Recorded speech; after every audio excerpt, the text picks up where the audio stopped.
The arcane teaching has come down to the present age through the corridors of time, from the dim ages of past eras, races, and schools of thought. Even those highest in the councils of the custodians of the scroll are unable to trace the teaching in an unbroken direct line further back than the time of Pythagoras, about 500 B.C., and a little later in ancient Greece, although they find many references to and extracts from the teachings of ancient Egypt and Chaldea, which serve to show that the Pythagorean and ancient Grecian arcane schools were founded on occult instruction still more remote, received in a direct line of succession of teachers and pupils extending over centuries. Investigators have found traces of the arcane teaching in the records of Persia and Media, and it is believed that the inspiration for the original philosophical teaching, not the religion or the pessimism, however, of Gautama, the founder of Buddhism, was received from arcane sources. Traces are also to be found in the Hebrew esoteric teachings of the Kabbalah and the Zohar. The Grecian arcane teaching was undoubtedly obtained directly from Egyptian sources through Pythagoras. The relation between the early Grecian teaching and philosophies and the older school of Old Egypt being very close and intimate. Pythagoras is known to have received instruction from Egyptian and Persian hierophants. Besides the traditions of the arcanes, there is to be found the closest resemblance between the ancient Grecian teachings and those of the Egyptian esoteric fraternities. Some of the teachers, however, hold that the Grecian and Egyptian schools, respectively, were but two separate offshoots of an original and older teaching which had its origin in the lost continent of Atlantis. There are many arcane traditions connecting the teaching with Atlantis, and it is possible that both Egypt and Greece received it from this common source, instead of Greece being indebted to Egypt for the line of transmission.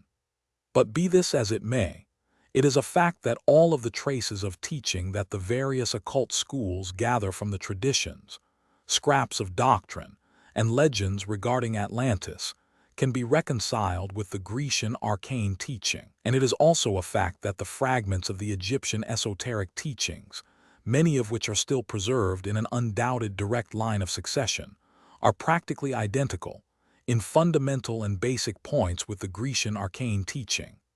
And as we have said, the Persian, Median, and Chaldean legends and traditions and scraps of teaching show a common source of origin with that of ancient Greece. We are speaking now of the historical view of the subject alone. The traditions of the arcanes hold that the teaching, in some form, is as old as the race itself, and that it has been known to the advanced minds of every great civilization of the past, many of which disappeared thousands upon thousands of years ago, all traces of them having been lost to the present subrace. The traditions hold that the teaching was handed down from the elder brethren of the race, certain advanced souls who appeared in the earliest days, in order to plant the seeds of truth so that they would grow, blossom, and bear fruit throughout the ages to follow. We do not ask you to accept this statement. It is not material. The teaching bears the evidence of its own truth within itself, without needing the belief in any such authority. It agrees with the highest reason and intuition of man, and to those who are ready to receive it, it shows itself as true. We mention the ancient traditions only that you may know what is accepted as truth by those high in authority among the arcanes. The word arcane is derived from the Latin word arcanus, meaning shut up, closed, hidden away, being derived from area, meaning a treasure chest. The English word means hidden, concealed, secret, esoteric, mystic, etc. So the term the arcane teaching means the secret doctrine. The arcanes are a loosely organized body of men who have lived in all countries in all times since the days of the ancient Greece, and probably for thousands of years before. They keep alive the old teaching, traditions, legends, and instruction, and give the same to the few whom they meet who are deemed ready to receive the same. The innermost teaching is never written or printed, and is passed from mouth to ear, from teacher to student, from hierophant to neophyte, as in the old days. Much of this inner teaching is of a nature that renders it most advisable that it be reserved for the few, for it contains instruction of a nature that would cause it to be most dangerous were it to fall into unworthy hands. Even as it is, bits of it have leaked out, from time to time, and falling into the hands of unworthy persons have been used improperly. Every student of occultism is aware of the danger of which we speak, but the general principles of the arcane teachings have always been offered freely to those who felt attracted to them, and by them. Portions of them may be found in the various schools of the Hermetic philosophy and among the Rosicrucian and similar teachings. In Freemasonry, there are hints of the ancient teachings, carefully disguised and unrecognized by the ordinary members of the order. The exception to the rule regarding written or printed teaching is to be found in what the arcanes know as the Arcane Scroll, which contains many arcane aphorisms or statements of teaching, and which are written and renewed from time to time. The authorized copies are in the hands of special persons, high in the arcane councils, who are known as the custodians of the scroll, and who are to be found in every country of the globe, unknown and working silently. These persons belong to all walks of life and society, and carefully avoid notoriety or public attention, in order to escape the sensational exploitation of the press and the idle curiosity of the wonder-seekers, who are to be found everywhere. While many of these arcane aphorisms have to do with the special branches of the teachings, and are not allowed to be printed and distributed generally, still the custodians have always been willing that the fundamental aphorisms be quoted from in writings and books on the subject. Accordingly, we shall embody a number of the arcane aphorisms in this series of lessons, always quoting them as such, and printing them in darker type, that they may be distinguished from our own comments and explanations and personal interpretations. These aphorisms contain the highest occult truths and principles, and we are very glad to have been accorded the privilege of presenting them to our students.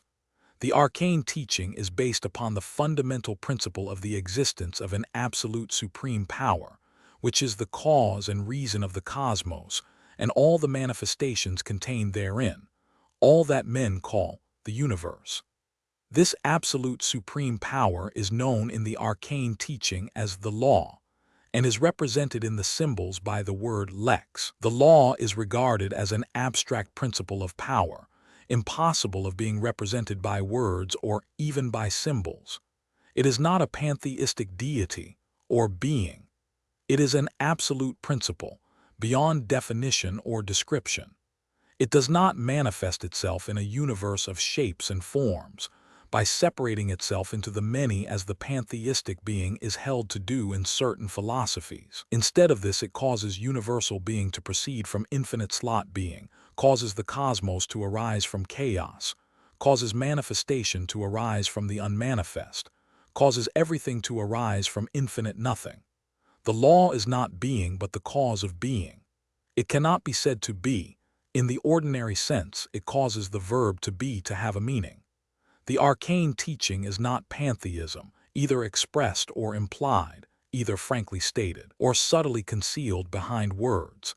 The absolute can never become the relative. The law can never separate itself into bits of you and I. Nor is the cosmos to be regarded as a nightmare dream, meditation, illusion, delusion, or imagination of the absolute, as some of the philosophical schools of India and the pessimistic schools of the West would have men believe, against all the natural intuition of the race. The law does not dream, meditate, imagine, or think, neither is it deluded or subject to illusion, delusion, or ignorance, as some have taught. These are but qualities belonging to beings. The law is above beings and even above being. To hold otherwise is to degrade it, and to deny its absoluteness. The arcane teaching holds that other than the law there is but infinity, which is nothingness. The teaching distinguishes between the absolute Lao and infinity, in which it differs from the majority of other philosophies which holds them to be identical. But this daring conception is defended and proven to be logical by the arcane teachers, and in this teaching is to be found the only rational explanation of the cause and manifestation of the cosmos. The nothingness of infinity is not a condition of notness, but a condition or state of no-thingness. Infinity is an infinite no-thing, in which, however, sleeps the latency, possibility, potency, and promise of everything, past, present, and future. In its infinite nothingness, no thing is in actuality, but everything is in latency and possibility, under the law.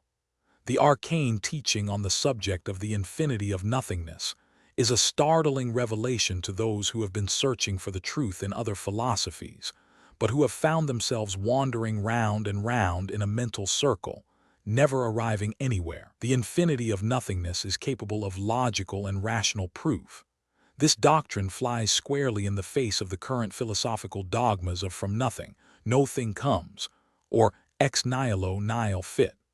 On the contrary, it boldly asserts from nothing, everything comes, or ex nihilo omnis fit. But it must be remembered that this nothing contains within itself the possibility, latency, and promise of everything. It is a no-thing instead of a not. The arcane teachings hold that at the expiration of the great cycle of time, after eons of cosmic night, or period of infinite nothingness, the law moves over the emptiness of infinity, and the first activities of a new cosmic day, or manifest cosmos, begin to show themselves. The first manifestation is the cosmic will, or life principle.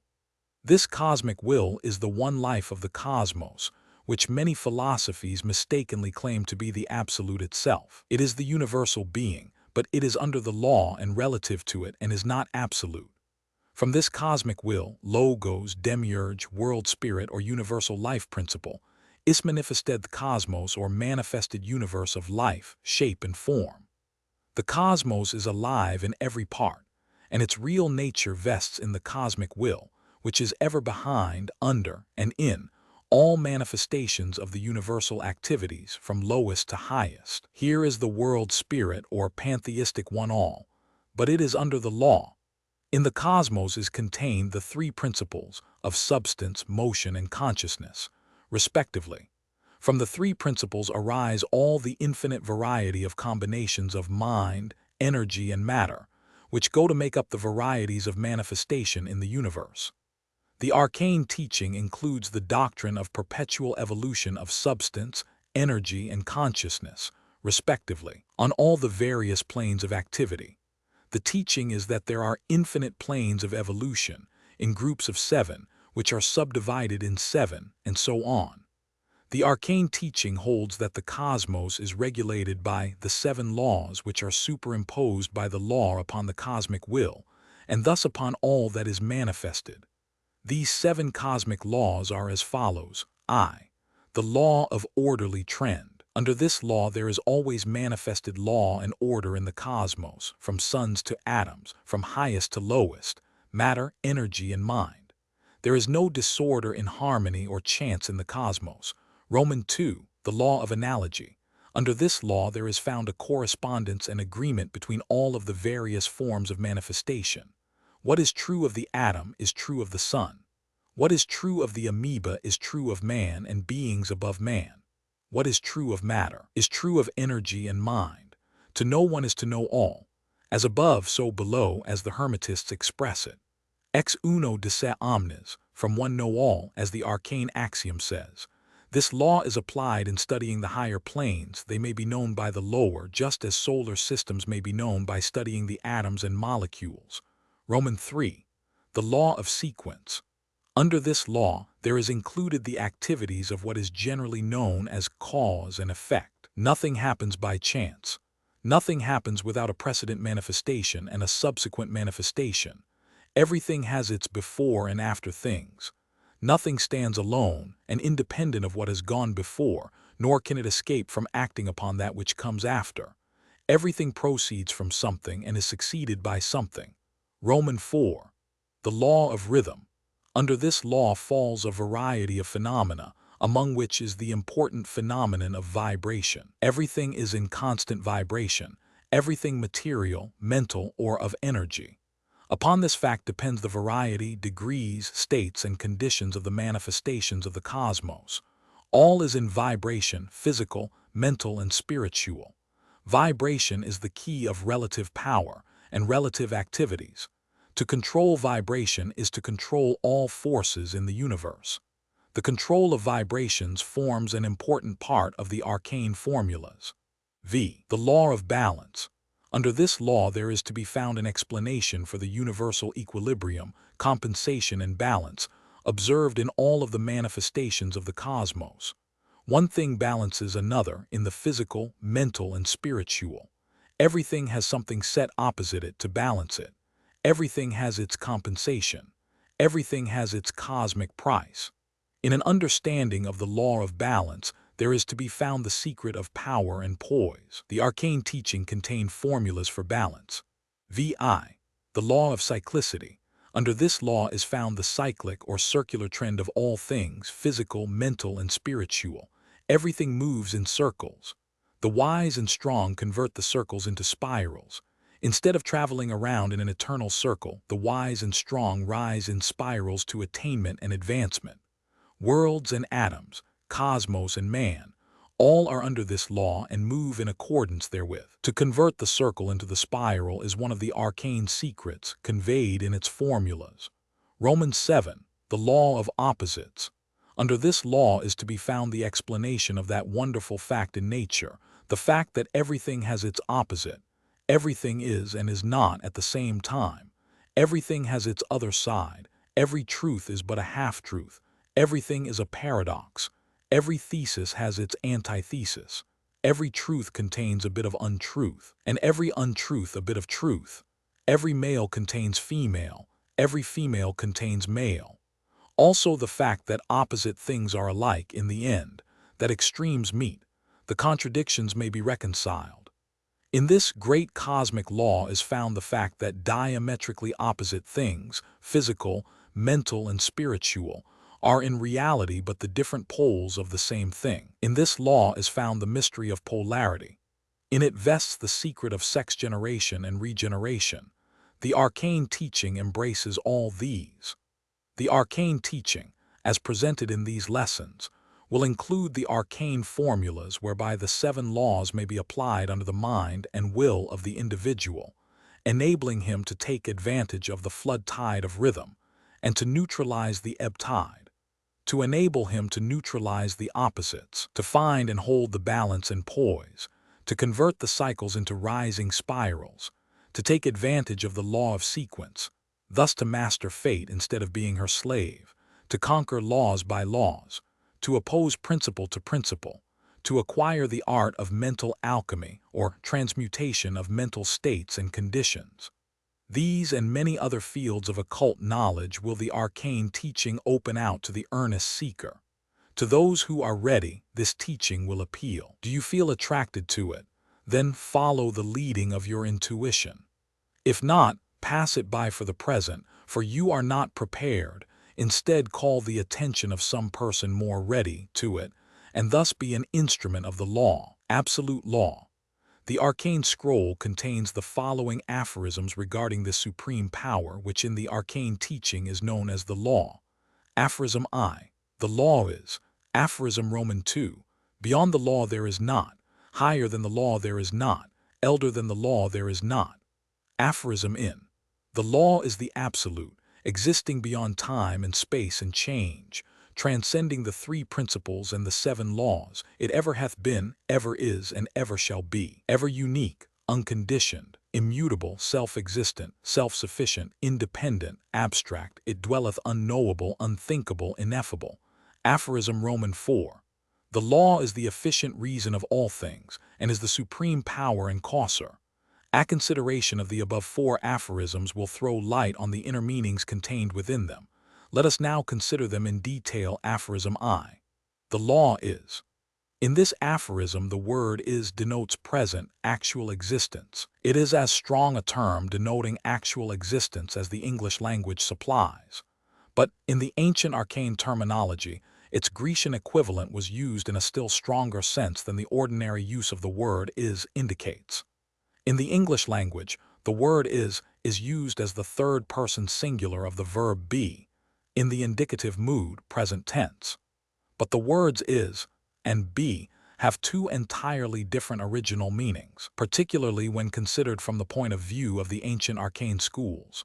To explain further, the word be is derived from the Greek word phuo, meaning to bring forth, to produce, to be born, etc., the original meaning signifying beginning in time, existence of a preceding cause, relativity, etc. And accordingly, the ancient Greek philosophers, especially those of the arcane schools, used the term be and being to denote the relative existence of the phenomenal or manifested universe, and not in the sense of absolute existence. The word is, on the contrary, is desired from the word esti, which in turn was derived from the Sanskrit word esti, both of which denote existence, in its absolute sense, without reference to birth, bringing forth, or production. In its true and arcane significance, the word is analogous to am, which had its origin in the Sanskrit esmi, signifying absolute existence, which significance was also imparted to analogous words in the Hebrew, Egyptian, and other Oriental languages. The word is has the significance of the word am in the following quotation from Exodus, Romans 3:14 in the Hebrew sacred books. And God said unto Moses, I am that I am. And he said, Thus shalt thou say unto the children of Israel, I am hath sent me unto you. This then is the sense in which the arcane aphorism employs the term is, in the sense of absolute existence. We have taken the pains to explain this to you at length, not for the purpose of verbal hair-splitting, but in order to bring out the true occult meaning of the term. This, particularly, because we shall use the term being in its relative sense in connection with the cosmos as we proceed. Remember that there is no isness other than that of the law. All other isness is but being, which is relative, created, and phenomenal. In the true sense, there is no is other than the absolute law existence of the law. For this reason, we shall always print the word in capital letters when we use it in its arcane significance. Aphorism Roman 2. Beyond the law there is not. Higher than the law there is not. Elder than the law there is not. In these three sentences is taught the absolute omnipresence, the absolute supremacy, the eternity, and the self-existence of the law. There is naught beyond it, for there is no beyond. There is naught elder than it, for it is eternal and self-existent, there being nothing precedent to it to have caused or created it. We must here ask you to consider the fact that the aphorism uses the term not instead of nothing, for the reason that the arcane meaning of the two terms is different. In the arcane sense, the word not means absolute negation. That is, it denotes the absence of isness or amness, and also the absence of even relative being. Not means absolute notness, a condition of non-existence past, present, or future, absolute or relative. It is a positive denial of any existence whatsoever of any kind, character, or degree past, present, or future. Further than this, language cannot go. But the words nothing and nothingness, although generally used as meaning notness in the sense just mentioned, have an entirely different arcane significance and meaning. In the aphorisms and in all of the arcane teaching, these words are used in a relative sense, a capital N being employed to denote the said use of the word. We shall consider this nothingness a little later on. Aphorism in. The first sentence is, the law is absolute. In this sentence is stated the highest truth capable of being expressed in words. Let us examine the term and see what it really means. Absolute means, in its original and essential significance, unbound, free, unfettered, unrestrained. There are a number of derivative meanings, but the above definition gives the essential meaning of the term, and that meaning may be reduced to one word, free. In other words, absoluteness means perfect freedom, sovereignty, supremacy. There can be nothing higher than absoluteness. There can be nothing over absoluteness. There can be no power beyond absoluteness. The law of a thing or things is the sovereign power that exercises a control over it, and an absolute law is the supreme, highest, and unqualified power over all things. Therefore is the absolute called law, therefore is the law called absolute.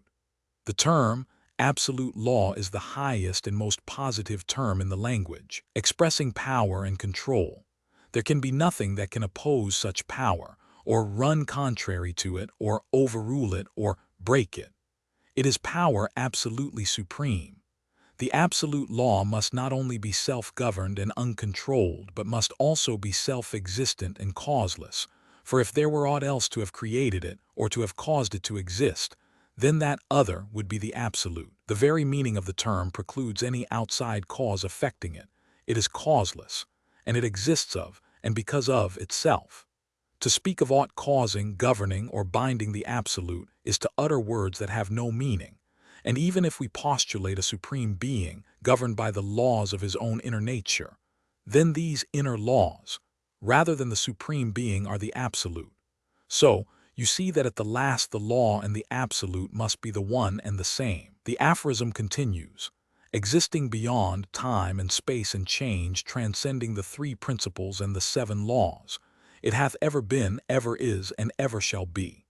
The words, is, hath, ever been, and ever shall be, denotes the eternality of the law, for a self-existent, causeless absolute must be eternal, for naught could have caused it, nor could aught ever terminate it. Beyond time and space expresses its omnipresence and eternality. Time and space belong to the infinite nothingness, which is subject to the absolute law. Transcending the three principles and the seven laws. By this is meant the three principles of the cosmos, and the seven laws by which the law manifests itself through the cosmos, when the latter emerges in manifestation from the unmanifest infinity of nothingness. Transcending means, of course, surpassing, surmounting, absolute law being above, being beyond, etc. As the three principles are aspects of the cosmos, and the seven laws are caused by the absolute law, it follows that the latter is superior and over them. Ever unique, unconditioned, immutable, self-existent, self-sufficient, independent, and abstract. Let us consider the meaning of each of the words composing this remarkable sentence: ever, always, forever, continually, without cessation, unique, without a like or equal, unmatched, unparalleled soul. Unconditioned, not subject to conditions or limitations, hence inconceivable, incognitable. Immutable, unchangeable, invariable, changeless. Self-existent, free from cause, existing independent of aught else. Self-sufficient, sufficient for self without aid or cooperation. Independent, not dependent, not subject to control, not relying on aught, not subordinate or coordinate. Abstract, apart from aught else, separate from aught else, existing apart and in itself, etc. The above definitions need no further explanation or comment. They tell their own tale and convey the meaning of the aphorism clearly when thus defined. The aphorism closes with the following words: it dwelleth unknowable, unthinkable, ineffable. These three words have the following meaning: unknowable, that which cannot be known, being too difficult or subtle for the human intellect, etc. Unthinkable, that which cannot be made an object of thought, incapable of being thought, incognitable, eluding the understanding, etc. Ineffable, incapable of being expressed in words, inexpressible, indescribable, etc. The combined idea of the three terms is well expressed by Herbert Spencer in his famous sentence: by continually seeking to know, and being continually thrown back with a deepened conviction of the impossibility of knowing, we may keep alive the consciousness that it is alike our highest wisdom and our highest duty to regard that through which all things exist as the unknowable. Or, as Edwin Arnold in his Light of Asia voices the beginning of the teachings of the Buddha, Amitabha, measure not with words immeasurable, nor sink the string of thought into the fathomless. Who asks doth err, who answers errs. Say naught, shall any gazer see with mortal eyes, or any searcher know with mortal mind. Veil after veil will lift, but there must be veil upon veil behind. But it may be asked, if the law is unknowable, unthinkable, and ineffable, then why do you attempt to inform us regarding it? Why do you attempt to teach us about it? The answer, O neophyte, is this: we seek not to explain the unexplainable law to you. We strive not to describe its nature to you, for that would be impossible, there being no words to express it, and no minds capable of understanding it were it explained. The aphorism expresses this truth fully and emphatically. But we do desire to impress upon your minds and understanding the fact that it is. Not only do we ask you to believe this because the arcane teaching is the repository of the reports of the highest minds of the race, the illumined of all ages, but also because the intellect and intuition of every advanced man reports to him this truth, and informs him that back of, beyond, over and under, and in all, there is the supreme law. No matter what may be his religion, ancient or modern, or his lack of religion, no matter what may be his philosophy, metaphysics or theology, named or unnamed, no matter upon absolute law what lines he may have thought, if he has thought at all, man must ever recognize the report of his reason, and his intuition, which informs him of the existence of a supreme and universal law governing all things. To deny this is to deny reason. Faith is not required. Reason suffices and fully informs that the law is. And with that is ness, the report ceases, the knowledge is then known, to low and high alike. While advanced beings on higher planes have reported great knowledge regarding the cosmos, they state positively that they know no more regarding the nature of the law than does the humble thinker on our own plane. But from the highest comes the same report as that which informs the mind of the lowest. The law is. Therefore, in asking you to accept this report of the illumined, the highest of the race, including those whom we call the elder brethren, we ask you to accept only that which your own reason informs you to be a basic truth. The law is. It is true that the race has built around the conception of the absolute law, the varying conceptions of personal deities and pantheistic beings, but analyze them all and you will find that the reason for the activities of these deities, personal or pantheistic, has been the desire, will, want, inclination or inner laws which are supposed to actuate their manifestations or incite their activities either consciously, unconsciously, or according to some of the Hindu schools, because of ignorance, illusion, or self-deception. In short, all of these conceptions of deity are beings who are actuated by motives, feelings, desires of inner laws, just as are men and other manifested or created things. The anthropomorphic idea is evidenced not only in the crude conceptions of deity held by the savages, but also in the higher concepts, and even in the conceptions of a pantheistic being, or absolute being held by some of the philosophers and religious teachers of East and West. The pantheistic conception is utterly illogical, for as Schopenhauer says, when we think of nature as God, we show God to the door.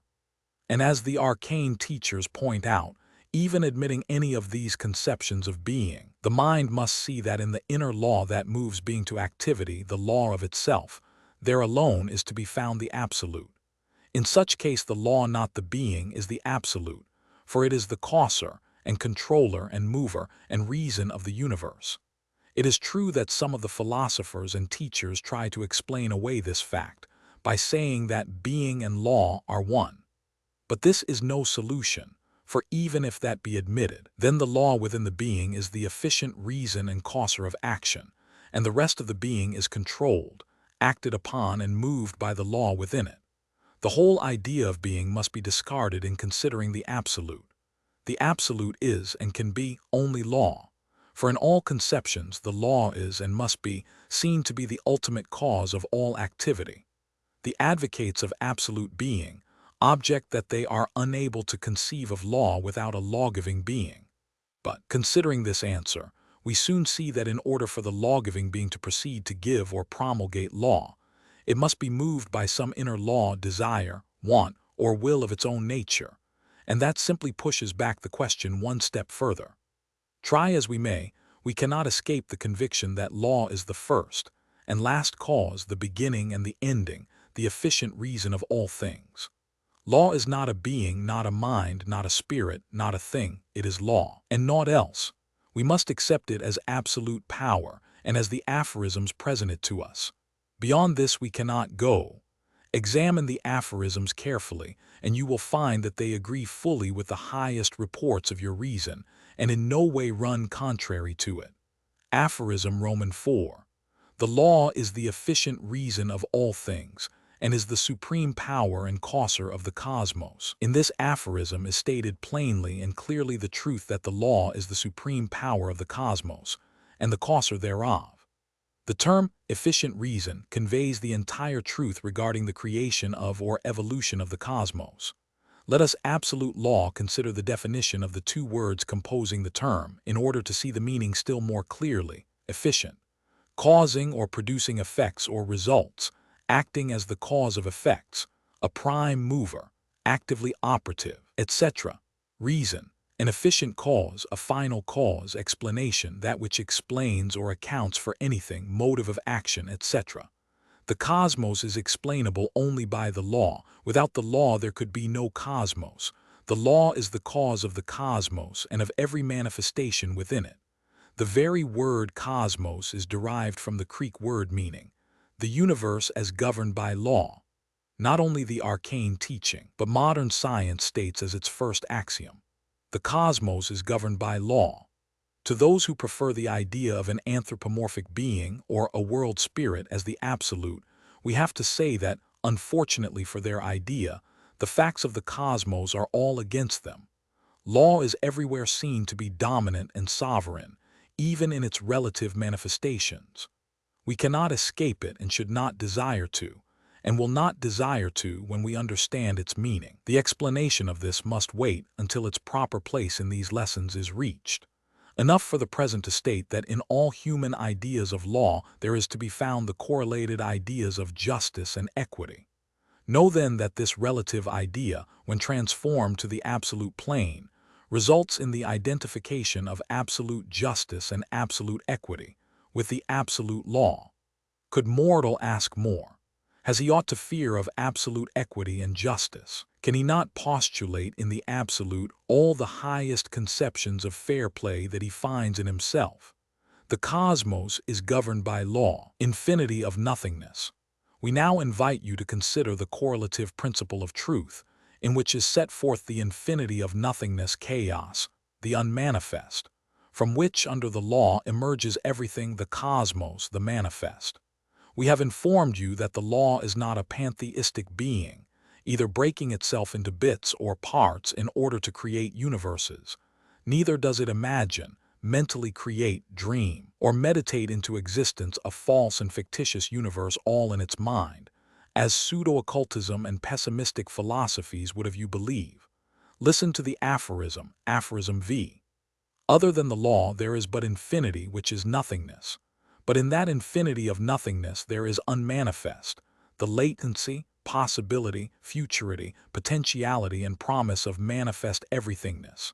It is the chaos from which, under the law, emerges the cosmos. It is the womb of the cosmos. Postponing for the moment the consideration of the distinction between the absolute and infinity, which is uncommon in ordinary modern thought, we wish to call your attention to the fact that infinity is not designated as not, or as partaking of notness, but is spoken of as nothingness, which is a state of nothing. In the arcane teaching the words, nothing and nothingness, signify no thing and no thingness, respectively. This may seem like metaphysical hair-splitting, but it is not. Not having common words to express uncommon ideas, philosophers must needs split common words into shades of meaning and significance, or else remain silent with their thoughts unexpressed. In order to understand no thingness, and a no thing, you must understand the meaning of the word thing to which these words are opposed.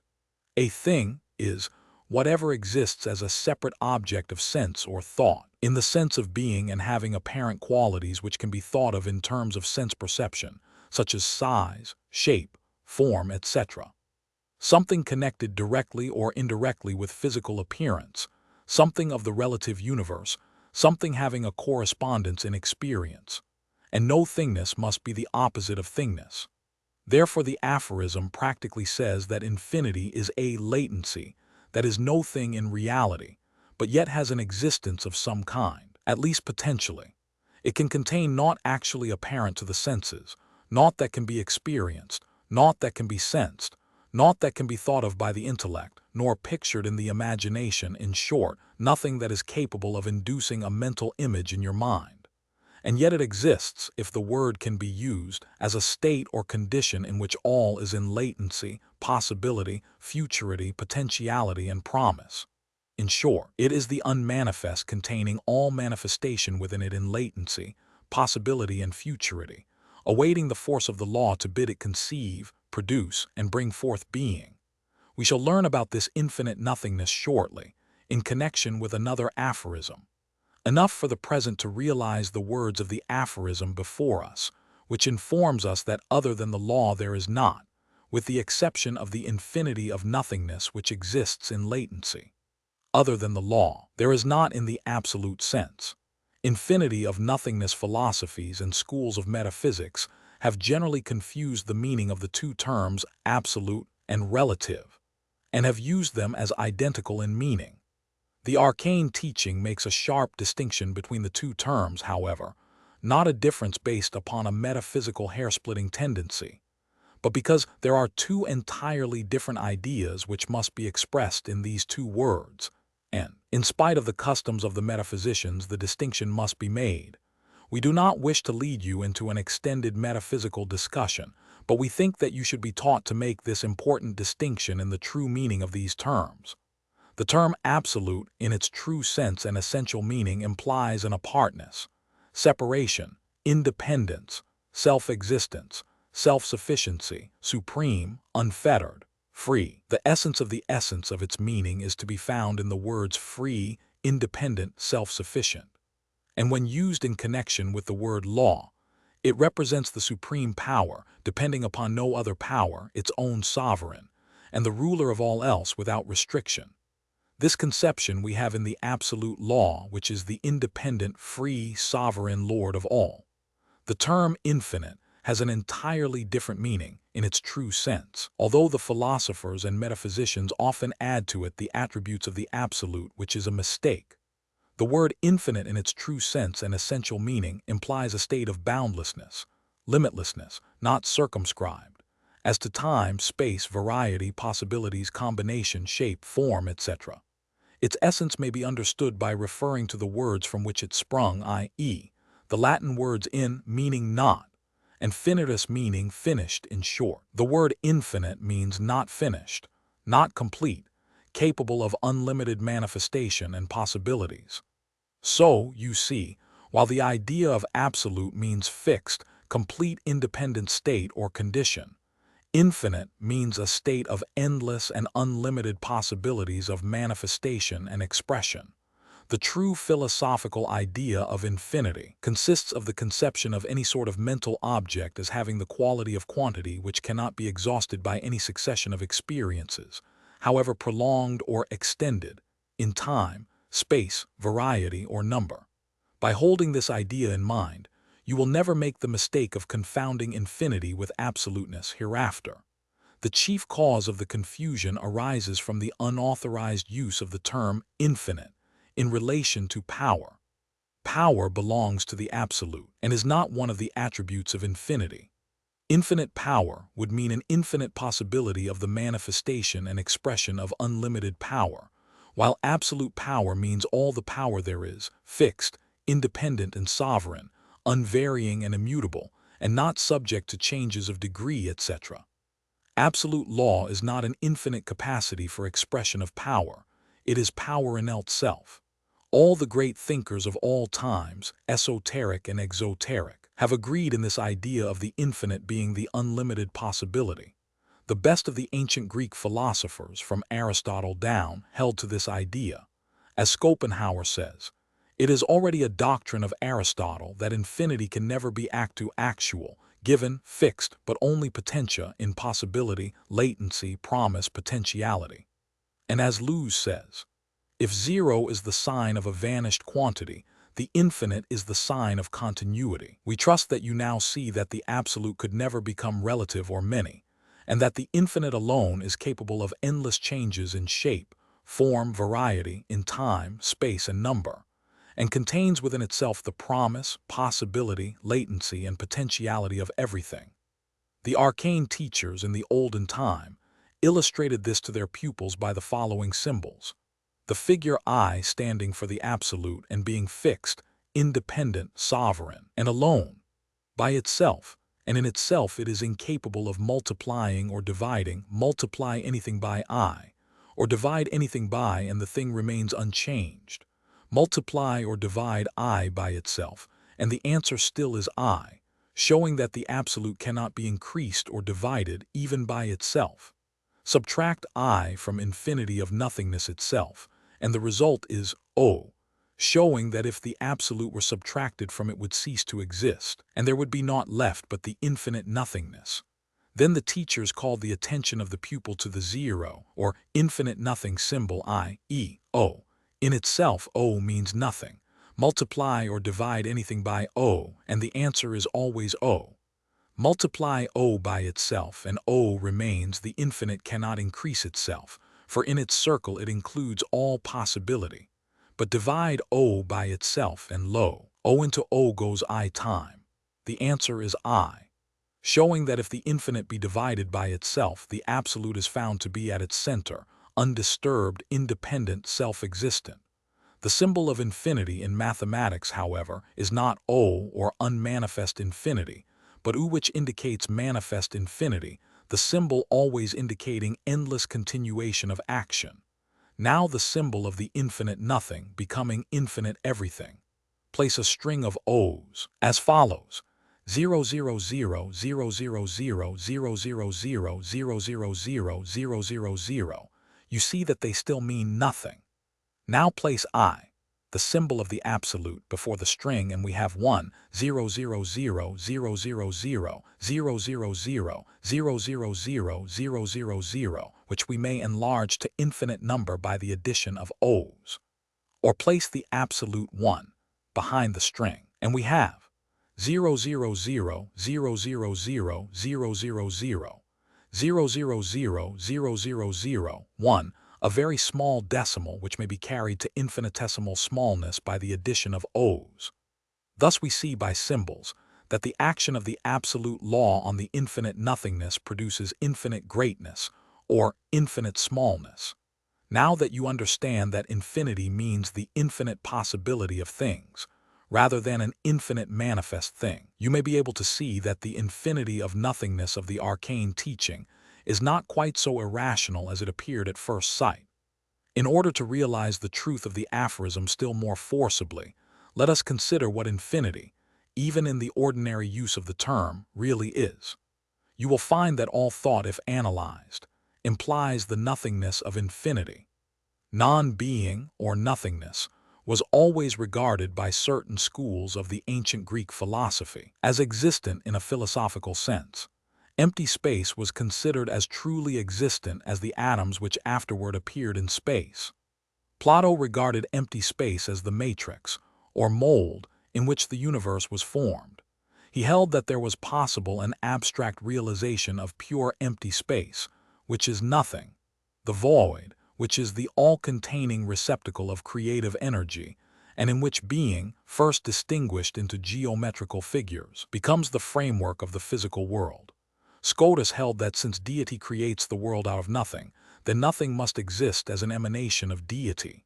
Hegel distinguished between a nisht, or not, and a nichts, or nothing. Theology has always held that deity created the universe from nothing, thereby implying at least a quasi-existence of infinite nothingness. Spinoza recognized an infinitely infinite, which is practically an infinite nothing. Plato said that space as a thing is incredible, difficult of explanation, most difficult to comprehend. And Zeno the Eleatic said, if space is a thing, it must be in something and so in space, for everything that is in something and so in space, and so on ad infinitum. Therefore, space is not a thing. So much for the philosophers. Let us see what our own reason informs us. Let us first examine the idea of space. Space is the mental symbol for infinity. Consider yourself as standing at a fixed point in space. Then you must realize that there exists an infinite distance or extension in space, from that point, in an infinite number of directions. Leaving out of consideration all objects in space, considering pure empty space, and you must see that there is an endless extension possible in innumerable directions, extension without end. Imagine a number of miles represented in a row of figures extending from Earth to the most distant star. Then multiply that number by itself, and then the product by itself, and so on, for a time equal to the number of years since the cosmic day began. Then you would have a number of miles, the written figures of which would fill all the space that your mind is able of even conceiving. Then think of an infinity of nothingness being traveling to the extent of that measurement. Would he then be near the end of space? No. The distance traveled by him would be as a mathematical nothing or zero compared with infinite space. No mathematician could have figured out the infinitesimal smallness of the fraction denoting the comparison, were he to have worked continually since the dawn of the cosmic day. The calculation would be endless, because the result would be infinitesimal, and at the end he would have to place the sign of infinity back of it. Just think, to be able to travel for all eternity through space without coming to an end. You cannot come to an end of space, even in thought or imagination. Try it. You will find that think as far as you will into space, there must always be infinite space beyond that imagined point. There is no up or down in space. Space is something with its center everywhere and its circumference nowhere.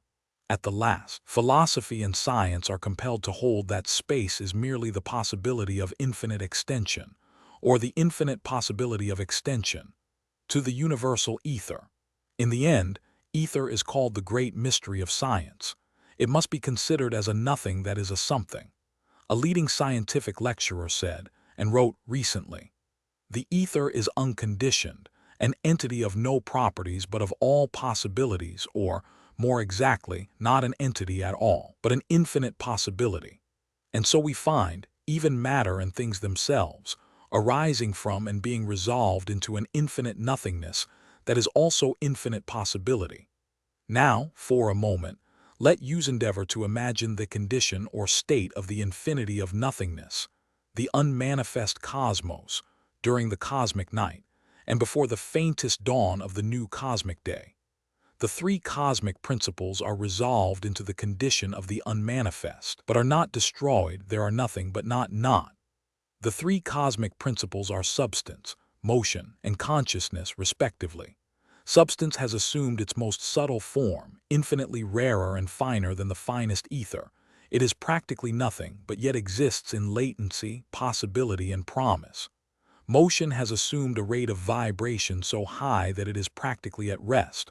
Although not destroyed, it is still motion in latency. Consciousness has assumed the condition of a deep unconsciousness, a profound dreamless sleep, a swoon following upon the infinite ecstasy of the supreme cosmic consciousness of the previous cosmic day.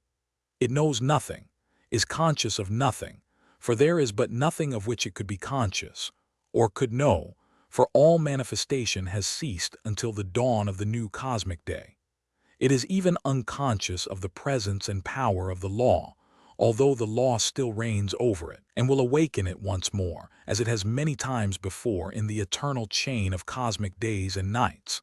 The cosmos sleeps in the condition of infinite nothingness, the unmanifest, the abysmal abyss, the eternal deep, the face of the waters, the void, the cosmic womb. The mother sleeps. The laws of cyclic rhythm have brought to her the rest of the cosmic night, but she will awaken and greet her supreme Lord at the dawn of the cosmic day. From the cosmic womb will proceed the cosmic will, which will manifest the universe of universes, infinitudes of shape, form, and variety, of things, life, and beings. In her existence is the promise of all that shall be throughout the ages and eons of eternities of eternities. The mother sleeps, sleeps. But through the night, as through the day, the law is immutable, unchanged, absolute, manifestation. His is the arcane teaching regarding the process whereby the unmanifest becomes manifest, the latency becomes activity, the possibility becomes actuality, the potentiality becomes reality, the promise becomes fulfillment. Listen to the aphorism Romans 6. During the eons of the cosmic night, the law dwells alone in solitude. The cosmos remains resolved into its condition of the unmanifest, the infinity of nothingness.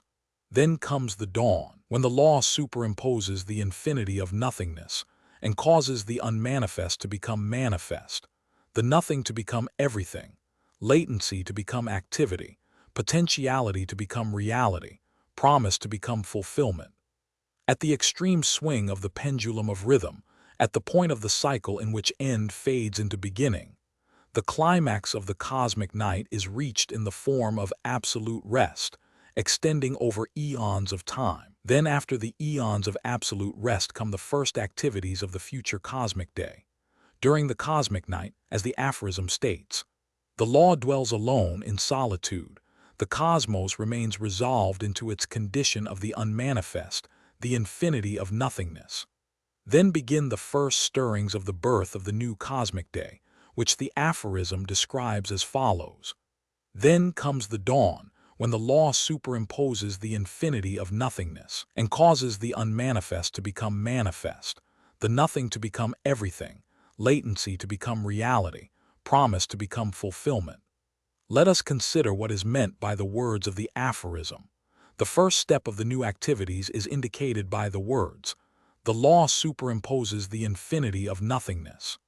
These words, at first consideration, would seem to indicate a decided action of the law in the direction of superimposing infinity. But such is not the arcane teaching. The teachers hold that the law exerts no different degree or kind of power at the period of dawn than at the period of dusk, no more at the period of high noon than at the period of midnight. During the cosmic day and cosmic night, the law is unchangeable and constant in its power and influence. The difference is caused by the cyclic swing, or rhythmic movement, in the cosmos itself, manifest or unmanifest. The law is over and above rhythm or cyclicity, or any of the 7 laws, and is changeless. The cosmos, on the contrary, is under the 7 laws superimposed by the law, and is changeable, constantly changing. The difference in the degree of power received from the law is due to the changing condition of the cosmos, or infinity. In order to understand what has been said, let us imagine a mighty magnet, constant in its power, and invariable in its manifestations of magnetic force upon all within its magnetic field. Then let us imagine an infinity of infinitesimal particles of steel filings, separated from the magnet by a glass watch cover. Let us suppose that owing to the operation of some unknown magnetic law, the receptivity of the steel particles changes in rhythmic periods or in cyclic recurrence. In that case, it would follow that, although the power of the magnet were unchangeable and its manifestations invariable, still the action of the steel particles would cause it to appear otherwise. For at times there would be a marked degree of power shown, and at the manifestation other times a much less degree would be exhibited. But the difference would be in the nature of the steel particles, and not in that of the magnet. Or, suppose that the Earth were to manifest varying degrees of receptivity to the attraction of gravitation of the Sun. Then, while it would seem to be a varying degree of power of the Sun, the difference would really be caused by the changes in the Earth, the Sun remaining constant and invariable all the time. In these 2 examples may be seen the nature of the action of the law upon the cosmos, or infinity. Some of the occult schools who have been influenced by the arcane teaching hold that the law is attracted by infinity, or the cosmos, just as the latter is by the law. In other words, they hold that there is a mutual attraction and effect, an action and a reaction, a reciprocal action. But this is incorrect. The law is never attracted or affected in any way by the cosmos, or infinity. It is absolute and beyond mutual relationship. Were the cosmos and infinity not to exist, the law would not vary a particle in any way whatsoever. Its absoluteness raises it above relations. But while this is so, the fact of the constant outpouring of the power of the law causes the cosmos to be affected by it, just as are the steel filings by the magnet. According to rhythm, the degree of power received by the cosmos must vary, but the law changes not. In fact, the 7 laws themselves, which produce these changes in the cosmos, are a part of the action and power of the law. As experienced by the cosmos, they are superimposed by the law. The aphorism says, the law superimposes the infinity of nothingness. What is meant by superimposes? The word super means over or above, and impose means to lay or place upon. Superimpose means to place upon from above, or, as used in the aphorism, to influence from above. In other words, the infinity of nothingness or unmanifest cosmos, owing to the influence of rhythm and cyclicity, begins once more to experience the active radiation of the power of the law, which serves to vitalize and energize it, and thus begins the dawn of the new cosmic day, and the beginnings of the new universal life, or cosmic will. In order to understand this awakening, or stirring into activity of the cosmos, which dwells latent within the womb of the infinity of nothingness, let us consider the three principles of the cosmos, from which all forms, shapes, combinations, and varieties of manifestation arise. These three principles are as follows. I, the cosmic principle of substance. 2, the cosmic principle of motion. 3, the cosmic principle of consciousness. These three principles are unmanifest during the cosmic night, but awaken into nascency and activity with the first thrill of the dawn of the new cosmic day. In the end, and at the last, these three must be considered as phases of one. But that one in itself is but the reflection, so to speak, of the law, although not by any means to be considered as being qualities or phases of the law. The law has no qualities or phases. It is over and above these things, which are but the aspects of infinity or the cosmos. The three principles are fundamental in all manifestations of the cosmos, from lowest to highest, from the simplest to the most complex. Wherever is found any manifestation of the cosmos, there is and must be found the presence of the three principles in some degree of development or activity. If you prefer, you may think of the cosmos as consisting of merely these three principles, manifest or unmanifest. These three principles we can never know of themselves. We know them only through and by their manifestations. Let us consider them in detail by the light of I. The first principle, substance. Substance, as the term is used in the arcane teaching, means the underlying body of things, their material quality. Everything that is manifested in the cosmos has its body or material quality. Substance includes all that we may think of as matter, in its various degrees of solidity, or lack of solidity, from the hardest steel or the manifestation granite, to the most rarefied gas or vapor known to science. It includes all that science dares to think of as material body, even in the highest flights of its reason or imagination, and then all that lies beyond those conceptions. The field of substance recognized by science, as compared with the real extent of the principle of substance, is as no more than a hairline drawn across a yardstick. There are forms of matter as much more solid and dense than steel or granite, as the latter are more solid and dense than hydrogen gas. And at the other end of the scale, there are forms of substance that could not be described in words, so near akin to nothing are they. Between these two extremes there lies a bewildering number of degrees.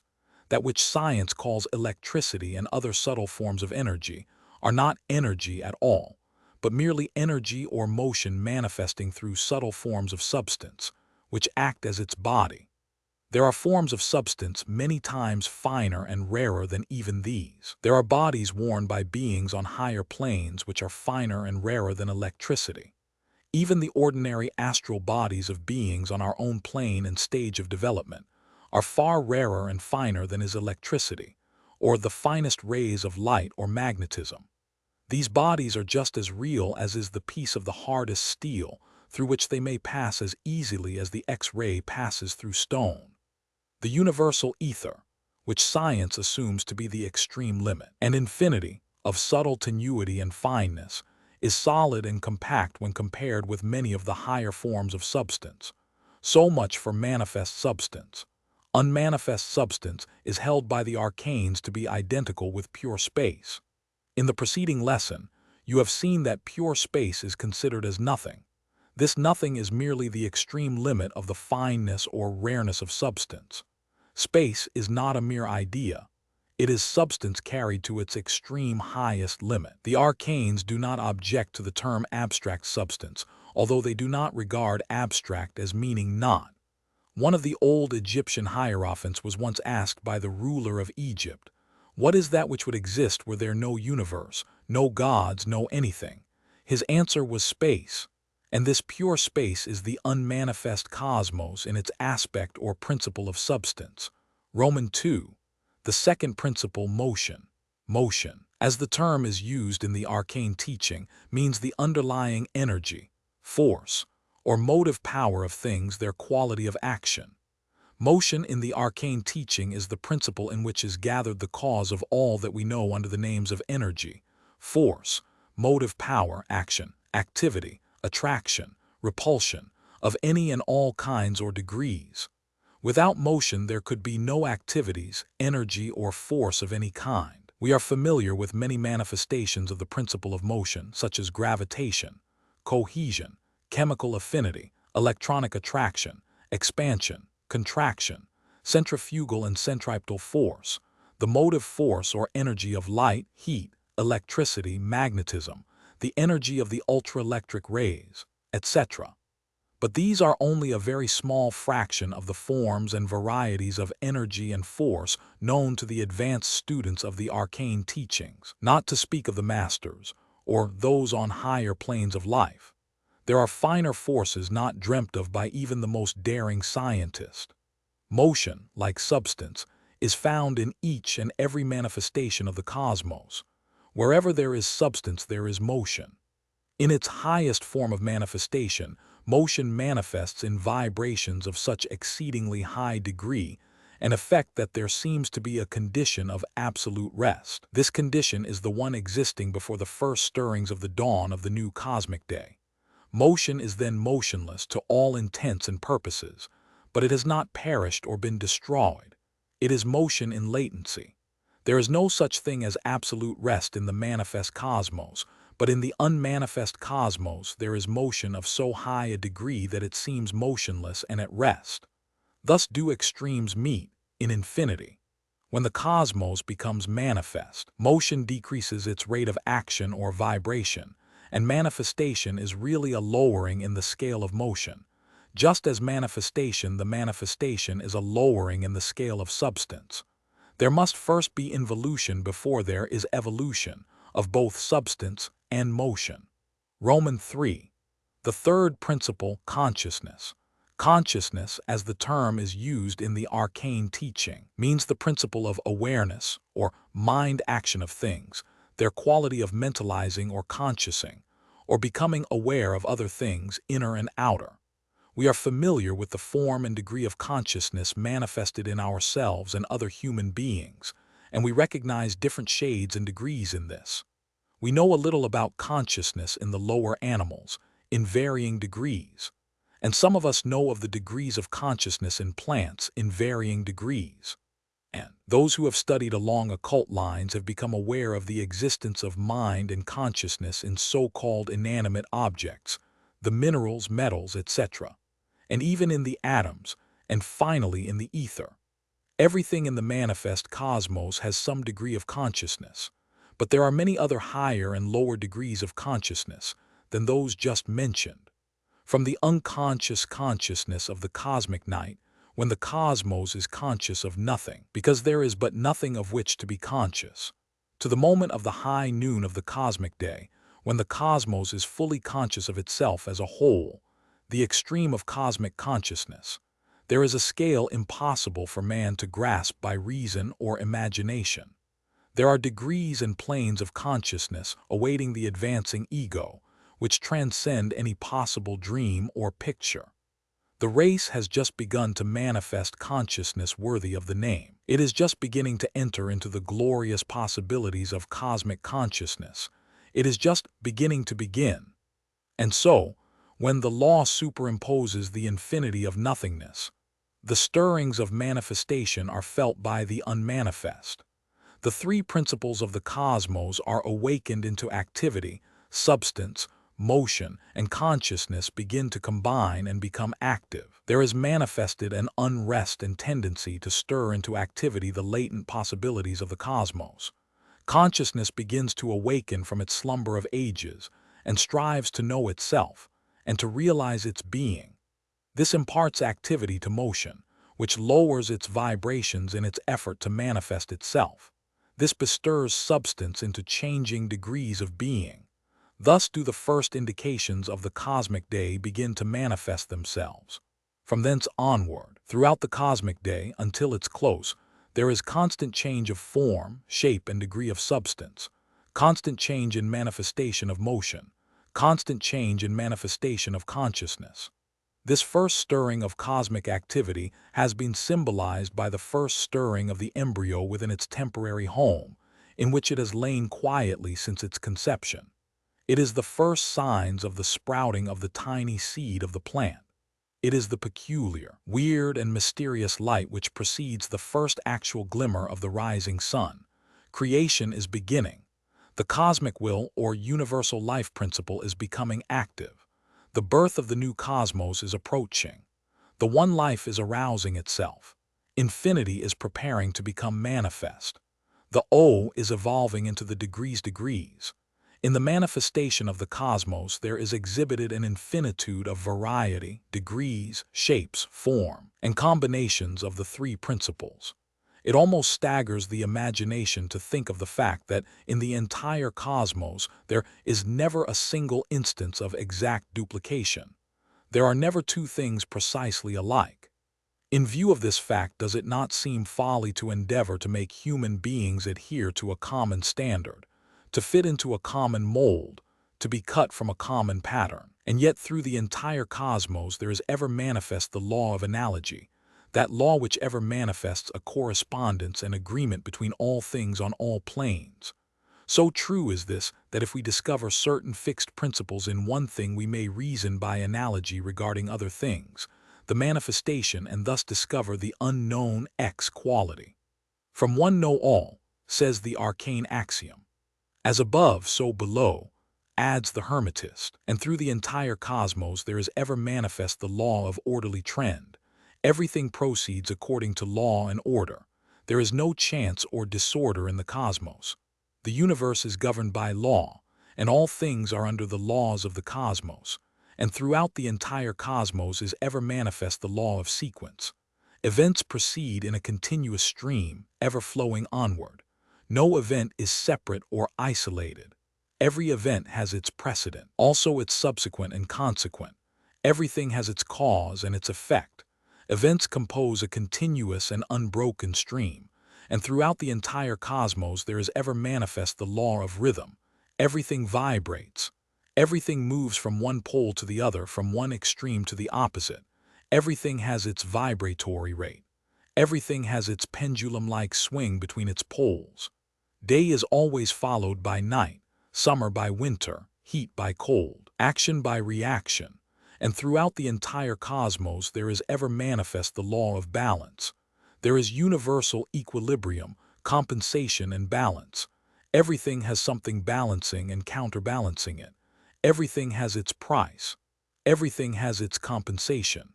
Nature always maintains its balance, and man finds the law of balance always operative under the phase of the law of compensation. We must pay our price for everything. We cannot have our penny and our cake at the same time. We must ever pay. We can never get something for nothing. And throughout the entire cosmos there is ever manifest the law of cyclicity. Everything moves in circles or cycles or spirals.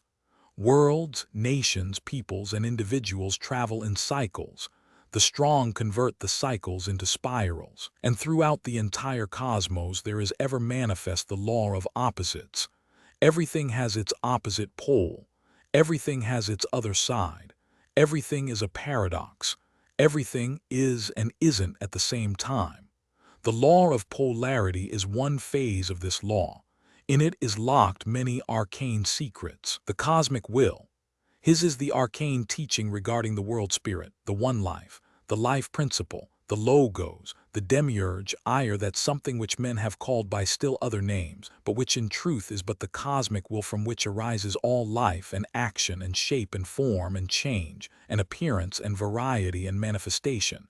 In fact, all that we include in the term the cosmos. Listen to the aphorism.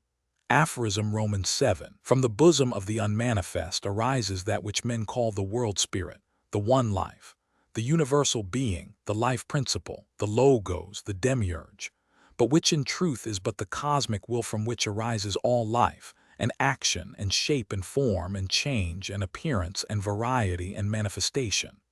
The cosmic will is the one which becomes many.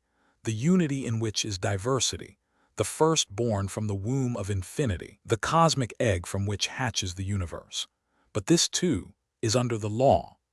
By the term, the cosmic will, the arcane teaching designates the one universal living creative principle, which has been recognized in all the great philosophies of all times and places. From the earliest dawn of philosophical thought, the great thinkers of the race have postulated the existence of a one great universal living creative principle from which proceeded the many. In some cases, the one was held to be an universal being, even a personal being or deity, while in others it was regarded simply as a principle. But the underlying conception was the same, a one living creative something from which the many emerged, a unity from which proceeded diversity. This universal living creative principle was often confounded with the absolute, although others held that it was subordinate. The Atlantean traditions show that those ancient people held to this fundamental idea. The Egyptians held to the existence of an universal life principle. The Chaldeans likewise. The Hindus held to the existence of the principle of Brahman, or the universal life being, and the ancient Greek philosophers held firmly to the existence of the one life principle.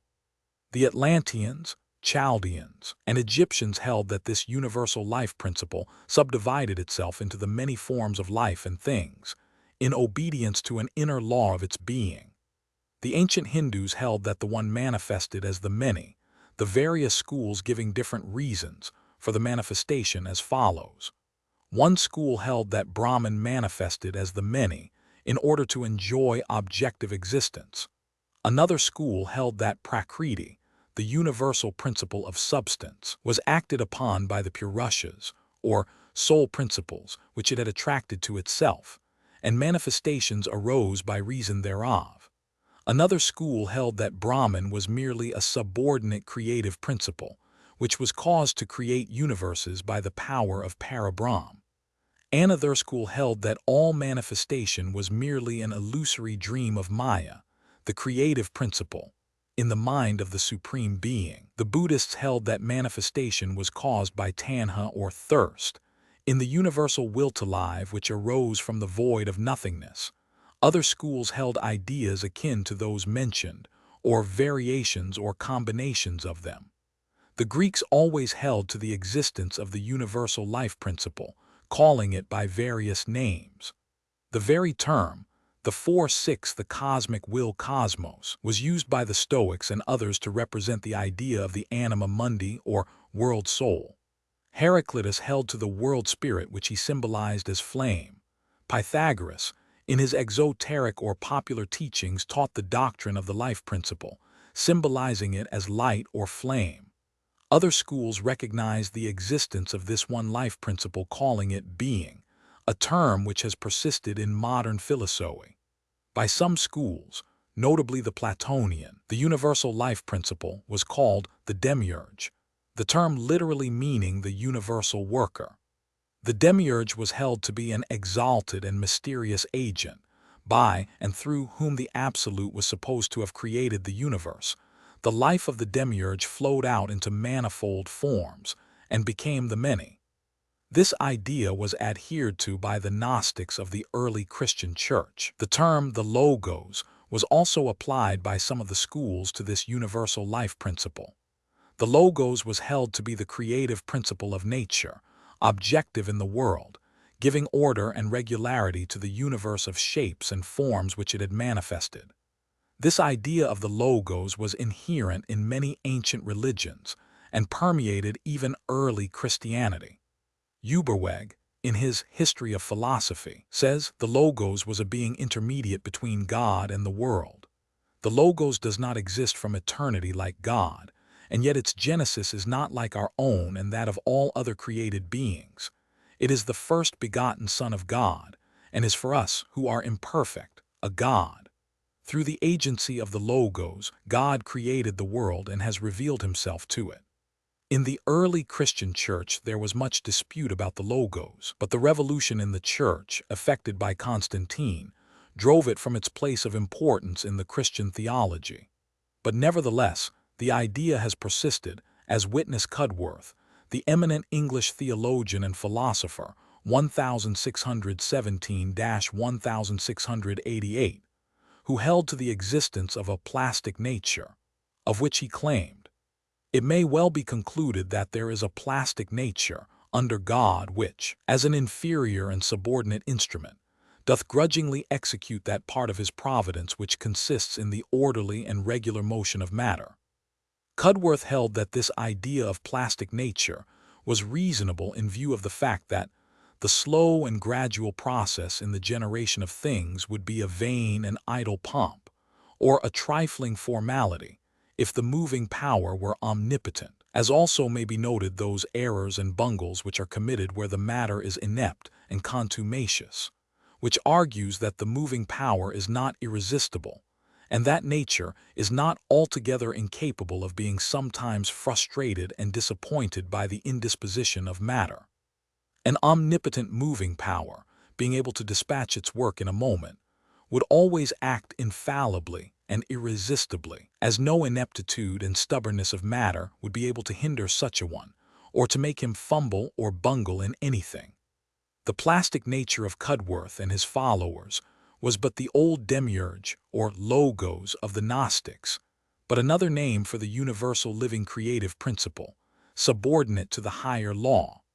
Modern philosophers and thinkers have held to this idea of the creative principle, regarding it rather as a life principle than as a being. However, Bruno held the existence of an anima mundi, or world-soul principle.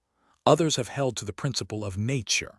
Schopenhauer held to the existence of an universal will to live, which manifested its life the universe of shape and form and variety. Von Hartmann held that there existed an unconscious, or creative principle, similar to that of Schopenhauer's will. One held to the existence of an universal will. Crucius held to an universal dominating will. Balzac held to a universal something, akin to will. Nietzsche held to a world will. Maeterlinck holds to a life principle. Bernard Shaw postulates the existence of a universal creative energy which he calls the life forces. The naturalistic school of philosophy postulates the existence of a composite something which it calls nature, which acts as the cosmic will, the universal creative energy. Other thinkers speak of nature, in its metonymic sense, as the agent, producer, or creator of things, the powers which carry on the processes of creation, the powers concerned to produce existing phenomena, whether in sum or in detail, the personified sum and order of cause and effect. Spencer postulates the existence of an infinite and eternal energy from which all things proceed, which transcends our reason and even our imagination. In short, this universal living creative principle or life principle is found under one name or another in nearly all of the leading philosophies or schools of thought, ancient or modern. The highest reports of the human reason agree in this conception and postulate, but the true philosophic conception must be distinguished from that of pantheism, which at first thought seems to be the same. Pantheism claims that this creative principle is deity, God, or the absolute, that deity and nature are identical, that the universe is God, and God is the universe. Herein lies a great error, which true philosophers and true occultists vigorously oppose. The idea of an absolute, of an omnipotent, omniscient, all-powerful, all-wise being compelled to work its way up gradually, haltingly, with mistakes and stumbles, is absurd. Cudworth, quoted a moment ago, makes this point clear. And to claim that an absolute being is trying to gain experience in this way is ridiculous. The idea that the absolute is trying to accomplish something by the universal manifestation is illogical, for if it has not been able to reach its goal in all the past of eternity, it cannot reach it in all the future of eternity, for the one is equal to the other. Moreover, the absolute must of necessity be self-sufficient, and can want nothing to perfect itself. In short, any attempt to postulate the absolute, God, deity, or other supreme thing as being the struggling, striving, evolving creative energy must end in failure or an illogical conclusion. It is only when it is assumed that this creative energy is subordinate to and ruled by an absolute sovereign power that it becomes logically thinkable. Pantheism, actual or implied, is illogical. Even the idea of a personal deity is far more logical than is pure pantheism. The absolute and nature can never be the same, try as men may to make it appear possible. Nature must always be relative and subordinate to a superior and sovereign power or law, and the latter must be the absolute. Pantheism wears many masks and disguises, and is the underlying idea of many modern systems bearing high-sounding names. Any system which is based upon the idea of an absolute which manifests as a relative, or of a supreme being which manifests as nature and natural things, is but pantheism, though perhaps subtly disguised. Beware of this insidious error of thought. Apply these test questions to any system to puncture the bubble of pantheism, if such is contained within it. I. Why does your absolute being depart from its absolute nature and become relative, manifold, and divisible? 2. How can the absolute lose its absolute nature and become relative? 3. What becomes of the absolute nature of the absolute when the latter transforms itself into the relative? 4. How can the unconditioned take on conditions and limitations? 5. How can the immutable and changeless manifest change? 6. How can the indivisible divide and separate itself into parts? And if the teaching in question postulates in absolute being the quality of omniscience or absolute wisdom, ask also this question. 7. How can the omniscient, all-wise absolute being lose its wisdom and display the comparative ignorance of the relative forms? There are but two possible logical explanations of the absolute and relative, as follows. I. That the cosmos has no existence except in the imagination of the absolute being, either as a dream, meditation, reverie, or deliberate dramatic representation, lacking all reality. Or Roman 2, that the universal creative principle or energy is not absolute, but is subordinate to a sovereign law. The first is the answer of certain idealistic schools of philosophy. The second is the answer of the arcane, the cosmic will teachers of Atlantis, Chaldea, Egypt, and ancient Greece. Take your choice. But if you choose the former, then you must admit that the absolute deliberately and willfully creates the illusion for no reason except its own pleasure, for no real result or gain is thinkable in such case. For it is ridiculous to hold that the absolute could be subject to illusion, ignorance, or maya, for if such were so it would no longer be the absolute. In either case, pantheism is escorted to the frontier.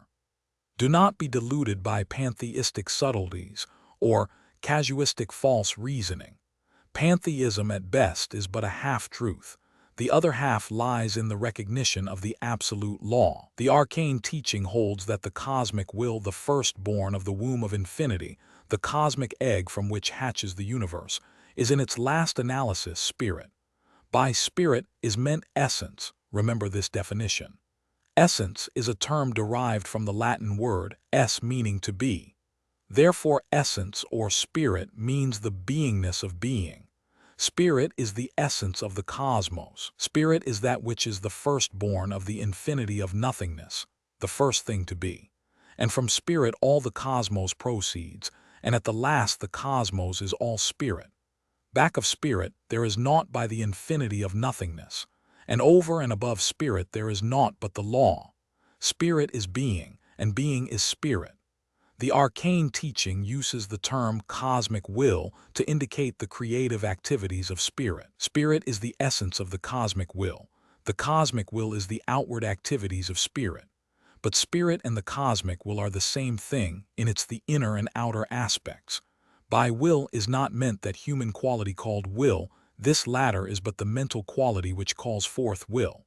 Will is the principle of all activity. It is activity in itself. Life is one of the manifestations of the cosmic will.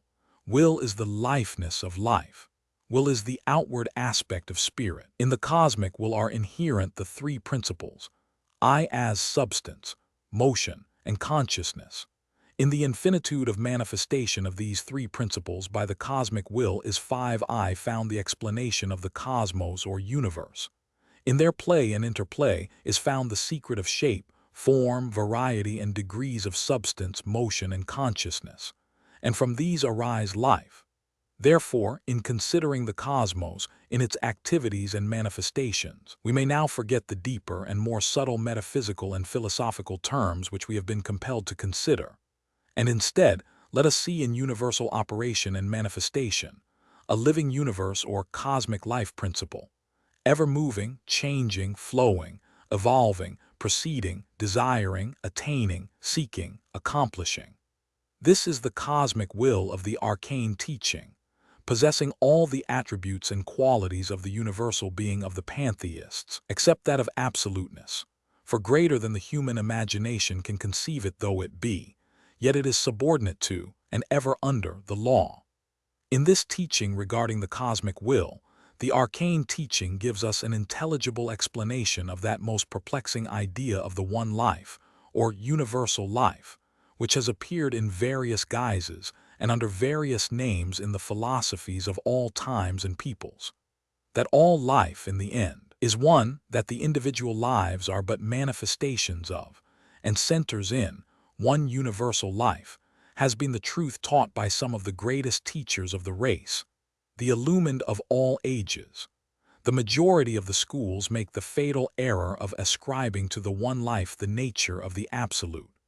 The moment this is done, the thinker is confronted with the paradox of the absolute becoming relative, a logical impossibility. The best modern thought is fast coming to an agreement with the original arcane principle that the universal life is not absolute, not independent and self-governed, not sovereign power, not God in the highest sense of the word, but instead is relative, subordinate, and under the law.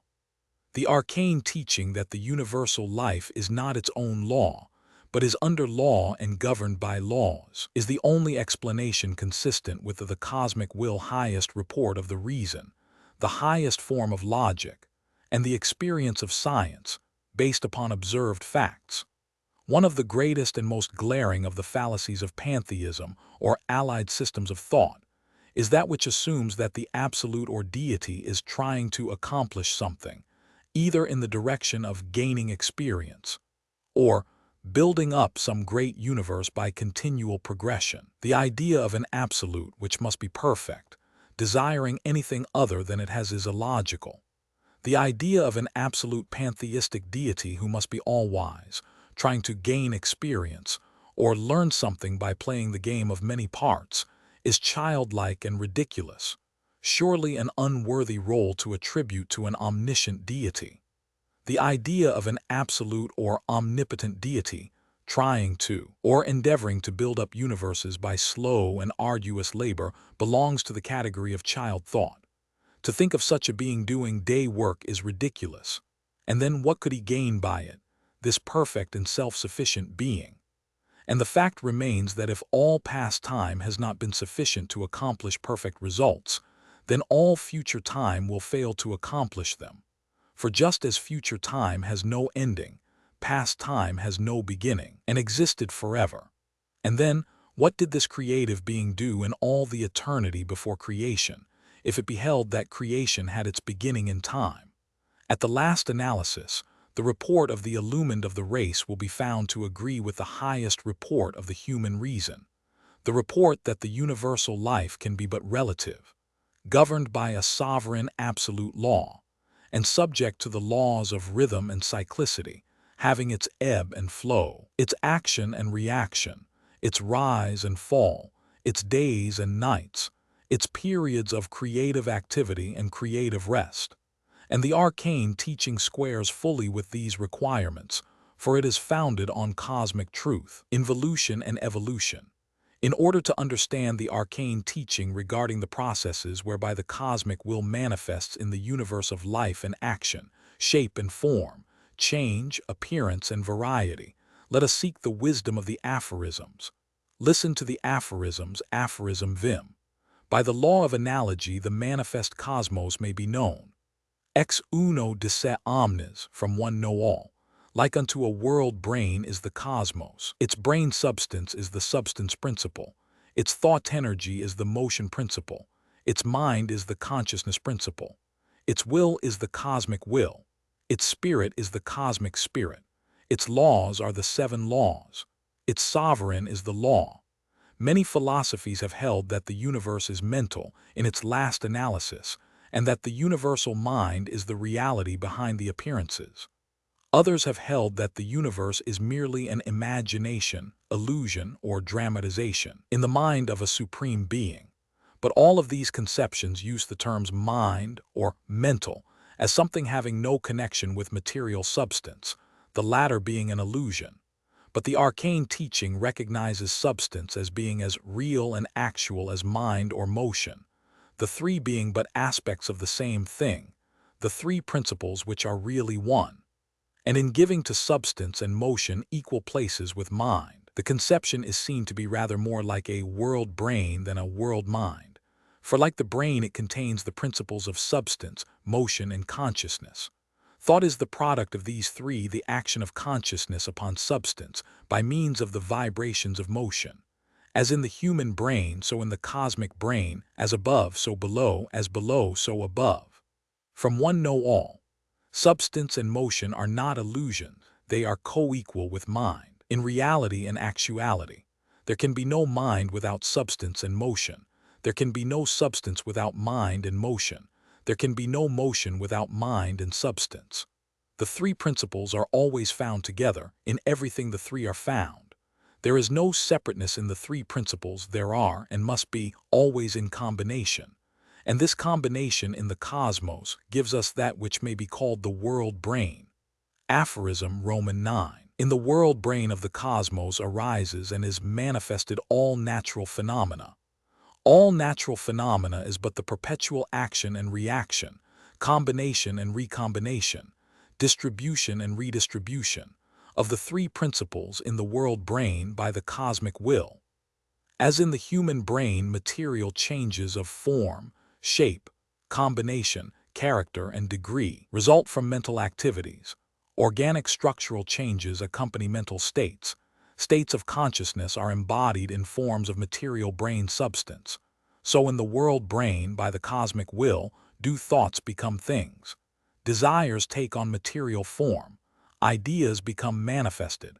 Mental images become reproduced in the material and physical forms, shapes, and appearances. Mental states precede material form. Mental images precede materialization. In this aphorism is contained a marvelous scientific truth, little suspected by the majority of thinkers. Every mental state produces a corresponding material change in the structure and involution and evolution substance of the brain. The brain cells respond to the faintest mental state. The arcane teaching informs us that the cosmos, being a great world brain, is governed by the same laws, as below, so above. This being so, we may see how the cosmos, while still being mental, may yet manifest in actual material and physical forms and phenomena under the direction of the mind. There is mind back of every material and physical form and appearance. Here is the reconciliation between mentalism and materialism, idealism and naturalism. Read the above aphorism carefully, a number of times. It contains the key of the material cosmos and the secret of mentalism. Read between its lines. It informs you why and how thoughts become things, mental states produce material forms, mental images cause materialization.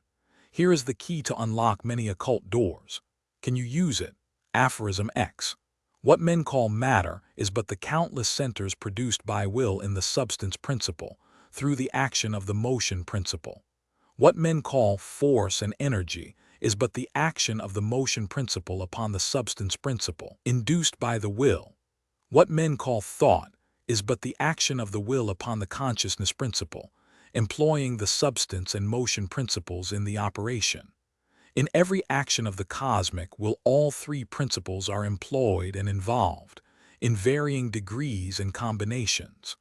The will is the motive power behind all manifestation in the world brain of the cosmos. The above aphorism states that which some of the more advanced of modern scientists and philosophers now hold to be a proven fact.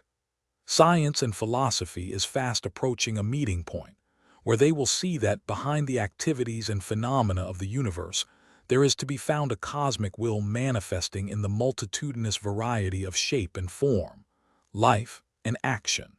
Science and the arcane teaching agree upon this point. As a celebrated philosopher-scientist said, the material universe is but the outer wrapper behind which is hidden a spiritual creative activity, a striving, feeling, sensing, like that which we experience in ourselves. Kanation, the voluntary power impelling to effort, is held by Wundt to be the fundamental essence of this activity. Thus Wundt postulates the existing of a cosmic will, similar to that of the arcane teaching. A recent paper by an English scientist says, "There is but one substance, and that is spirit. Matter, so-called, is nothing but rigid places in spirit.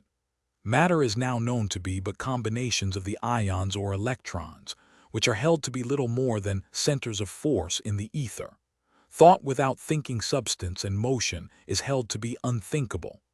Likewise, science now holds that there is life and mind in all material substance, from atom to protoplasm. Science, like the arcane teachers, finds the three principles, substance, motion, and consciousness in everything.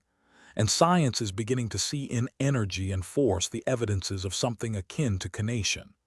Kanation is the voluntary power impelling to effort, the faculty of voluntary agency, etc.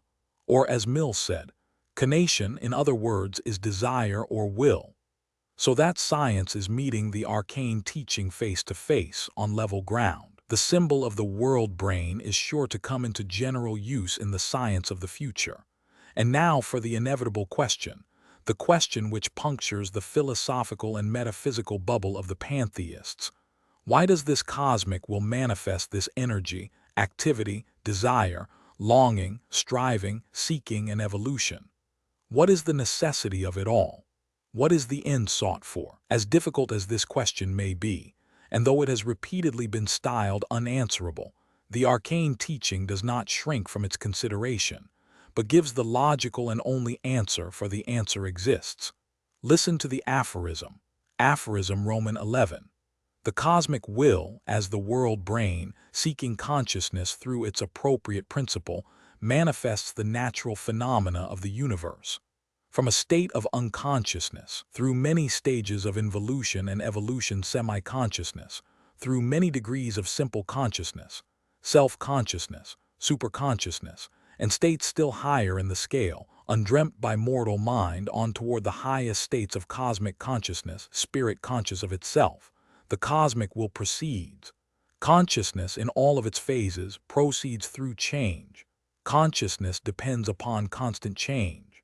Consciousness always produces activity and manifests motion. Consciousness always manifests objectively in change and motion in substance, in substantial shape and form.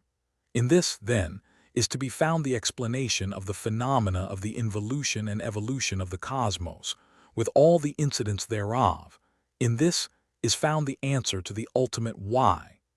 The above is one of the most important of the basic aphorisms, the one which explains the why of the manifest evolving cosmos. The answer is understandable only through the symbol of the world brain. The cosmic spirit or will, awakening from its sleep of unconsciousness, during the cosmic night in the infinity of nothingness, seeks consciousness. Consciousness is the livingness of life. Therefore the cosmos seeks life itself. The cosmos manifests in order to gain conscious life. Like the mortal awakening from a profound sleep, almost death-like in its intensity, the cosmos begins its task of regaining consciousness, which is the livingness of its life. And as to the mortal sleeper, such consciousness comes to it slowly. In order to fully appreciate the meaning of the aphorism, we must regard the nature and meaning of consciousness. Consciousness means awareness, and of course is purely mental in principle. The aphorism says, consciousness in all of its phases proceeds from change. Consciousness depends upon constant change. Is this borne out by modern psychology? Let us see. The best authorities in modern psychology agree to this statement. To them, consciousness is a stream of changing mental states with their corresponding physical changes. The textbooks say, every act of consciousness involves a change from a past state to a present. A leading authority says, consciousness is in constant change. Also, No state once gone can recur and be identical with what it was before. Also, consciousness does not appear to itself chopped into bits. It is nothing jointed. It flows. A river or a stream are the metaphors by which it is most naturally described. In talking of it, let us call it the stream of consciousness. Another authority says, consciousness results from perpetual change. It is impossible to maintain a uniform conscious state. A uniform sensation of pressure becomes quickly unnoticeable. The pressure must perpetually vary, or the sensation will cease. And this is true of all conscious states whatsoever. All the best authorities agree in the above position. The cosmic will which is embodied in the cosmic substance, just as is the will of man embodied in his brain substance, must constantly manifest changes within that substance in order that it may be conscious. It must do this constantly and perpetually, else it becomes unconscious. When it is remembered that states of consciousness are always accompanied by corresponding material and physical changes, that thoughts become brain things, then we can see the explanation of the constant change in the physical world, which we call natural phenomena. The aphorism also says, consciousness always produces activity and manifests motion. Modern psychology also bears out this statement. Prof. William James has brought out this point most forcibly in his works. He says, among much else on the same subject, all consciousness is motor, also. Using sweeping terms and ignoring exceptions, we might say that every possible feeling produces a movement, and that the movement is a movement of the entire organism and of each and all its parts. In short, a process set up in the centers reverberates everywhere, and in some way or other affects the organism throughout, making its activities either greater or less. Is it not plain that, granted the existence of the cosmic will in its aspect of a world brain, then every state of consciousness involution and evolution within it must produce activity and motion within it, and must also manifest the corresponding physical and material changes in its substance and organic structure? Does not this, coupled with the fact that consciousness depends upon constant change, give us, in the words of the aphorism, the explanation of the phenomena of the involution and evolution of the cosmos, with all the incident thereof? Does not this explain to us the workings of the law of sequence? This then is the cause behind the involution and evolution of the cosmos as told by modern science. In awakening into consciousness, the world brain creates centers of material shape and form within itself. Then by slow degrees more complex form and combinations appear. Upon the created worlds appear the material appropriate for the manifestation of organic life. Then life as we know it appears. Then higher forms come. Then man. Then, as on certain of the worlds being much higher in the scale than man, appear. And then on and on and on, ever in an ascending scale of life and being, shape and form, combination and degree. In the world brain there are many planes of consciousness, just as there are in your own brain mind. There are the instinctive planes and those still below, the subconscious, and those above, and the superconscious, and other stages of which man does not as yet dream. Just as the various brain cells perform their several functions, varying in the degree of importance and function, so do the various centers in the world brain play theirs, in the same varying importance and degree. Each is a part of the all, and there is a relationship and interdependence between all. None is alone and separate. Separateness is an illusion. All is one. The part played by man, by you in this great cosmic drama, will be considered in the succeeding parts of this series of lessons. Therein will be taught the lesson of man, know thyself. In considering the world brain, do not make the mistake of the average student, in thinking merely of this speck of dust called the earth, as being all that is included in the cosmos. In the cosmos are contained an infinitude of infinitudes of universes, of suns and planets. Space itself must be exhausted before the universes are exhausted. Number itself must be exhausted before their number is exhausted.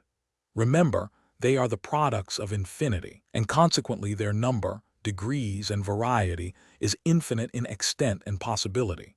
Nor should you make the mistake of explaining of the cosmos in the terms of time, except as a convenience in thinking.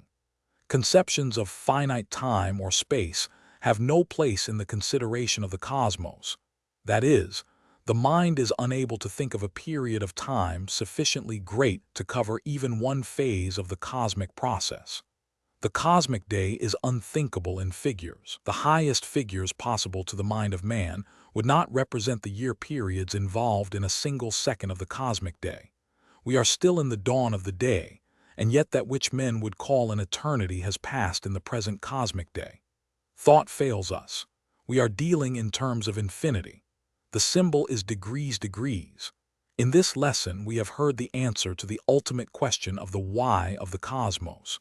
We have seen that that answer is necessity and law. It is the law of the cosmos that the cosmic will should desire and will to live, and that in order to live, consciousness, the livingness of life, is necessary, and that in order to gain consciousness, continual and constant change is an actual necessity, and this constant change produces the phenomena of the manifest cosmos.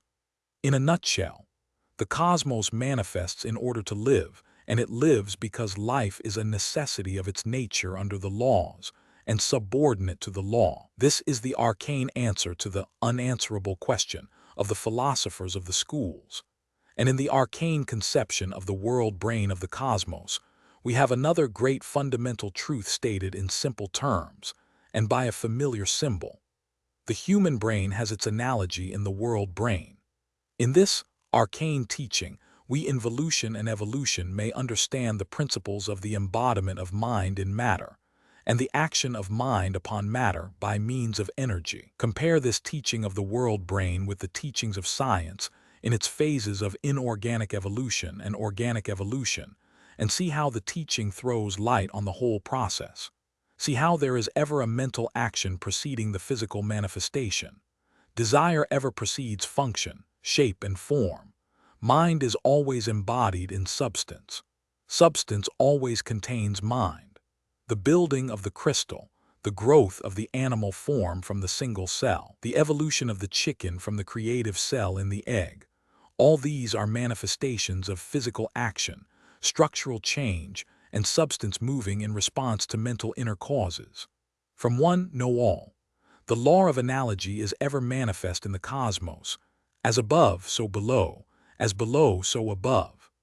The conception of the cosmic world brain also throws much light upon many phases of mental, psychic, and occult phenomena, in which the world is now taking such a decided interest.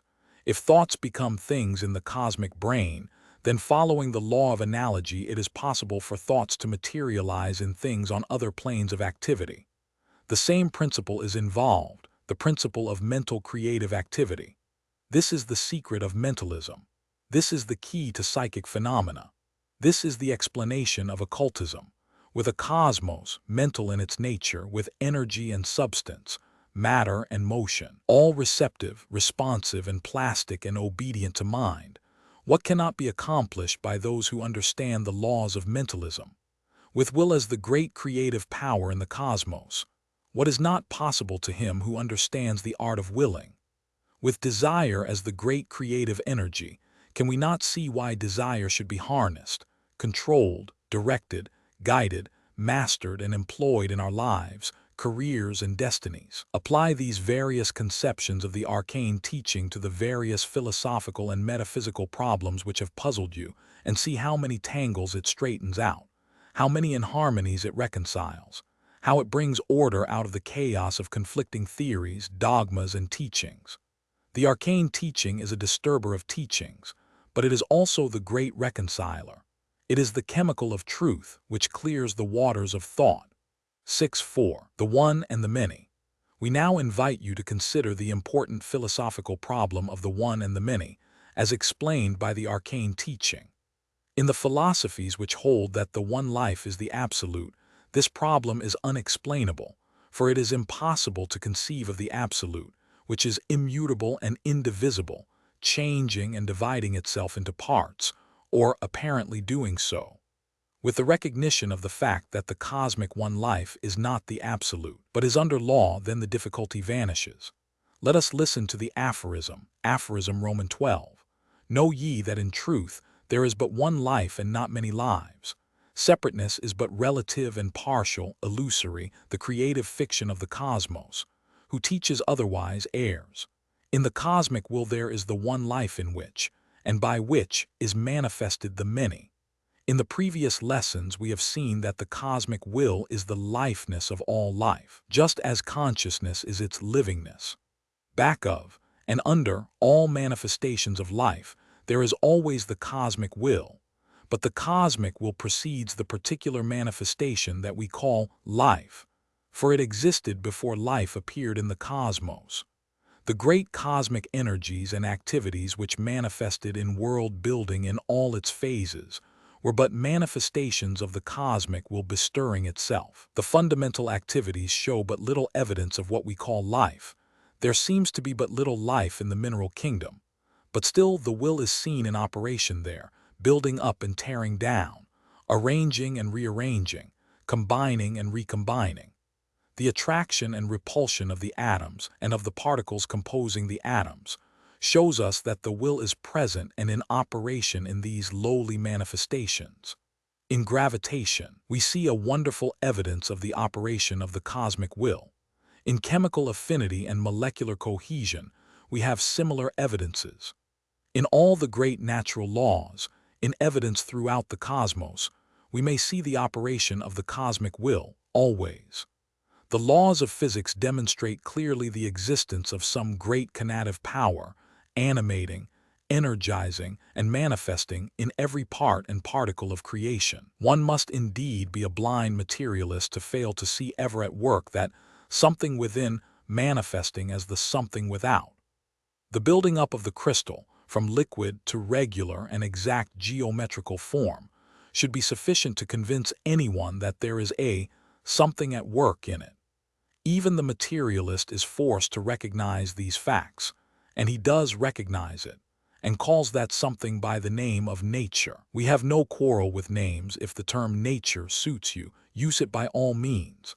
But if you think clearly, you must recognize that your nature is conative, and acts and manifests as a cosmic will. The fundamental activities and manifestations of cosmic will or one life are akin to the activities and manifestations of our own lives. Stop to consider that your body was built up from a single cell by your live forces, not only your fleshy parts, but your hair, nails, teeth, and even the hardest bones which form your framework. And likewise, the flint-like shell of the clam, oyster, and other hard-shell animals were so built up, not to speak of the harder geometrical crystal forms of the diamond and other minerals, which are but built-up shapes and forms. The one and the many, the diamond is composed of carbon, which is but a gaseous substance which becomes solid under certain conditions. The hard ivory of the elephant's tusk was built up from cells, by the life forces within the animal itself. So you see that life can build up hard substances as well as soft ones. And the same force that builds up these hard substances builds up the rocks and hills, and mountains and minerals that form the body of nature. Just as certain functions of the animal or human brain manifest in building up the body of the cosmos, the cosmic will from the beginning has sought to embody itself in objective form in order to manifest consciousness, which is the livingness of life, as we have explained in a previous lesson. Like the life forces in any being, it first concerned itself in providing a body for itself, in order that it would have a substantial foundation for further and higher manifestation of its life. In the cosmos, the material plane of activity is the one first operated upon. Then comes the slowing down of the vibrations of motion, and the principle of substance produces the elementary particles which, combining, form matter. Then matter begins to evolve into higher forms, until at last there is produced the combination in which is possible the manifestation that we call organic life. From the lowly living cell-like creatures in the slimy depths of the primeval ocean beds, arise step by step, slowly, tediously, painfully, arduously, and haltingly, but surely and steadily, form after form of higher and still higher living organisms. The modern scientific theory of evolution, which, however, was antedated some 2,500 years by the ancient Greek philosophers, tells us a true tale of the slow rise and development of life forms. At last man, a poor, weak, brutal creature with wonderful possibilities, was evolved by the one life in its urge toward conscious life. And this poor creature has advanced wonderfully. And evolution does not stop here, for man is but an intermediate step. On other worlds in the cosmos, there are beings as much higher than man is higher than the earthworm. Our planet is but one of millions upon millions of worlds in which evolution is at work. We are way down low in the scale of worlds and being. There are beings as great as man's conceptions of the gods of old, dwelling on some of these planets and worlds. Some of us have dwelt on these brighter spheres, but have been sent back a grade or two in order to complete tasks left undone, or to gain experiences necessary, or because the fires of material desire had not yet died out in us, and we needed to get enough of it once more, in order to be free of the dross. There are planes of life so transcendently grand and exalted that man's wildest imagination cannot conceive of them. And on the other hand, there are worlds lower in the scale so sunken in materiality and foulness that the orthodox hell would be preferable to them. Man goes where his desires take him. He travels the road of his desires and thoughts. He makes his own route, he guides his own vessel. Man is his own destiny. The many lives are but centers of life in the great one life. Separateness is but the creative fiction of the cosmos, illusory and relative. All life is but one in its fundamental nature. The entire cosmos is but one life, in which we are parts or centers.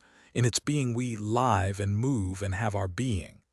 The one life is not far away, but is all around us and immanent within us. While one phase of the cosmic paradox shows the individual to be but an infinitesimal unit in a stupendous whole, the other phase shows the individual to be identical with the whole, connected with all by spiritual bonds and links, and sharing the infinite possibilities of the all. The life of the individual is not bounded by his personal limitations, but includes the life of the all. In this understanding and recognition, there is found the reconciliation, unity, and agreement between the contradictory phases of life and the universe. True spiritual advancement depends upon the increasing recognition and identification of the individual with the all. The one and the many. An important point in the arcane teaching is that which holds that the cosmos is, and can be, conscious only through and by means of the various centers of consciousness within itself. Without these centers of consciousness within itself, the consciousness of you and I and all the rest, the one life would be unconscious. Just as the individual can be conscious only through his stream of units of consciousness, so can the one life be conscious only through its stream of centers of consciousness. Destroy these centers of consciousness, and the cosmos once more is resolved into its condition of unconscious nothingness. And moreover, the one life can live only through its centers of life, the centers called you and I, and the rest. Will is the lifeness of life, consciousness is the livingness of life, and the individual is the center of both will and consciousness, and therefore of life. As the cosmos advances in the cosmic day, there is manifested a constantly increasing blending or unification of the various centers of life, a constantly increasing identification of the individual with the all. And thus is accomplished the approach to the cosmic high noon, when the one life, as one life and consciousness, lives, wills, and is conscious. Before that time comes, the illusion of separateness is manifested. The creative fiction of the cosmos operates in working out the approach to cosmic consciousness. Thus it is seen that the cosmos, or one life, does not manifest as separate units of life in order to amuse itself, or to try experiments, or any of the various explanations hazarded by philosophy, metaphysics, or theology. It manifests through the centers, because it must do so in order to live and be conscious.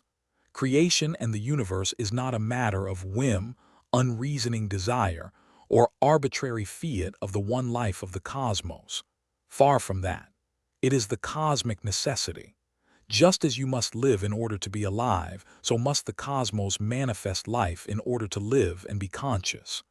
Just as you find the imperative demand for life within yourself, so does the cosmic life find the imperative demand for life within itself. The one life is under the law just as you are under the laws. The urge of must is ever impelling it forward.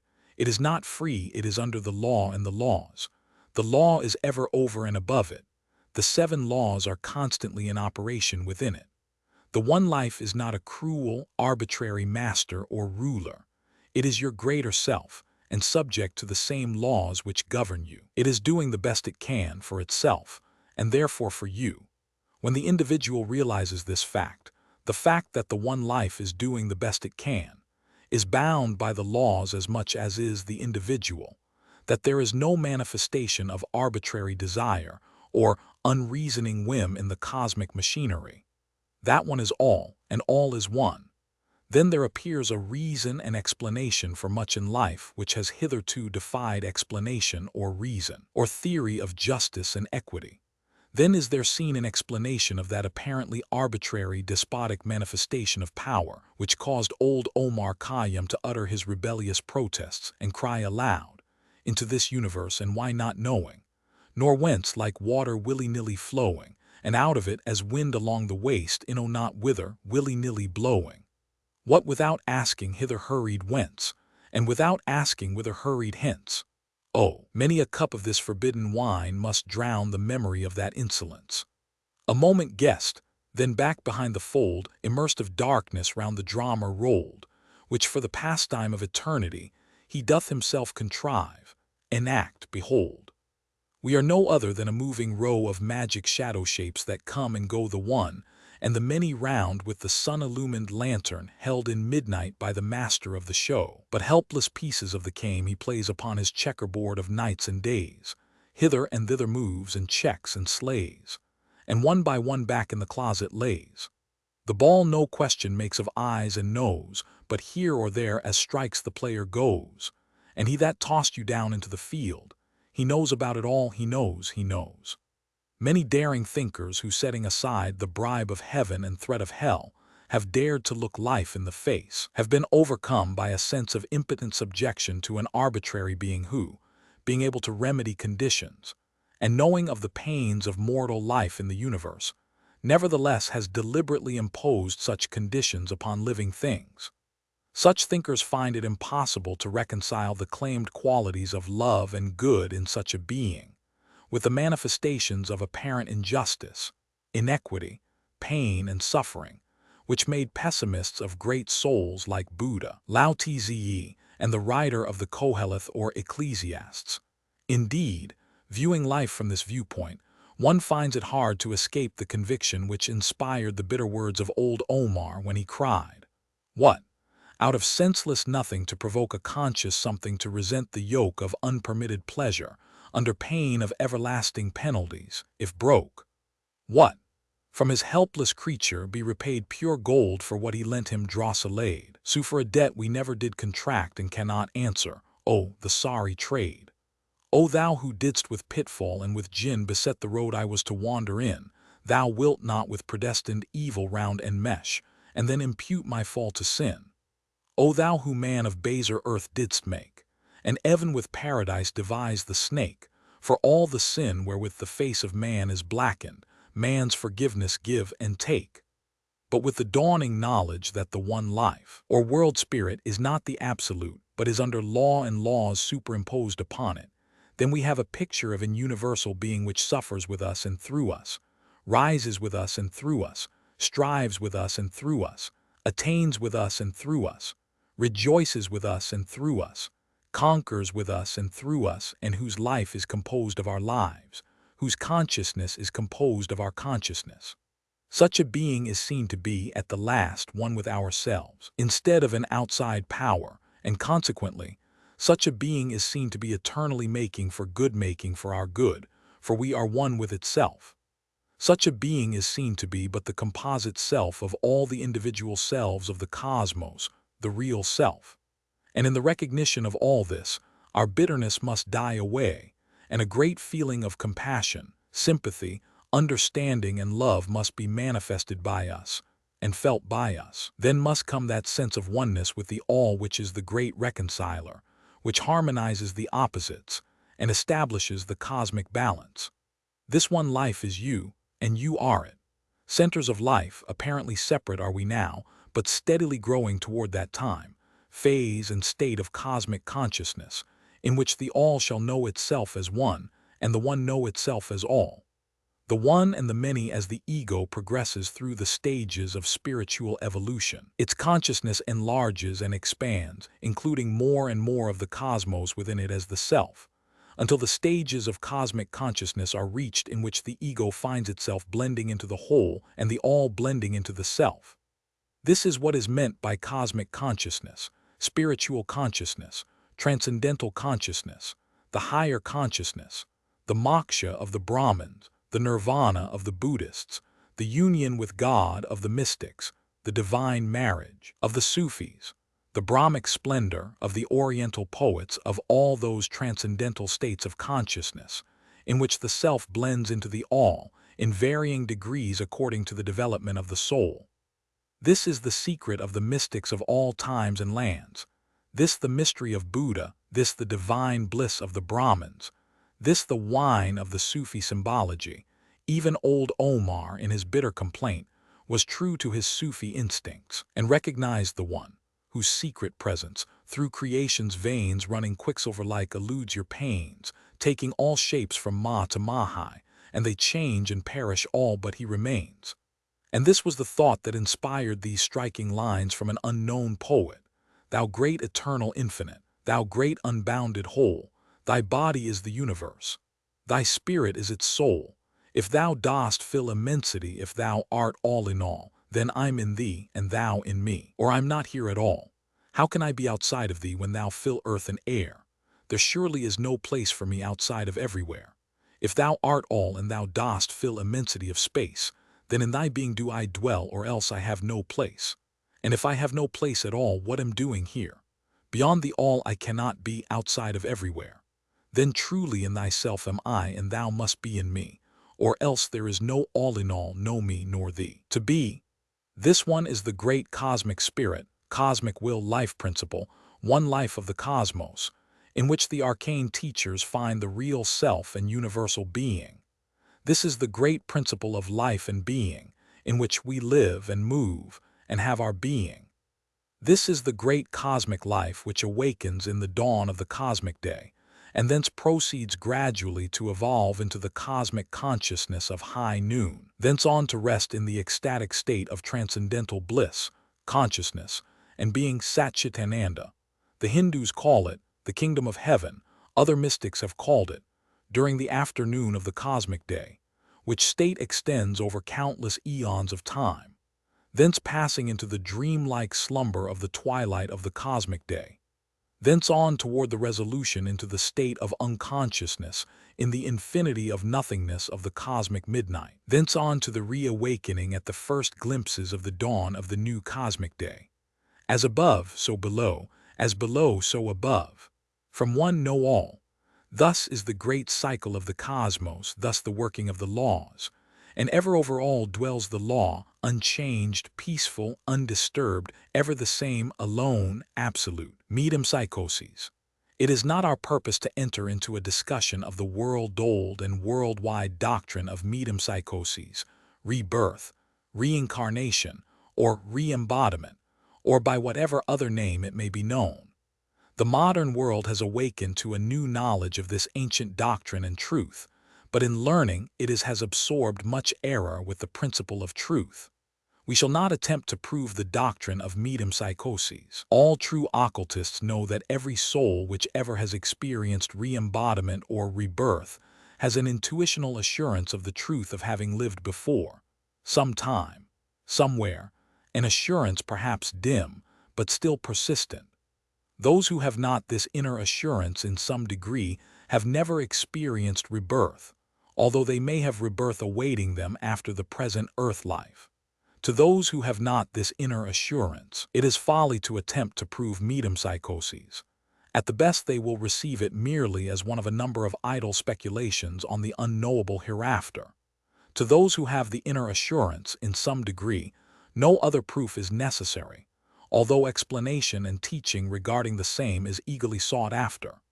In this, and the following lesson, we shall ask you to consider the arcane teaching regarding the details of metempsychoses, reincarnation, and rebirth. Many of the points of the teaching may seem strange and startling to those who have studied other teachings, but careful study and comparison will show the truth in spite of the contradictions from without. For the first point, listen to the aphorism, Roman 13. Know ye this first truth of metempsychoses: the ego is evolved from the personal self. Every living thing possesses a personal self, but even among men, many fail to reach egohood. Egohood is earned, not bestowed as an universal natural gift. Many personalities are born, but few egos are evolved. Personality perishes in the astral world. After the death of the physical body, egohood persists in re-embodiment and rebirth. This startling truth, embodied in the aphorism, is one of the fundamental principles of the arcane teaching. The majority of religions and philosophies have held to the idea of the universality of immortality, although there have been some notable exceptions to the rule.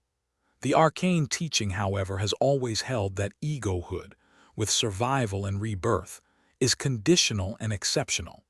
It has held that there must be earned and evolved an ego before that ego may persist in re-embodiment and rebirth. Many of the ordinary teachings regarding reincarnation hold that there is a continuous chain of rebirth or reincarnations from the lowest form of animal life, and often still lower, to that of advanced man and beyond. This is not so held in the arcane teaching.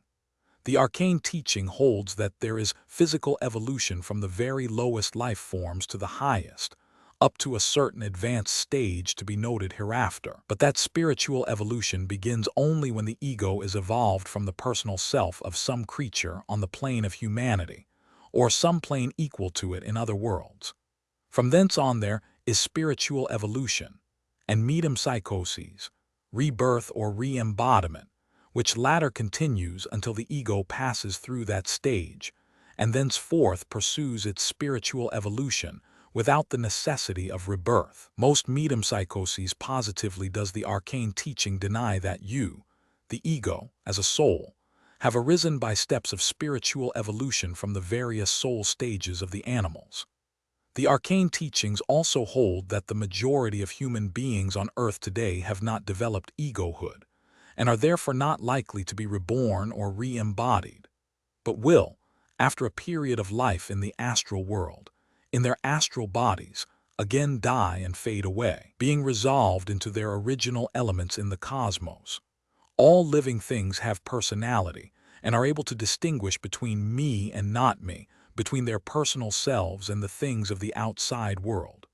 But only a portion of the human race have developed the phase called by psychologists self-consciousness, or the sense of individuality, in which they are able to distinguish between the I and the me. By the me is meant the things of personality, the body, the mental states, the feelings, the desires, the characteristics of personality, etc. By the I is meant that transcendental something in oneself which is able to stand aside and apart and view the me as from outside, that something which enables one to feel, I am. That's something which enables one to know that he is superior to the body, or the personality, and that he will always be I am, no matter in what part of the cosmos he may be, or after how many eons of time he may say it. It is most difficult to describe this phase of consciousness, but those who have it will recognize it, and those who have it not will likewise realize the lack. Some may not recognize it under the term ego or the I am, but will understand when we say it is that which may be called soul consciousness. That is, a consciousness that you are a soul, inhabiting a body and using a mind, a something over and above personality and mortal life, a something destined to live on, and on a something which feels and knows that it is. A great many people do not recognize this something within them, but instead believe that they have a soul, or will have one at least, their idea of soul being something that will emerge from them after death. The true soul recognizes itself as being now.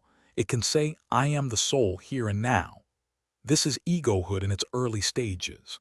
The cosmic will, or one life, begins its work of physical evolution, working from lowly forms to higher and higher, the benefits of acquired conscious experience being transmitted through the laws of sequence or heredity. In this way, the lower animals advanced in the scale of evolution, and man appeared. But man was, and in many cases is now, but a higher form of the lower animals. His soul life comes later.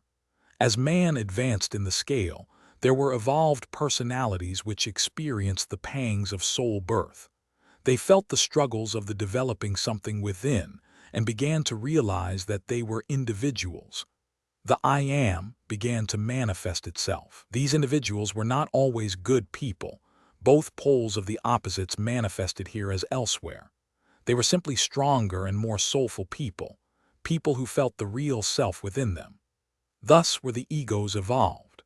When physical death overcame these individuals, after spending their allotted and usual time in the astral world, and sinking into the astral slumber preceding the usual astral dissolution and final death, these egos awoke to a new life in new bodies, metempsychoses in its earlier stages. Each ego was reborn into a new body, along the lines of its general character and desires, although it preserved but a faint memory of its past life. The ego preserved its character, however, although its personality had slipped away from it. Thenceforth, these egos proceeded along the lines of spiritual evolution, in connection with physical evolution, and thereby the one cosmic life was enabled to evolve and progress along two lines of evolution. Instead of one as before, the cosmic will doubled its resources. In order to see the why and how of this process of re-embodiment or rebirth, let us listen to the aphorism. Aphorism Roman 14. Know ye this second truth of metempsychoses. Persistence in egohood in rebirth or re-embodiment is but the recollection or the memory of the cosmic will in the metempsychoses world brain. As the mortal brain recollects and thus embodies an idea or thing, so does the world brain recollect and thus embodies the egos. This is the truth of metempsychoses and the phases of life beyond metempsychoses. To those who have deemed incapable of solution the how of re-embodiment, the truth contained in the above aphorism will come like a flash of lightning, illumining the darkness of midnight. The analogy is seen at once by those familiar with the laws of the mind and the phenomena of the brain. An idea or thing, the impression of which is in the memory, occultists claim the memory to be largely astral in its nature, is recalled or recollected, and immediately passes into the field of consciousness. And to pass into the conscious field, it must be embodied in the brain substance or cells. It must be given an appropriate body. The cosmic will remembers the ego in the astral world, and in the world brain it again embodies it in material form. We urge you to study this carefully and thoroughly before proceeding further, in order that you may make this great truth your own for all time. Consider this. To be remembered by the cosmic will in the world brain is to persist in being, for whatever is so remembered cannot perish so long as the world brain persists and exists. And now listen to the aphorism, telling the third truth of metempsychoses. Aphorism Roman 15. Know ye this third truth of metempsychoses. In recognizing and knowing the I, the individual recognizes and knows the cosmic will, and the cosmic will knows and recognizes the individual. Egohood is mutual conscious recognition. All below this phase belongs to the subconscious plane of the world brain. In this aphorism is contained another remarkable truth. It informs us that the I Am, or I, or soul recognized by the individual even faintly, is the conscious recognition of the cosmic will or one life which is our real self. And likewise, such recognition is mutual, for in it also is comprised the recognition of the individual by the one life. When we know, recognize, and realize the one within us, then the one recognizes us within itself, and thenceforth it remembers us, and our spiritual evolution begins. As the aphorism says, egohood is mutual recognition between the individual and the all. The aphorism also informs us that below the plane of ego, all the life activities of the world brain are along subconscious lines, below the plane of consciousness. In other words, the being in whom we are knows and is conscious of us only when we are conscious of being within us. The recognition is mutual in consciousness, and correspondingly, as we advance in the great scale of consciousness, we come into a closer recognition and consciousness of the One, and the One comes into a closer recognition and consciousness of us. Finally, at the high noon of cosmic consciousness, we come to know that we are the One, and the One comes to know that it is us. And toward this is the aim and goal of spiritual evolution. But not all the egos reach this stage. Many fall by the wayside, or sink into the mire. We shall speak of this in the succeeding lesson, and we mention it here merely to prevent a misapprehension. The arcane teaching does not hold that rebirth is imposed arbitrarily upon the ego, or by reason of punishment or reward for deeds, good and evil of the physical life, but on the contrary, that it proceeds in accordance with the operation of the 7 laws, following the general path of the desire and character of the individual. In other words, the character of the individual, which is composed of the sum of his experience and his desires, follows the line of the general expression of his desires in deciding his future embodiments and life. Desire is the strong motive force of life, as we shall explain in a future lesson, and its urge toward expression leads him into certain channels of rebirth. An understanding of desire and the will enables the individual to regulate his character so that he may practically map out his future lives, instead of allowing them to metempsychoses be determined by blind desire, as is the case with the majority of the race. Nor does the arcane teaching hold that metempsychoses shall always continue along unconscious lines.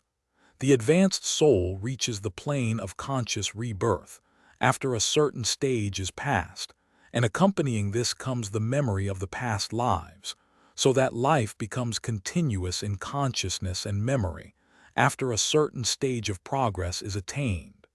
At present, the average ego is undergoing a stage of spiritual evolution akin to the mental stage of a child of a few years of age. The child remembers but little of its past. The happenings of a few months ago are forgotten. Even the affairs of yesterday seem dim today. But as the child advances in years, it has a better and still better remembrance of the past.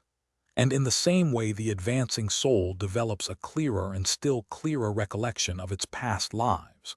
The dim memories and flashes of remembrance of the past, which many of us now have, will be succeeded eventually by a full remembrance of the details of our past lives.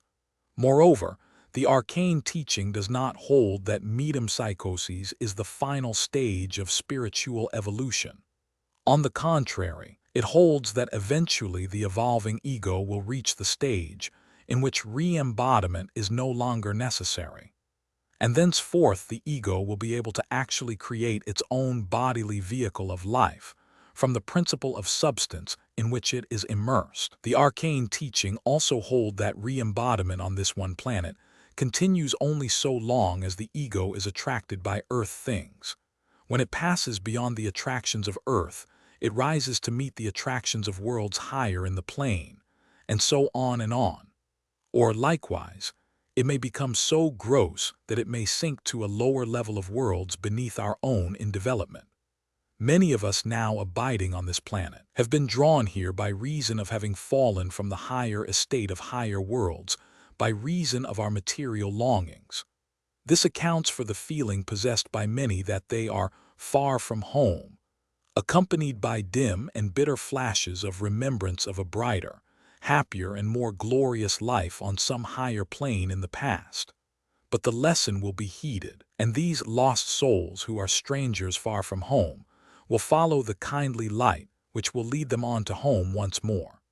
The arcane teaching holds that the dual nature in individuals, the two natures struggling for supremacy, arise from the struggle between the I, which is the reincarnated ego, and the me, which is the personality received along the lines of heredity, ancestral race, thought, etc. The I is the real self, the me is the personality which has been inherited.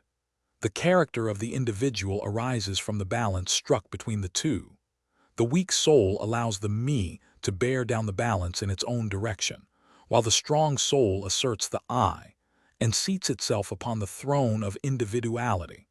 The very fact of the existence of such a struggle between the me and the I of the individual shows that there must be an I, or ego, superior to, and in a measure independent of the inherited and acquired me. And the fact that the individual experiences this dual nature is his proof that he has attained at least some degree of egohood. For those of the race who lack egohood are like the lower animals and simply follow inherited and racial desire. The only conflict in the minds of those lacking egohood is the conflict between opposing desires of this kind. There is no I to set aside desire or to master it by will. The strong ego is able to master desire by willable, not only to desire to will, but to will to will. Desire and will are the two poles of the manifestation of will. Desire rules the individual unless he masters it by will. The ego may assert its will over the inherited desires of the me or false self. Personality is connected with the physical body and its psychical inheritances and acquired tendencies.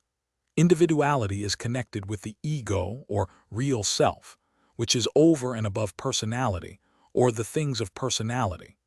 Personality is bound metempsychoses and tied by the relative things and persons connected with one's personal present incarnation. Individuality is free from those bonds, ties, and limitations and soars above them in its cosmic flight. Personality says, I am John Doe of Akron, grocer, aged 48, or Mary Rowe, spinster, aged 45, as the case may be. Individuality says, I am that which I am, above names and forms and personal sheaths or vehicles. Each ego has been embodied in numerous personalities during the spiritual evolution. Old Atlantis, Chaldea, Egypt, Greece, and other ancient lands have known us. Rome, Tyre, Carthage, Babylon, Troy, and other cities of the past have been ours. We have worshipped Jove, Isis, Thor, Woden, Baal, Pan, and many other strange gods. We have learned many lessons, we have had many defeats and many victories, and we are now emerging into a conscious realization of what it all means. We have reached the point where we shall have some say in the matter. We are facing the cosmic adventure with open eyes and bold hearts. We are going on and on and on. The dawn of the cosmic knowing is upon us. The light is rising over the hills, bidding us awake to the tasks of the day. Let neither time nor space terrify us. Let nations vanish and worlds disappear. What is that to us? The cosmos is our home, all parts of space our own, all time ours to live in and employ. All the time there is, all the space there is, all the knowledge there is ours to have and to hold. All this is the heritage of him who can say and feel, I am. Survival of the fittest. Of all the various points of the arcane teaching, that of the law of spiritual survival of the fittest is one of the most startling when contrasted with the ordinary teachings on the subject. Many thinkers who freely admit the existence in nature of the law of physical survival of the fittest seem to find an idea of injustice in the correlated doctrine of the spiritual survival of the fittest, although the two are but correspondences on two several planes, following the law of analogy. When the teaching is examined in detail, it will be seen that not only does it conform to other manifestations of nature, but also is in strict accordance with the fullest equity and justice. Particularly is the absolute equity and justice of the law seen, when it is perceived that the failure to survive of the personality of those lacking egohood is not the result of arbitrary fiat or dicta, but is the result solely of the desire and will of the entity or personality itself. The entity perishes and dissolves, not in spite of its desires and will, but because of them. The lowest forms of life perish almost immediately after the moment of physical death. It is true that even the very lowest creatures have an astral body which survives the death of the physical body, but as all the desires of such creatures are bound up in their physical lives, they have nothing to live for after the physical body is destroyed. Such life, persists for a very short time in its astral covering. For desire fading away, the astral body dissolves into its original elements, and the entity perishes. As the scale of life is ascended, there is a longer survival of the astral body of the creature, for its desires die more slowly, being more complex and tenacious. The astral forms of the higher animals often persist for quite a time after their physical bodies have perished, but after a time, their desires burn out, and the astral form dissolves, and the entity perishes. In the case of domestic animals who have become strongly attached to their human friends, and who have absorbed something from the latter's love for and interest in them, the astral form often persists for years, finding great pleasure in being in the proximity of the human friends, although unseen. In this case, the desire for survival is strong and almost reaches the phase of will. When the scale of man was reached by evolution, there was but little change in the manifestation of spiritual survival of the fittest, for primitive man was but a little more than an intelligent beast. When his astral form passed out of the physical body, it was like that of the beast. It found but little pleasure or satisfaction in life apart from the physical, for its desires were altogether along physical lines. It soon found that it had nothing to live for, and became filled with weariness, ennui, and dissatisfaction, and soon found comfort in the astral sleep which precedes astral death. After a few years, the entity perished, because it had no desire to live without a physical body. And as surprising as the fact may be to many, it is true that the majority of persons today have advanced but comparatively little beyond the spiritual plane of the savage. Such people are so tied to physical manifestation and sensual gratification that life outside of the physical body soon wearies them and fills them with dissatisfaction. They set into motion the reversal of desire, the negative pole of the will to live, survival of the fittest, and accordingly, there begins a slow process of astral weakening and loss of vitality, which results in dissolution and the final death of the entity. A writer reports such an entity as saying, in a communication from the astral plane, "The disembodied learn that the Hades of immortality is the lack of physical body. Lacking desire to continue disembodied life, and lacking the will of egohood to demand rebirth, the entity passes away gradually, just as people in the physical body die for lack of interest, and because they have nothing left to live for, so do disembodied entities on the astral plane likewise die, because they have nothing to live for. Having failed to develop egohood during physical life, they have nothing left to survive after the dying away of the body of desire. It is true that in rare cases, extreme love for and by some person possessing egohood may develop the seeds of egohood in a disembodied entity on the astral plane and cause it to seek rebirth. And likewise, some entities develop egohood in the astral world through instruction from others more advanced than themselves. There is a great difference between the will to live of the strong-willed ego and the desire to live again in the same personality, which is the only desire possible to these people who have not developed egohood or individuality. When one realizes the I am, over and above personality, then the things of personality are left behind, and the desire and will is simply to be.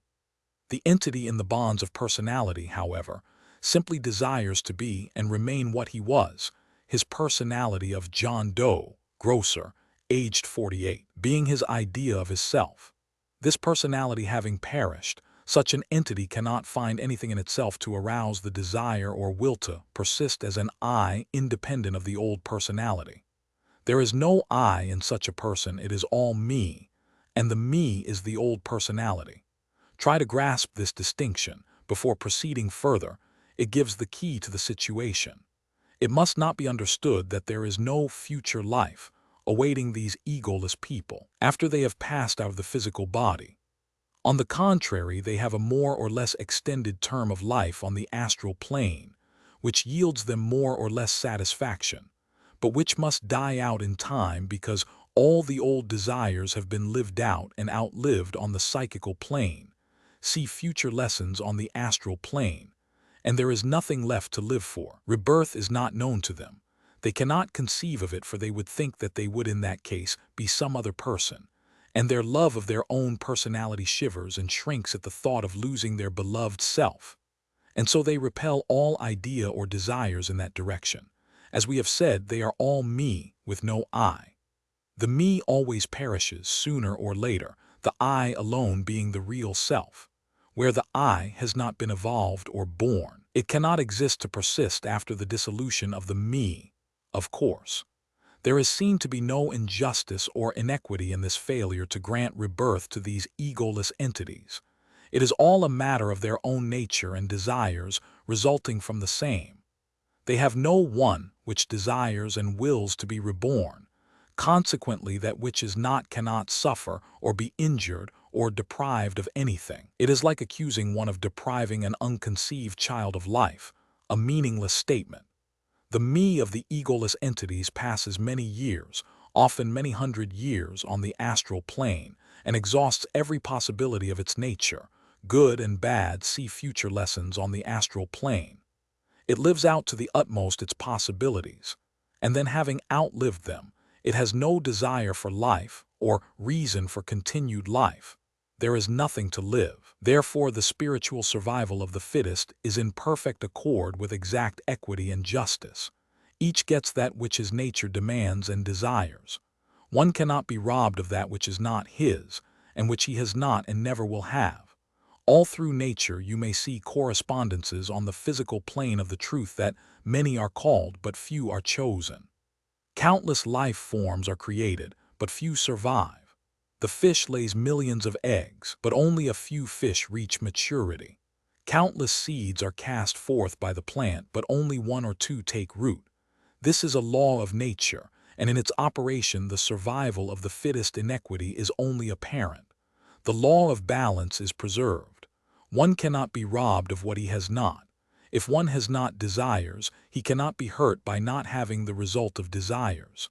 Place the savage in a palace, and he dies broken-hearted. Restore him to his jungle, and he is happy.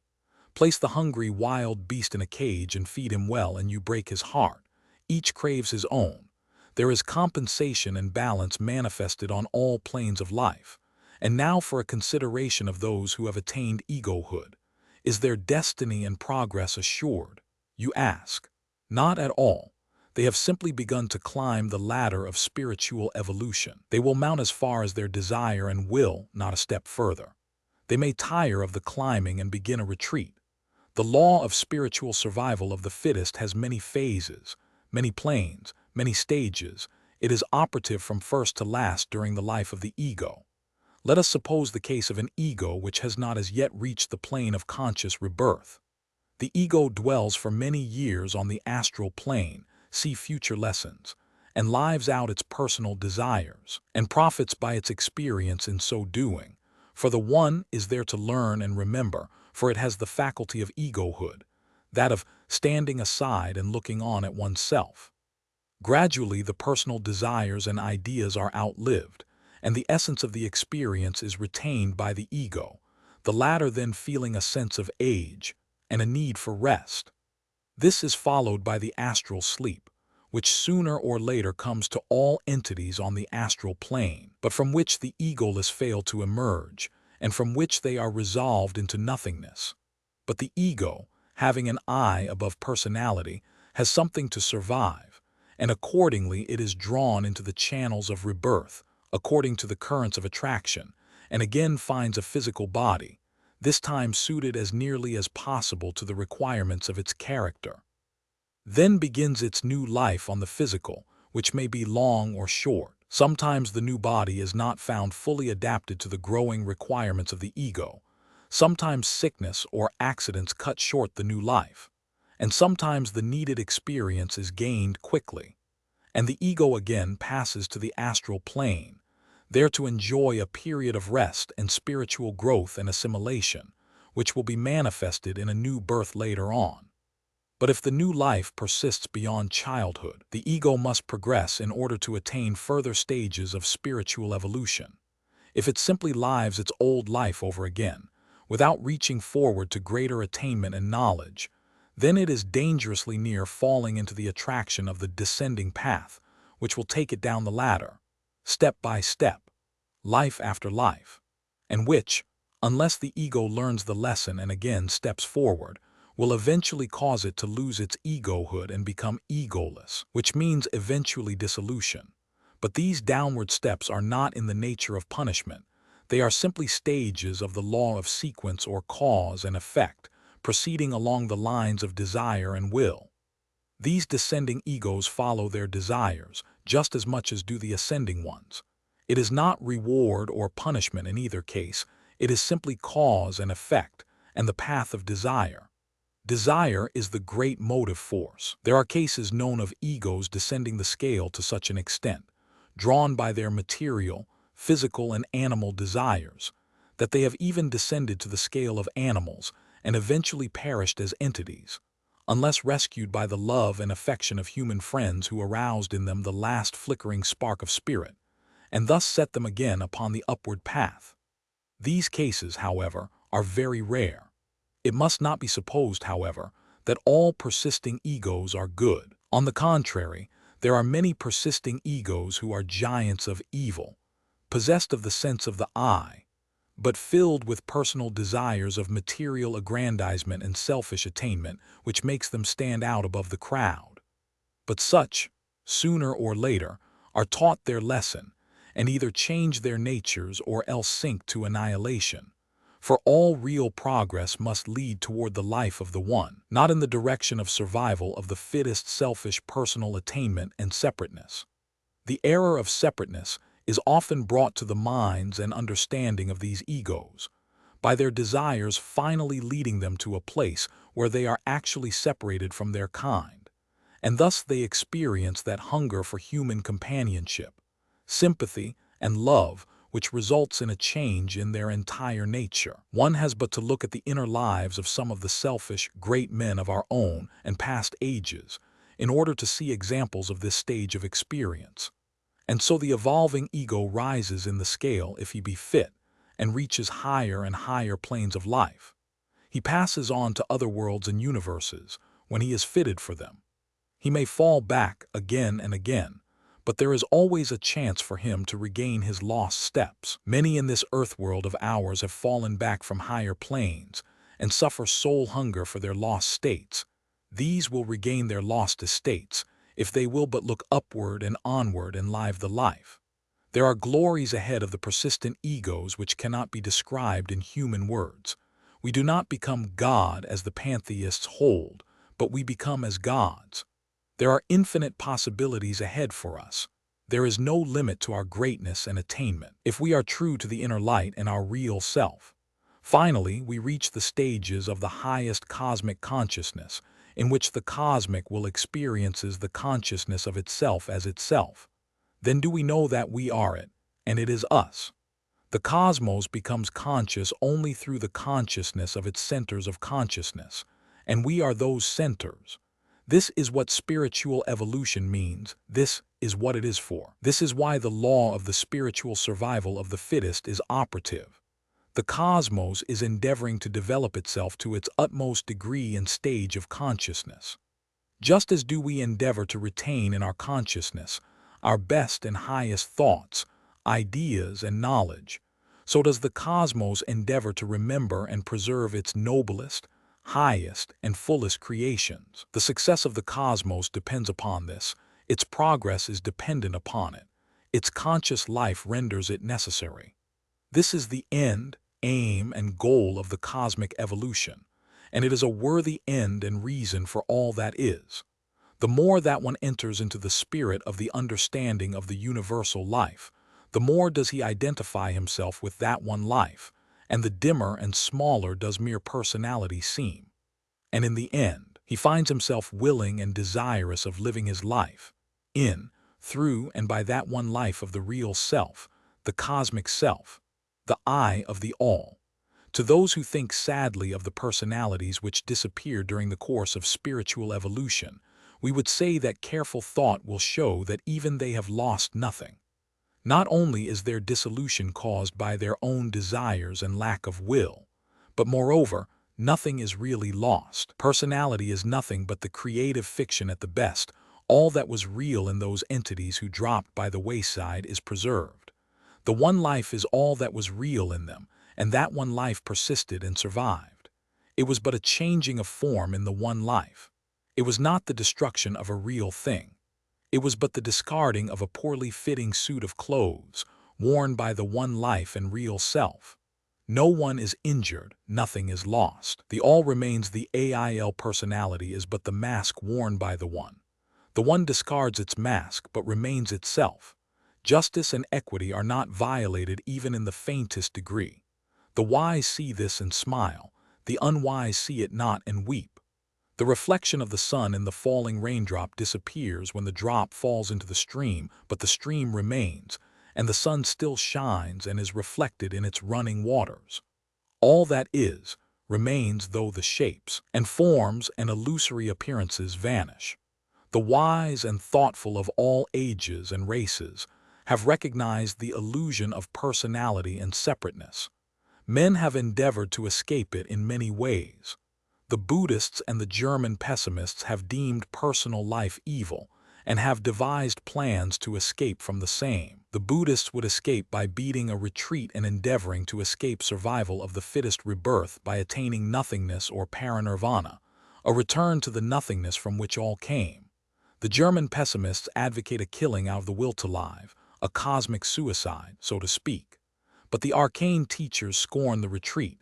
They bid their students to look ahead. They sound the bugle call of forward advance charge. They press forward to the cosmic adventure. They urge all to go on and on and on, until the mists of personality disappear before the sun of the one, and the individuals find themselves at one with the all. Surely this is a more glorious way to reach the goal.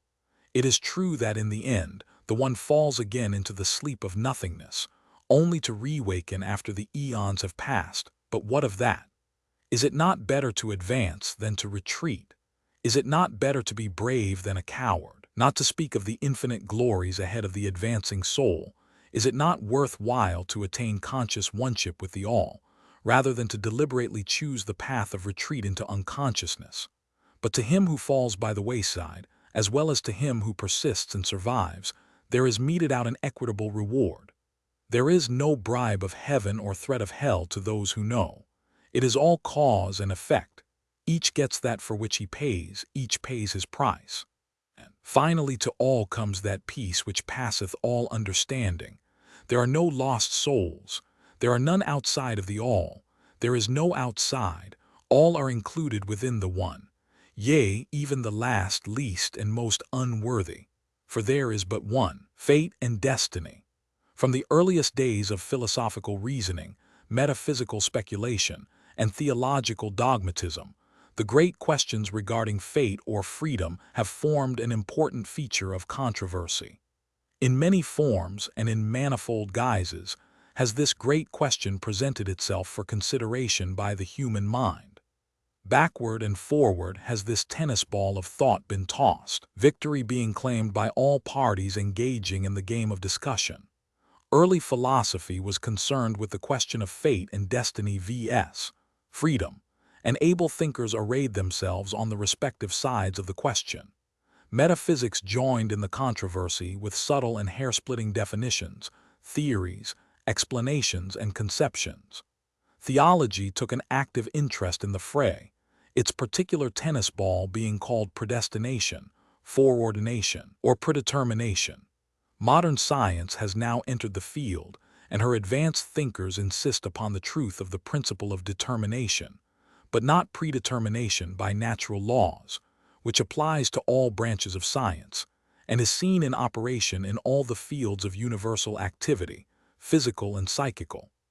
The arcane teaching holds as truth the idea that everything and all things, every event and all events, are governed by law, that everything and every event is under law, order, and sequence, that there is no such thing as chance, that every event is a link in the cosmic sequence of events, that everything is a part of and not apart from the whole thing, that every event is a part of and not apart from the whole event, that nothing happens without precedent causal events proceeding regularly and in logical sequence, that there are no accidents, or, events outside of the regular order. Hearing these statements, the student will feel impelled to ask the inevitable question: is this reign of law, order, and sequence but another name for the old fetish of fate, destiny, or predestination?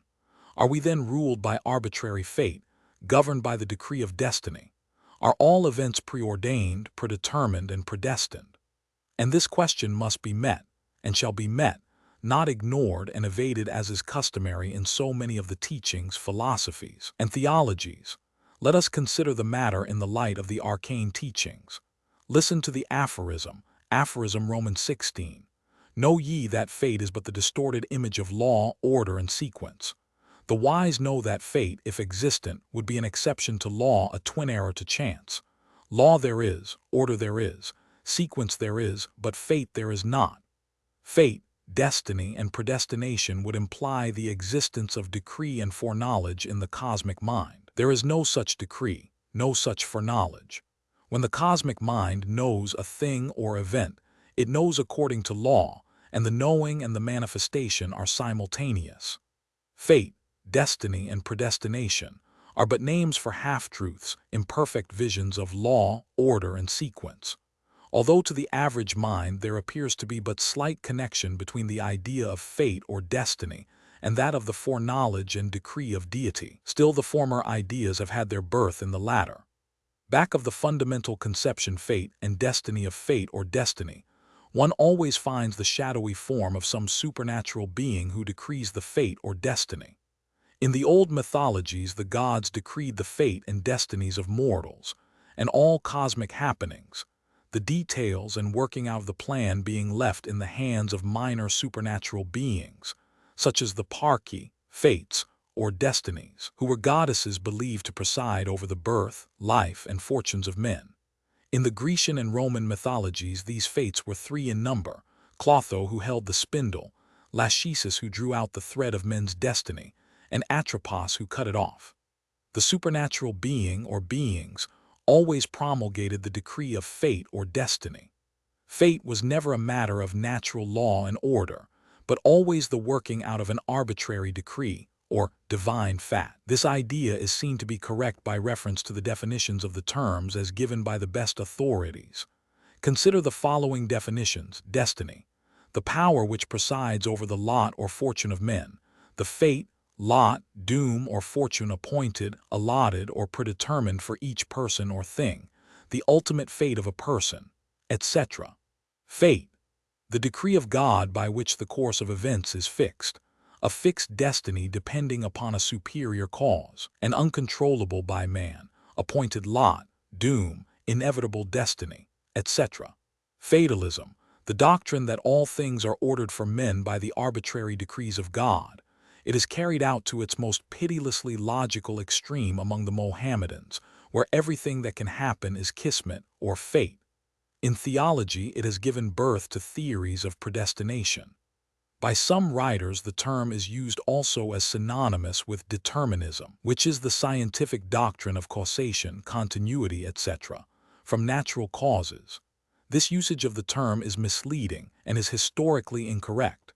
Predestination, the act of appointing beforehand by irreversible decree or unchangeable purpose, the act of foreordaining, decreeing beforehand or predetermining events, the purpose of God from eternity respecting all events. As God's infallible providence and predestination, Joyce. And if God presees events, he must have predetermined them, Hale. Also, as by the decree of God for the manifestation of his glory, some men and angels are predestined unto everlasting life, and others foreordained to everlasting death. These angels and men are predestinated and foreordained, Westminster Confession of Faith. So, it may be seen that the decree of a supernatural being is always back of, under, and in all true conceptions of fate, destiny, predestination, etc. These ideas cannot be divorced. They stand and fall together. One of the main points of difference between the opposing conceptions of law, order, and sequence, and of fate, destiny, and predestination, is seen to be in the assumption and denial of the divine foreknowledge and decree. Fatalism holds that some supernatural being has foreknowledge, and exercises arbitrary decrees determining all events, including the fate or destiny of mankind, as a race and individually. The theory of law, order, and sequence, on the contrary, discards the idea of foreknowledge and denies the arbitrary decree and foredetermination. Instead, it holds that the cosmic activities and the incidental events proceed regularly, orderly, and in sequence, from and by reason of the operation of natural laws. The arcane teachings hold that these natural laws are superimposed by, and are reflections of, the absolute law, the efficient reason of the cosmos. The modern scientific schools of determinism agree with the arcane teaching so far as the idea of determination by natural laws is concerned, but differ from it by holding that the law is but a name which may be applied to the sum total of natural laws.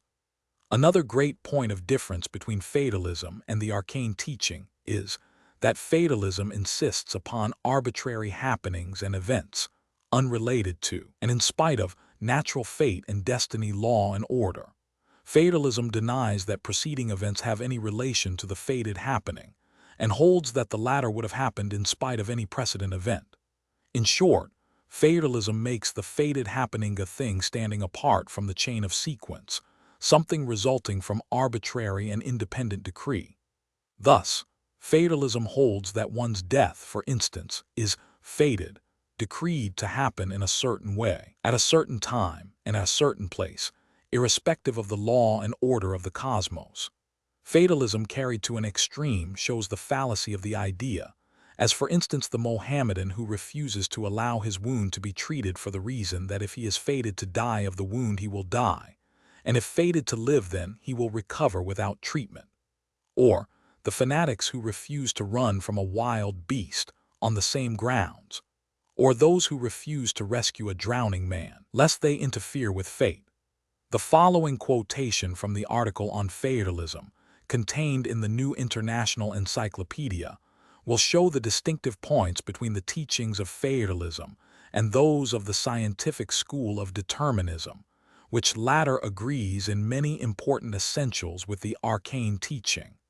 The writer of the article says, in part, fatalism is the doctrine that the course of events is so determined that what an individual wills can have no great effect on that course.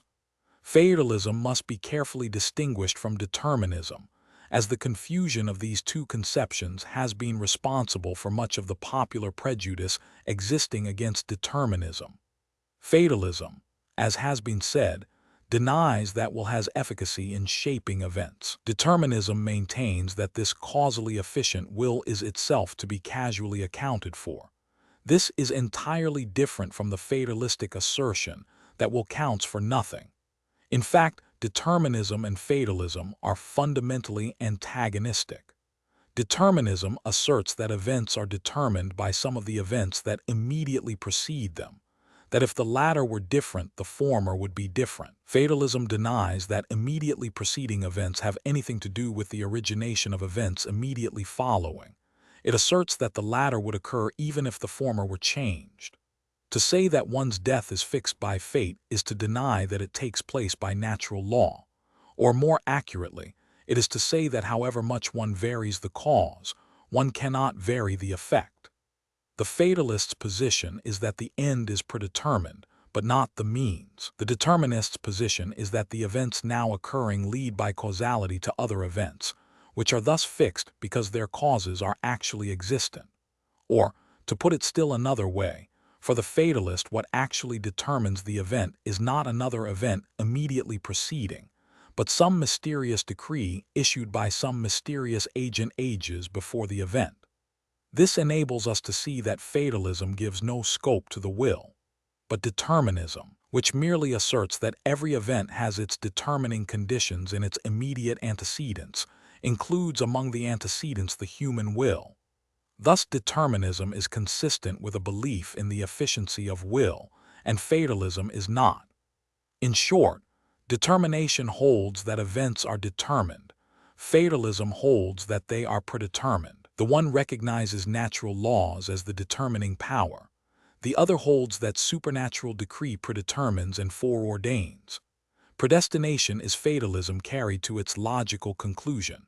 Predestination holds that God appoints and determines beforehand by irreversible decree or unchangeable purpose, arbitrarily and irrevocably predetermines the events of the universe, first and last, great and small, in general and in detail. Not only the universe as it is at present, but as it must have been forever through all eternity, and as it will be forever through all eternity. If the divine fiat has so gone forth, then everything is predetermined, and the eternal universe is but an automaton registering the divine decree, down to the minutest detail. In this case, everything indeed is caused by the will of God. Theologians endeavor to escape from the above conclusion by a flow of words. Like the cuttlefish, they darken the water's fate and destiny of thought by the flow of dark, unintelligible words, and thus make their logical escape. But a plain consideration of the facts of the proposition, laying aside theological subtleties, a consideration in the light of common sense, shows us that admitting a personal deity, possessing all wisdom and all power, then predestination must be a logical result. Let us examine the statement. If deity be all-wise, omniscient, then he must know all things absolutely, truly, infallibly, all things past, present, and future. He must know the subsequent results of all actions, the subsequent effects of all causes, the operation of all laws. He would not be able to make mistakes of judgment or errors of foresight. There could be no necessity for any changing of his mind if his wisdom is absolute. He must possess perfect and infallible foresight, foreknowledge, and prescience, which means the quality of having knowledge of or foresight into events before they take place. And if he so knows what will take place, and his knowledge be true, perfect, and infallible, and it must be so to be absolute, then these foreseen and foreknown events must take place and occur. As Hale well says, if God foresees events, he must have predetermined them. If this be not so, then the absolute qualities attributed to deity are false and non-existent, or the terms are meaningless. Moreover, if the all-wise knows what will happen, and this he must know if he be all-wise, then even his all-power cannot change the things that he knows to a certainty. Some theologians, wishing to escape from this dilemma, have held that his all-power may overcome his all-knowing, and thus take away his infallible foresight, foreknowledge, and prescience. But this is childish, for absolute knowledge could not be destroyed, impaired, inhibited, or changed. Deity must be held to be either absolute or not absolute. If he is absolute, the above facts must be assumed to be correct. If he is not, then we must go behind and beyond him for the true absolute. Moreover, if such a deity exists, he must have made the laws of the universe, for there could have been nothing else to have made them, and if they existed without his making, then such a deity would not be absolute. If he made them, then he must have set them in motion and kept them in motion ever since. And if so, then he must be held responsible for all that happens, or can possibly happen under them. They are his own creation, and he is their cause, and the cause of all that proceeds from them. Moreover, his all-knowing must have made him fully aware of all the possibilities and certain effects of the operation of these laws. There is no escape from this conclusion. No wonder that old Omar raised his voice in indignant protest against this conception when accompanied by the bribe of heaven and threat of hell, as a reward or punishment for doing that which must be inevitable because it has been predestined by deity. The conception of a personal deity, or personal supreme being, absolute in nature, who created the universe and its laws, must carry with it as a logical accompaniment the conceptions of foresight, foreknowledge, and predestination, which are but newer names for the old fetish of fate and destiny. In this is found the paradox of theology, from which it can never escape, and which it has never been able to reconcile. But the arcane teaching does not hold to decree and foreknowledge, either in a personal deity or in the cosmic mind. Its aphorism denies the existence of decree and foreknowledge in the cosmic mind. It says that, when the cosmic mind knows a thing or event, it knows according to law, and the knowing and the manifestation are simultaneous. For when the cosmic brain thinks or knows a thing or event, Then the thought becomes a thing or event and is actually manifested. The cosmic mind knows only what is existent, for what it knows is manifested because of the knowing, and what it knows because of the manifestation.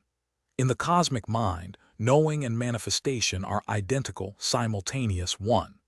The cosmos is the only being that exists fate and destiny and can know the cosmic activities.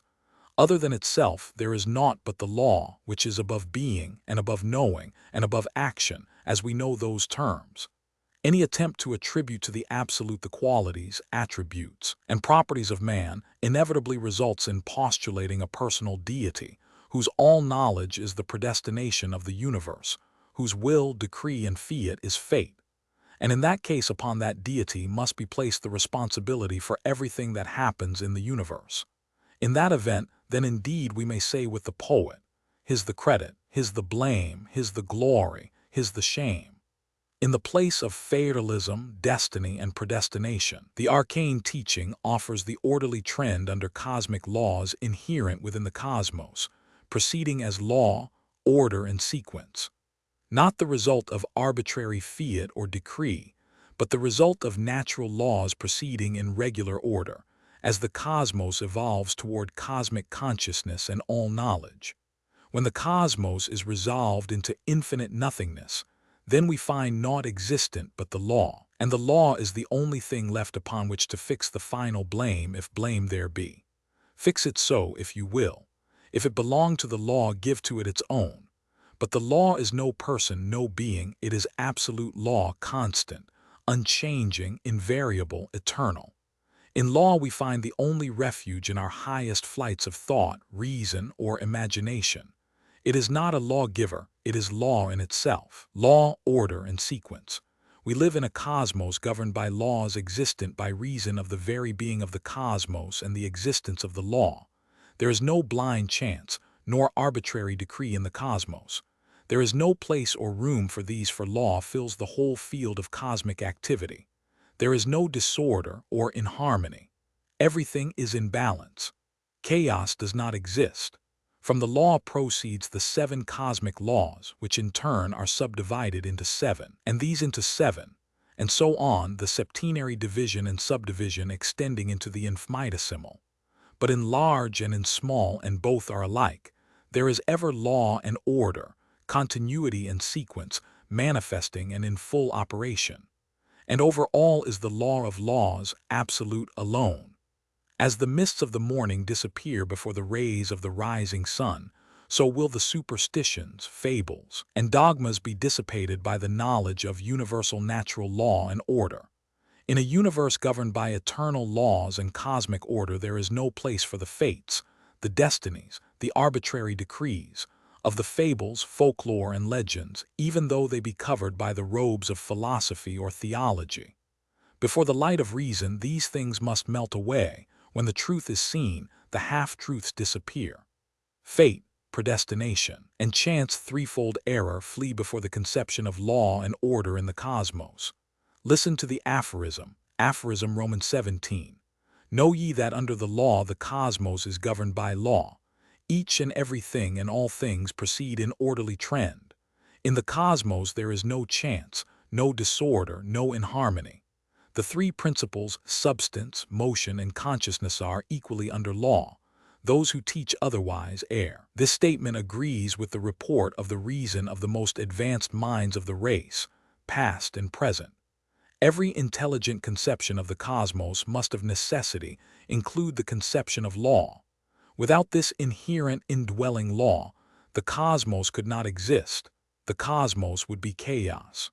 The very origin of the term cosmos shows the underlying thought in the minds of the ancient Greek philosophers who first used it. The word itself is derived from the archaic Greek word komio, to take care of, and the early Greek philosophers used it first in the sense of order, and later in the broader sense of the world or universe from its perfect order and arrangement as opposed to chaos. Its use as the world soul came later and included the earlier conceptions. Its antithesis, the word chaos, has 2 meanings, viz. I, a yawning empty space, and 2, confusion, or a mass of matter in confusion without order or laws, a confused mixed mass without order or regularity. In both of these usages, chaos is absolutely opposite in meaning to cosmos. When we postulate a cosmos without law and order, we are simply applying the term to what is really chaos, either a nothing or else an orderless universe. Order always implies the existence of law. The two are inseparable. There can be no such thing as a universe half cosmos and half chaos. Order and chaos are antithetical. Law and chance are antithetical. One annuls the other, they cannot exist at the same time. The three primary axioms of logic show us this fact. Let us consider them for a moment: law, order, and sequence I. The axiom of identity. The same quality or thing is always the same quality or thing, no matter how different the conditions in which it occurs. Roman 2. The axiom of contradiction. No thing can at the same time and place both be and not be. Roman 3. The axiom of excluded middle. Everything must either be or not be. There is no other alternative or middle course. These are established axioms of logic. A leading authority, Prof. Jevons, says of them, students are seldom able to see at first their full meaning and importance. All arguments may be explained when these self-evident laws are granted, and it is not too much to say that the whole of logic will be plain to those who will constantly use these laws as the key. Therefore, we must either hold that the cosmos is under law and order, or else that it is not.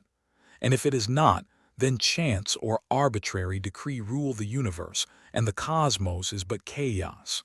There is no alternative. There can be no half and half about the matter. Which is it? We need scarcely to assure the student that the highest modern scientific thought agrees perfectly with the teachings of the ancient occultists, to the effect that the cosmos is governed by law in every detail, and as a whole, and that there is universal order, balance, and harmony manifested through it. Not only is this so, but the ordinary human mind is able to discover the existence of law in the universe, in its every phase of manifestation. The rising of the sun, the flow of the tides, the law of gravitation, the mechanical laws, and natural law in all of its phases, show the existence of law in the cosmos. Science shows us that the entire universe is held together by the operation of law, that if the tiniest atom were released from the operation of law, the entire universe would be resolved into chaos. So interdependent are its parts, and so incompatible with universal law would be the slightest exception thereto. The laws of the universe can never be broken.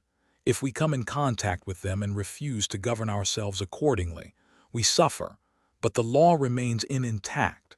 We do not break the law of gravitation when we step over a precipice. We only prove its existence. If we could break the tiniest law of the cosmos would be chaos. And these cosmic laws are not the result of the arbitrary fiat or dictum of some being. They are inherent in the very nature of the cosmos. There never has been a moment in the existence of the cosmos in which twice two did not make four. Never a moment in which a straight line was not the shortest distance between two given points. Never a moment in which the laws of mathematics, geometry, and logic were not as true as they are today. Cosmic laws were not made. They are inherent in the cosmos and inseparable from it. These cosmic laws arise from the reflected power of the law itself. They are superimposed upon the cosmos in the very nature of the cosmos. The aphorism continues, each and everything and all things proceed in orderly trend. This is a statement of the law of orderly trend, one of the 7 cosmic laws. Orderly means in order, arranged or disposed in order, observant of order or method, not disorderly, keeping order, well regulated, free from disorder or confusion, characterized by good order, according to established order or method, according to due order or method, duly, regularly, etc. Trend is a word derived from an old root meaning a circle, a ring, round, etc. And its present accepted meaning is to move around or about, to extend or lie in a particular direction, to run, to stretch, inclination in a particular direction, or strictly, to proceed in a particular direction. Its use in the arcane teaching implies a proceeding or moving forward, and also in the esoteric sense cyclic progression. Thus the cosmos is held to trend in an orderly, regular, established manner according to cosmic laws and under the law. Evolution is a manifestation of orderly trend and sequence. The aphorism continues. In the cosmos there is no chance, no disorder, no inharmony. Have seen that where law, order, and sequence order govern and rule, there can be no disorder nor inharmony. Harmony and balance maintain where law and order govern and control. We wish to add a few words regarding the subject of chance, owing to the popular misconception of the nature and meaning of this much used word. Chance is generally held to be an accident, something happening without a cause, a supposed agent or mode of activity other than a force, law, or purpose. The word was derived from the Latin word cadentia, meaning the falling off the dice. An accident is something that happens suddenly or unexpectedly, but the word is generally used in the sense of something happening without due cause and out of the established order. The strict meaning of chance is without cause, and it is generally so used. But with the advancing knowledge of the universal prevalence of causality, chance in the original sense of the term is no longer regarded as existent, possible, or reasonable. The word is now employed in the scientific sense of the unknown or unforeseen cause or causes of an event. As Bentley says, chance is but a mere name and really nothing in itself, a conception of our minds and only a compendious way of speaking, whereby we would express that such effects as are commonly attributed to chance were verily produced by their true and proper causes. The highest modern philosophical thought agrees with the arcane teaching that, in the cosmos there is no chance. Where law and order reign, there can be no chance, no accidents, no happenings, in the sense of without cause. Even the cast of the dice is now seen to be as much the result of law and order and sequence as is the motion of the sun, planets, and tides. Causality has been superseded by causality in philosophical thought. Aphorism Roman 18. Know ye that each and every event and all events proceed in orderly and logical sequence. There is always a something before and a something after, which men mistakenly call cause and effect, but which, in truth, are but relative stages of the cosmic sequence. Aphorism XVM informs us regarding the law of sequence, another one of 7 cosmic laws. It informs us that each and every event and all events proceed in orderly and logical sequence. This aphorism declares the principle of what modern philosophical thought has called the law of continuity, by which is meant that universal principle or law, by virtue of which there is ever maintained a relationship of precedent and subsequent cause and effect between all events, the idea being diametrically opposed to that which holds that events are independent and not related to other events. In the aphorism, the word orderly is used in the sense defined a little further back. The word logical is used in its general sense of agreeing with the natural reason, and therefore is employed in the aphorism in the sense of in a manner which accepted by the human reason as natural, orderly, according to law, and reasonable, and which therefore might be reasonably expected were the preceding events known. The word sequence is used in the sense of a succession or following after in orderly arrangement and uniformity, a series of things following in a certain order of succession. The word itself springs from the Latin word sequens, meaning to follow, and the idea of following in regular order or procession constitutes the essential meaning of the term. The law of sequence causes all things to proceed in a continuous stream or procession of events. Continuous means unbroken, uninterrupted, connected with no intervening space. An event is a happening, something that occurs, the consequent or result of any action. Therefore, the law of sequence causes all happenings, occurrences, or events to flow, proceed, and evolve from previous events, happenings, or occurrences, and likewise to result in subsequent events, happenings, or occurrences, which flow, proceed, and evolve from them. There is always a something before and a something after every event, happening, or occurrence. Every event has reasons, and is in itself one of the reasons for that law, order, and sequence which must follow after. just as no link in a continuous chain can escape having a preceding and succeeding link. So no event can fail to have precedent and subsequent events connected with and related to it. No event can be isolated from the cosmic chain of sequence, or the cosmic stream of events. No event and no thing can stand alone in the cosmos.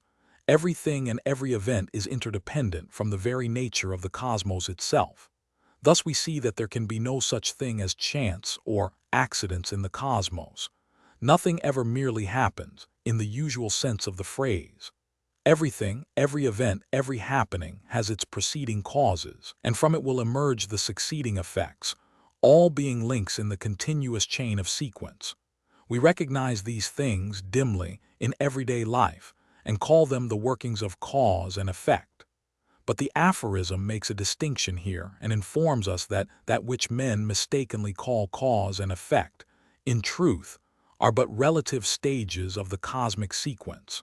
Let us proceed to a consideration of this truth. The statement of this aphorism apparently conflicts with the accepted philosophical and scientific conception of the law of causation, but the difference is largely a matter of expression, and the arcane teaching is in full harmony with the advanced conceptions of causation, as interpreted by the highest authorities. The law of causation, as advanced by modern scientific thought, may be stated generally as the conception that everything is an effect of precedent causes, and at the same time, the cause of the effects which arise from it. Thus each thing is a link in an endless chain of cause and effect. Another way of stating this conception is that every event in time or thing in space has causes, and at the same time is the cause of succeeding effects in the shape of events in time or things in space. This conception of the beginningless and endless chain of cause and effect is seen to be very similar to the chain of sequence of the arcane teaching. But here is the difference. The arcane teaching does not hold that the chain of sequence is beginningless and endless. On the contrary, it holds that the cosmos emerged from the infinity of nothingness at the dawn of the cosmic day. Therefore, this particular cosmos had an actual beginning in time, and likewise it will have an ending in time, when it again is resolved into the infinity of nothingness. The law is held to be the only eternal, using the term in its absolute sense. The cosmic activities proceed according to law, order, and sequence. What you are today, what happens this moment, is the logical result of all that has gone before in the chain of sequence. What is not because of chance, but in accordance with law, order, and sequence. What will be tomorrow, a year hence, a million years hence, will be the logical result of all the things and events that are manifesting this moment. There is no break in the chain.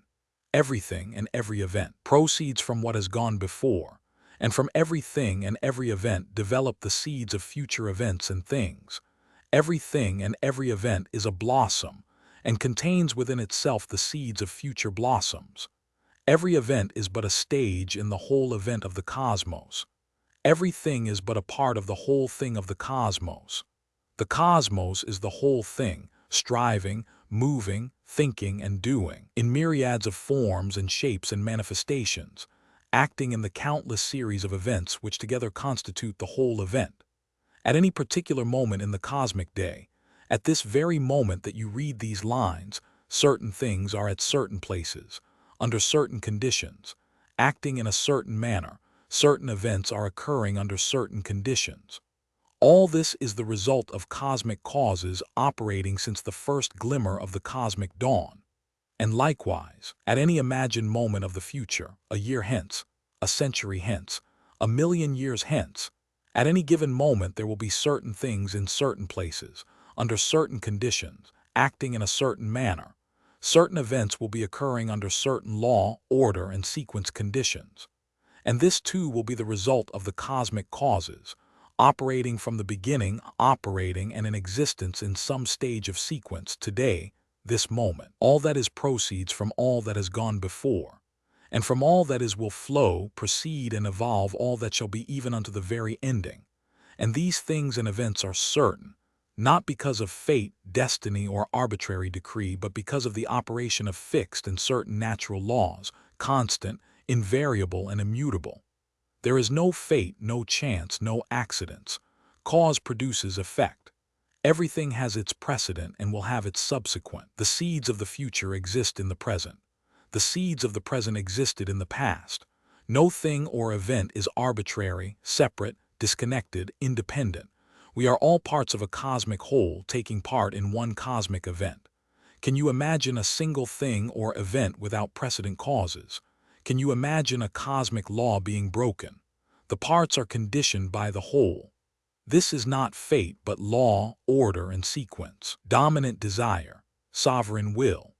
Aphorism Romans 17 informs us that the three principles substance, motion, and consciousness are equally under law. The leading scientific minds of the day hold that the reign of law is operative not only over matter and motion, but also over mind. There are but few psychologists who hold otherwise, although a few are reluctant to admit that the operations of human volition are caused, and such therefore hold on to the old dogma of causelessness, although candidly admitting that the only other alternative is the theory of chance. This reluctance may be explained by the influence of the old theology, which held that the admission of cause in volition would annul the doctrine of free will, in the sense of free choice, and would destroy man's moral responsibility. The theologians, however, do not accept the alternative of chance, but murmur something about special provisions of providence, without explaining what they mean by this. But all denials of the operation of universal law on the mental plane are in direct defiance of the modern scientific knowledge of the laws of psychology and the common experience of the race, which informs us that people act and choose because of motives and reasons. And all human education is based upon this understanding and principle. The trouble with the theologians is that they confuse law, order, and sequence with the old fetish of fate, destiny, and predestination. They recognize the logical absurdity of holding one morally responsible for doing what for all eternity it has been predestined, predetermined, or fated one should do. When determination is divorced from predetermination, a new light is seen. Notwithstanding the theological reluctance, its advocates nevertheless act as if psychological laws were true in advocating the training of the mind, and in offering the motives of rewards and punishments for actions. If the volition is free, how could these motives influence or affect it? All education and training of the mind implies the existence of mental laws of choice and action. The law of association is but the law of sequence. Without law in the mental realm, there is but the alternative of chance, theology to the contrary, notwithstanding. Aphorism Romans 19. Man on the personal plane always acts and chooses strictly in accordance with the nature of his personal character. His personal character is determined by the nature of his psychical organism, resulting from heredity, environment, and experience, and consists of a collection of mental states, the motive principle in which is desire, including fear, which is but a form of desire. The personal man, like the lower forms of life, always acts and chooses, according to the sum or average of his desires and fears, the strongest motives always dominating and determining the choice and action. Each man has a personal character, just as each actor in a play assumes a character. Each character, as the aphorism states, is a collection of mental states. These mental states are manifest as traits, tendencies, temperament, nature, disposition, personality, what we know as the nature of the person, in fact. Different persons are attracted by different things in dominant desire. Sovereign will different degrees and respond in different ways and in different degrees. No two persons are exactly alike. Each person has his own nature, disposition, and character. The dictionaries say that character is the personal qualities or attributes of a person. Each character has its personal collection of feelings, desires, wants, inclinations, likes and dislikes, habits of thought, capacity for thought, degree and character of will, etc. Each has its subconscious collection of stored-up impressions, memories, inherited traits, etc., as well as its conscious mental faculties. In fact, 9/10 of the mental activities arise from this subconscious region. Each character has its collection of seed thoughts which constitute its share of the race experience. the experiences of its ancestors, and each has its store of impressions and experiences which have modified it accordingly. The result of heredity, environment, and experience creates a personality and character according to which one acts and chooses. This character, at any particular moment, is just what a man is at that particular moment. And as he is, so will he act and choose. He always acts and chooses by reason of what he is. On the personal plane, he cannot act differently. And what he is, his character at the moment, always has as its motive power the sum or average of his desires and fears.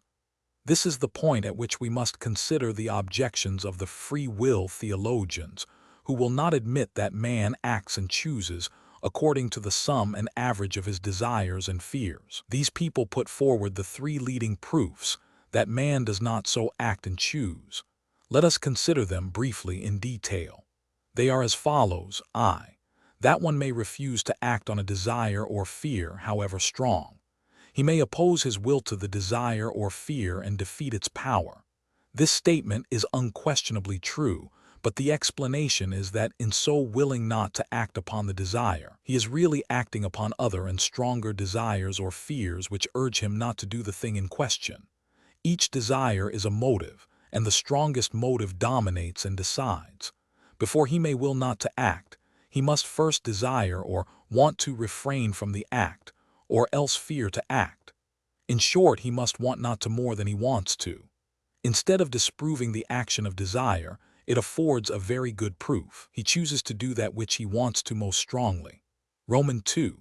That one may choose to act upon a higher desire rather than upon a lower one, to act from a higher motive than from a lower one. This also is unquestionably true, but what is the higher desire and the higher motive but another form of desire? If the higher is stronger, it conquers. If the lower is stronger, it conquers. Whichever is felt by the man to be the most desirable according to his reason, experience, and feelings is the strongest motive. Sometimes the scales are very evenly balanced, and it requires but a mental speck of dust to tip it one way or the other. But this does not disprove the rule, it only emphasizes it. Romans 3. That one has the evidence of his consciousness that he is free to act as he pleases, or to choose between two or more different courses of action. One feels most strongly that he has the freedom of choice and action. This is the proof, considered unanswerable by the theologians. It is undoubtedly true so far as it goes, but a moment's consideration will show one that it adds but another proof to the truth of the power of desire, and the law of cause and effect. Waiving entirely the obvious rejoinder that the feeling or consciousness of freedom has no causal relation to the act, we see that the man merely feels and is conscious of the fact that he may act and choose as he pleases. Certainly he may. No one disputes that, but why does he please?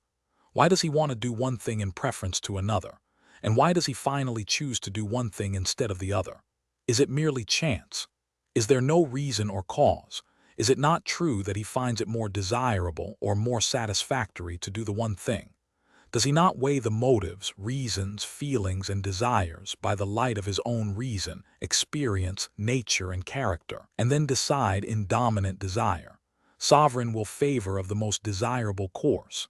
His will is free, of course, but his desires, feelings, please to, and choose to depend upon elements of his character, and the strongest motive, conscious or subconscious, wins the day.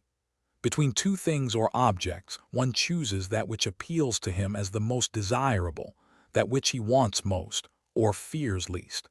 Many will object that if this be true, it is unjust to punish one for doing what he must do according to his character. This objection arises from the old conception of fate and predestination, which held that a man must do a certain thing, in spite of all that might tend to prevent. This, of course, would make all punishment a rank injustice and an absurd proceeding, but the doctrine of cause and effect does not so hold. On the contrary, it holds that one's character may be, and is, changed, modified, and altered by the restraints placed upon certain actions. These afford new motives for action or non-action. The theory of human law, at least, is not that one shall be punished for wrongdoing in the spirit of wrath or vengeance, but that the punishment shall act as a deterrent warning, and restraining motive to prevent the recurrence of the act on the part of the criminal, and to prevent others from making the same mistake. It is society's method of protecting itself, not a system of revenge. The very fact that the penalties of the law serve to deter some from wrongdoing is but a proof that the strongest motive dominates. The birch prevents the schoolboy from misbehaving, though he so desires very much. He fears to incur punishment more than he desires to misbehave. We may blame people for acting wrongly because we regret that their characters were not better developed or that their judgment was not more perfect. We often make the mistake of blaming effects instead of causes. Would it be just to blame or punish if our acts resulted from chance?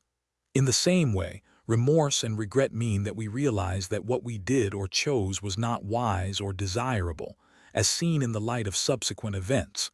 We regret that the higher, nobler, or wiser motives were not dominant, or feel sorrow at the results of our actions. These latter feelings are often cited by those who deny cause and effect on the mental plane. But what, indeed, would be the reason for regret and remorse if our actions had been decided by chance instead of by causes? If we remove causes, we are in the hands of chance. Would that be a desirable exchange?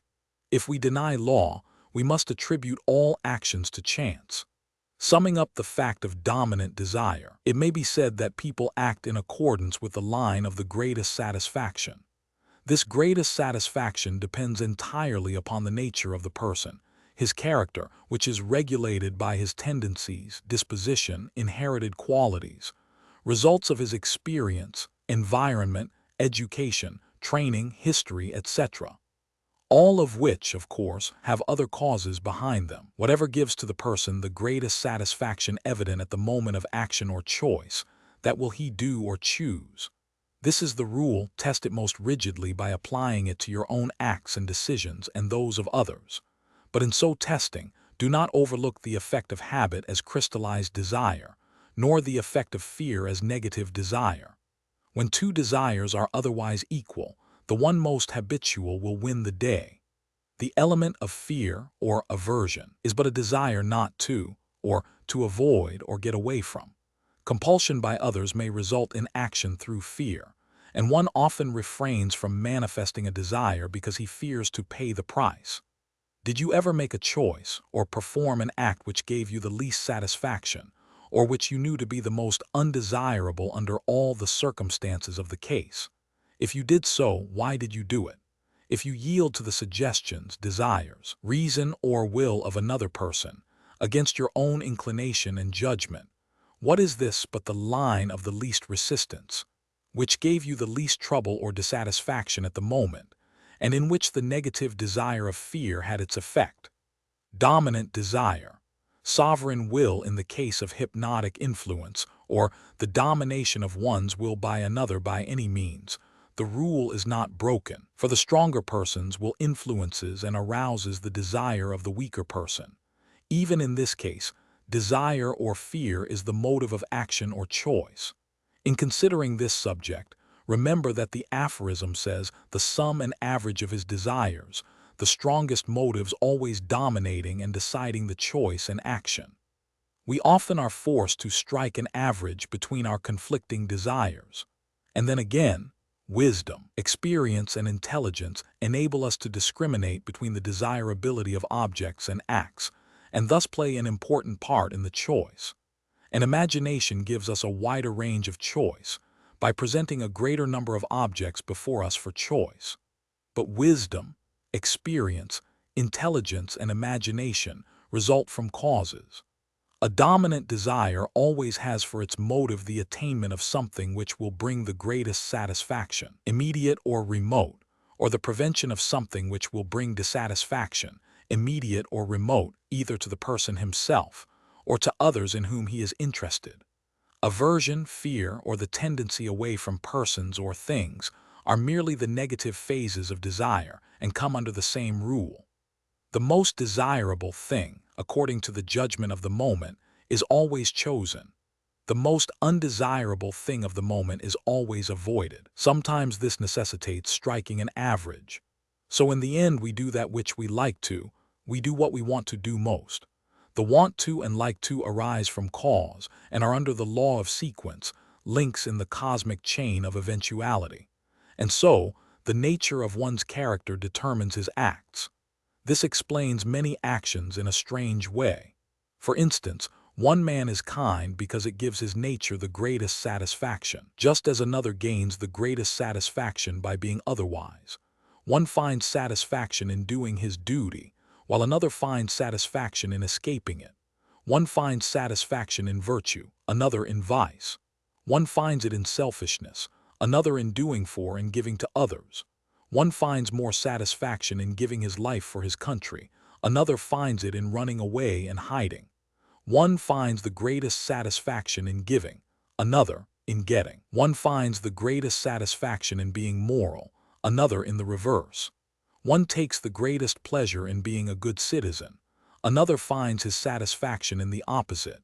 Each acts according to his nature and character, just as a cat and dog acts according to its nature.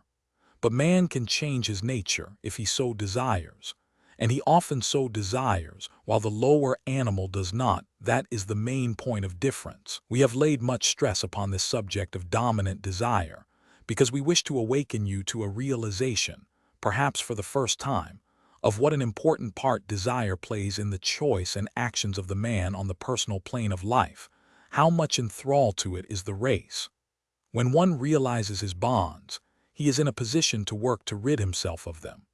It is only when the slave realizes that he is a slave that thoughts of freedom come to him. There is a plane above that of personality, a plane in which positive will takes the place of desire. Sovereign will is above dominant desire. Listen to the aphorism, Roman 20. When man attains individuality, egohood, he enters upon the plane of will and rises above the plane of desire. Desire and will are the opposite poles of the same principle, the center of balance being reason. On the plane of will, though one still remains under law, yet he may learn to use law instead of remaining passive to it. He may learn to oppose law to laws. He may learn to create desire by will, as well as to restrain and master desire by will. Furthermore, and this the greatest of all, he may learn to will to will. He may learn to complete the circle of will. He may learn the secret of the excluded middle. When this last secret is learned, man is well on the road to mastery. By rising to the plane of will, over and above the plane of desire, we rise above the lower laws and acknowledge dominant desire. Sovereign will supremacy only to the higher laws. We may then oppose law to laws and counteract and use them. Desire and will are but the opposing poles of the same principle, reason being the center of balance. As the aphorism states, the majority of the race remains centered in the negative pole, few reach the center, and still fewer learn the secret of swinging the center over to the positive side. He on the negative plane can do no more than to desire to will. He of the positive plane may learn to will to will. He who has learned the secret may transmute his desires and transform his inclinations, tendencies, and tastes. Such a one is the master of desire, instead of its slave. The art of willing to will is one of the great feats of occultism, one of the great attainments of the arcane teachings. In it lies also the secret of willpower in its outward manifestations, for he who can change and create desires in himself can produce similar results in the desire mind of others. In attaining the plane of positive will, one enters into the field of all occult power and attainment. The rest is all a matter of progress, practice, exercise, and mastery. When one grasps the secret of will, he has laid hands upon the sword of power. Running back from cause to prior cause, and to still more remote precedent causes of his desires, the individual finds himself at last confronting the cosmic will. Retracing his path back to the present, he finds himself confronting his personal will, which is moved by desire. In other words, he finds a chain of desire extending from the cosmic will to the personal will, a chain of countless links, but having a beginning in will and an ending in will, an endless chain, because it is a circle. Thereupon he learns the first lessons of the arcane secret of the excluded middle, and thenceforth strives to realize the union of the two ends of will. From the realization of this union arises the individual will, the positive will of the ego. In this process, the law of cause and effect is not violated, but will is made the cause of will, the cause and effect merge. When this is attained, then does man indeed become the master. Lower astral planes. There are three great planes of manifestation in the cosmos: the material plane, the astral plane, and the spiritual plane. There is much confusion in the use of the term plane in the occult writings, for it is employed in various ways from necessity and in the absence of other words with which to express the unfamiliar facts of the case. For instance, many occultists very properly speak of the physical plane, the mental plane, and the spiritual plane of thought, meaning respectively thereby the plane of thought connected with the sensations of the body, the physical desires, etc. 2. The plane of intellect, reason, etc. And finally, 3. The plane of the higher mental activities and manifestations, familiarly known as the spiritual plane of thought. The beginner in the study of occultism is apt to confuse the above usage of the term with that employed in speaking or writing of the three great planes of the cosmos: the material plane, the astral plane, and the spiritual plane, the second of which, the astral plane, will form the subject of consideration in the present lesson, and the two immediately following it in sequence. The word plane has been appropriated by occult writers from necessity and given a meaning apparently at variance with the accepted usages. In ordinary language, a plane is a perfectly level, flat, and smooth surface. In geometry and astronomy, it is sometimes used in an abstract or ideal sense to indicate an ideal surface supposed to cut or pass through a solid body or in various directions, as the plane of an ecliptic, the plane of a planet's orbit, etc. It is also used in a figurative sense, implying a level or field, as on the plane of reason, on the plane of common sense, etc. Generally speaking, its figurative use implies a layer, strata, or level, and it is used in occult phraseology in the figurative sense of a level or strata of cosmic activity or manifestation. But the student is cautioned against confusing the term plane with any conception of place. A plane is not a place. A particular place may include several planes and subplanes, for the planes interpenetrate each other. A plane has no dimensions in space, and rather more resembles a state or condition. It cannot be measured in the three dimensions, and yet it is capable of measurement by degrees in the scale of vibrations. These states or degrees of vibration interpenetrate each other, without interference, in which peculiarity they have correspondences or analogies in physical phenomena. For instance, a dozen or more currents of electricity may pass along the same wire at the same time without interfering with each other, and may then register each on its special instrument, providing that the rate of tension or vibration be different in each case. Or, again, light vibrations, heat vibrations, vibrations of electricity and magnetism of several degrees, vibrations of the X-rays, sound vibrations, etc., may manifest and remain present in the space of a room at the same time. The various planes of manifestation blend into each other, and each of the three planes has 7 subplanes, which in turn are subdivided into 7 minor planes, and so on, until 7 times 7 acts of subdivision have been made. On the physical plane of the cosmos occurs the various manifestations of the physical world, the world of matter, lower astral planes, and energy. It is the plane best known to us, for all of our physical activities are performed on some of its subplanes. On these planes, there are manifestations of matter of degrees unrecognized by the senses of man, as well as the familiar forms and degrees. Likewise, there are forces and energies of which man of today is totally ignorant, with the exception of a few advanced souls who have risen above the ordinary race limitations. It is not our purpose to enter into a consideration of the physical plane in this lesson. Neither is it our purpose to enter into a consideration of the spiritual plane, the conception of which is beyond the comprehension of the ordinary human, and which the words of the ordinary plane of life would be utterly inadequate to express. Our subject for consideration here is simply the second plane of the cosmos, The astral plane. The term astral, from the Greek word meaning a star, is of ancient usage in the occult teachings. Astral regions and astral beings were held to be places and beings of a more ethereal and finer order and degree than our material world and beings, so far as the bodies of the latter were concerned, at least. In the astral regions, the disembodied entities and the supernatural beings were held to abide. The term was often used loosely, and in a manner tending to confuse the student. In fact, even today the term is used with various shades of meanings by the different schools of occultism, and confusion results by reason thereof. Some schools use the term astral plane to designate only the lower subplanes of the astral, using other terms to designate the higher planes, which latter they often confuse with those of the spiritual plane.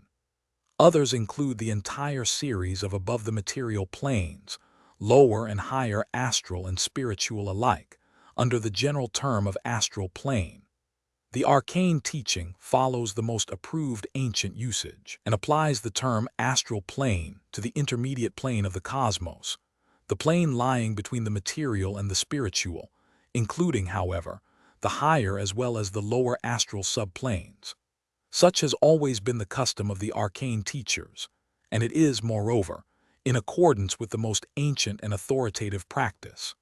There are many subplanes on the astral plane, many of which bear close analogies to corresponding planes known to us on the material plane. There are also subplanes containing life activities, which are different from the more familiar ones, and which bear the same relationship to the latter that the black keys on the piano board bear to the white keys. On these black key subplanes dwell entities strange to human sight and thought, but which, nevertheless, form a part of the universal manifestation of life. These entities are non-human, never were human, and never will be human. Their evolution has been, and will continue, along totally different lines. Occultists group these entities under the general term of elementaries, or elementals, although their degrees and characteristics vary greatly, one from another. We shall consider these entities in the following lesson.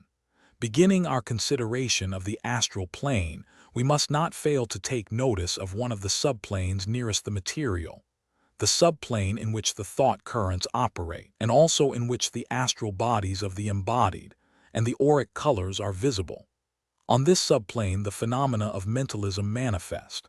This subplane is the one nearest to the ordinary material plane, and is often penetrated, unwittingly, by persons whose psychic faculties have become sharpened, and who have developed the qualities of clairvoyance, astral sensing, etc. It is scarcely necessary to explain in detail the facts relating to the astral body of human beings, for the student is supposed to have had some preliminary acquaintance with the general subject of occultism. We shall merely note the general facts in passing. The astral body of the person is the finer body or inner envelope of the entity or soul. This astral body has long been known in the traditions of the race and has been called lower astral planes by various names, such as the ethereal body, the fluidic body, the double, the wraith, the doppelganger, etc. It is composed of astral substance, which is much finer than the matter with which we are familiar. It bears the same relation to ordinary matter that steam does to ice. The astral body leaves the material covering, or ordinary body of the person, at the death of the latter. It also often wanders far from the physical body when the latter is sleeping. Under certain conditions, it may leave the physical body during waking hours and project itself to distant points in space. The familiar apparitions of the living are instances of this travel in the astral, and the phenomena of clairvoyance is largely due to this form of astral manifestation. The astral body is invisible to the ordinary physical senses, although those possessing clairvoyant power or well-developed astral senses may see it plainly. It may also lower its vibrations and materialize, as above noted, at which times it becomes visible as a shadowy form apparent to the ordinary physical senses. During the life of the physical body, however, the astral body is always connected with the latter by a thin, slender filament, which if broken results in the death of the physical body. Contrary to the ordinary teaching, the astral body is composed of 7 sheaths, or layers of substance, the grosser of which disintegrate or sloughs off when the entity rises to higher astral subplanes, and which must be again materialized when it revisits the lower planes. The aura and auric colors of the astral body are in the nature of emanations or radiations from the astral body, which are manifested in some degree by every person, and which recent scientific investigation has proven conclusively by means of photographs, etc. The physical body, even, has its aura of vitality vibrations, or vril, which flow freely from it, particularly when the vitality of the person is strong. This vril is the human magnetism of the magnetic healers and others, and which serves to arouse strength and vigor to those to whom it is applied.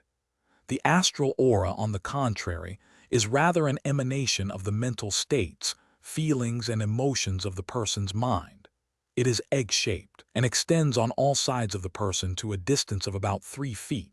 It manifests various colors, particularly around the head, the colors corresponding to the character of the mental states being manifested or those habitual to the person. For instance, red indicates the animal passions, lust, anger, etc. Blue represents religious emotion, etc. Light blue denoting what is generally called spirituality, but which in reality is but an ethereal, refined form of religious feeling. Spirituality is more a matter of knowledge and life development rather than feeling or emotion. Green denotes jealousy, and in one of its shades that which is generally called tact, agreeableness, diplomacy, or in its lower forms deceit. Gray denotes selfishness. Yellow, intellectuality in its various degrees and forms. Black is the astral color of hate, malice, and vengeful emotion. Persons in whom the faculty of astral sensing is well developed may see these auric colors plainly, and are thereby informed as to the mental characteristics of the person under observation. On this lower subplane of the astral are also manifested the thought waves, thought currents, thought forms, etc., which are manifested in the phenomena of mentalism. Thoughts and mental states manifest in objective form. The person manifesting active thought or feeling emanates waves and currents of thought force which spread around him in constantly widening circles in every direction. In this way, great thought clouds are formed which hover over and around places to which they are attracted. Thought clouds of the same general character have a tendency to coalesce and mingle and blend with each other, and to move toward persons, places, and localities in which similar thoughts or feelings are being manifested. The law of attraction operates in this direction of drawing thought influences toward those who are manifesting similar thought vibrations. Cities, towns, and smaller places, even places of business, office buildings, houses, and rooms, lower astral planes, have their own particular thought atmosphere, which may be felt by those sensitive to such influences, and seen by those possessing the faculty of astral sensing. Akin to these thought clouds are what are known as thought forms, which are thought clouds of great density and power of cohesion, which are also charged with the strong will or ardent desire of the persons emanating them, and which are often practically vitalized by the vril, or vitality of the person, which has been infused into them. Such thought forms often exert nearly as great a psychic power over those with whom they come in contact as would the sender himself, in person. They are akin to the desire elementals mentioned in the following lesson. These thought clouds and thought forms abide on the lower subplanes of the astral until they finally disintegrate.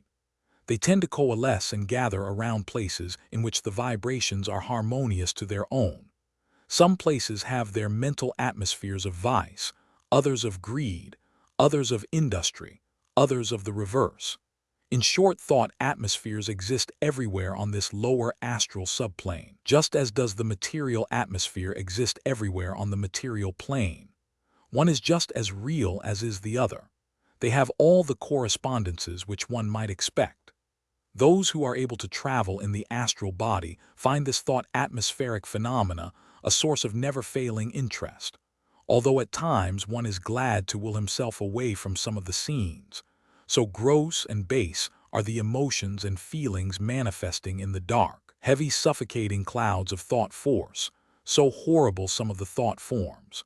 But even these may be driven away by an exercise of the will, and thought vibrations of a contrary nature tend to repel them and scatter them away from one's vicinity. On a subplane of a different class from that just mentioned are found the manifestations of what has been called the scrap pile of the astral.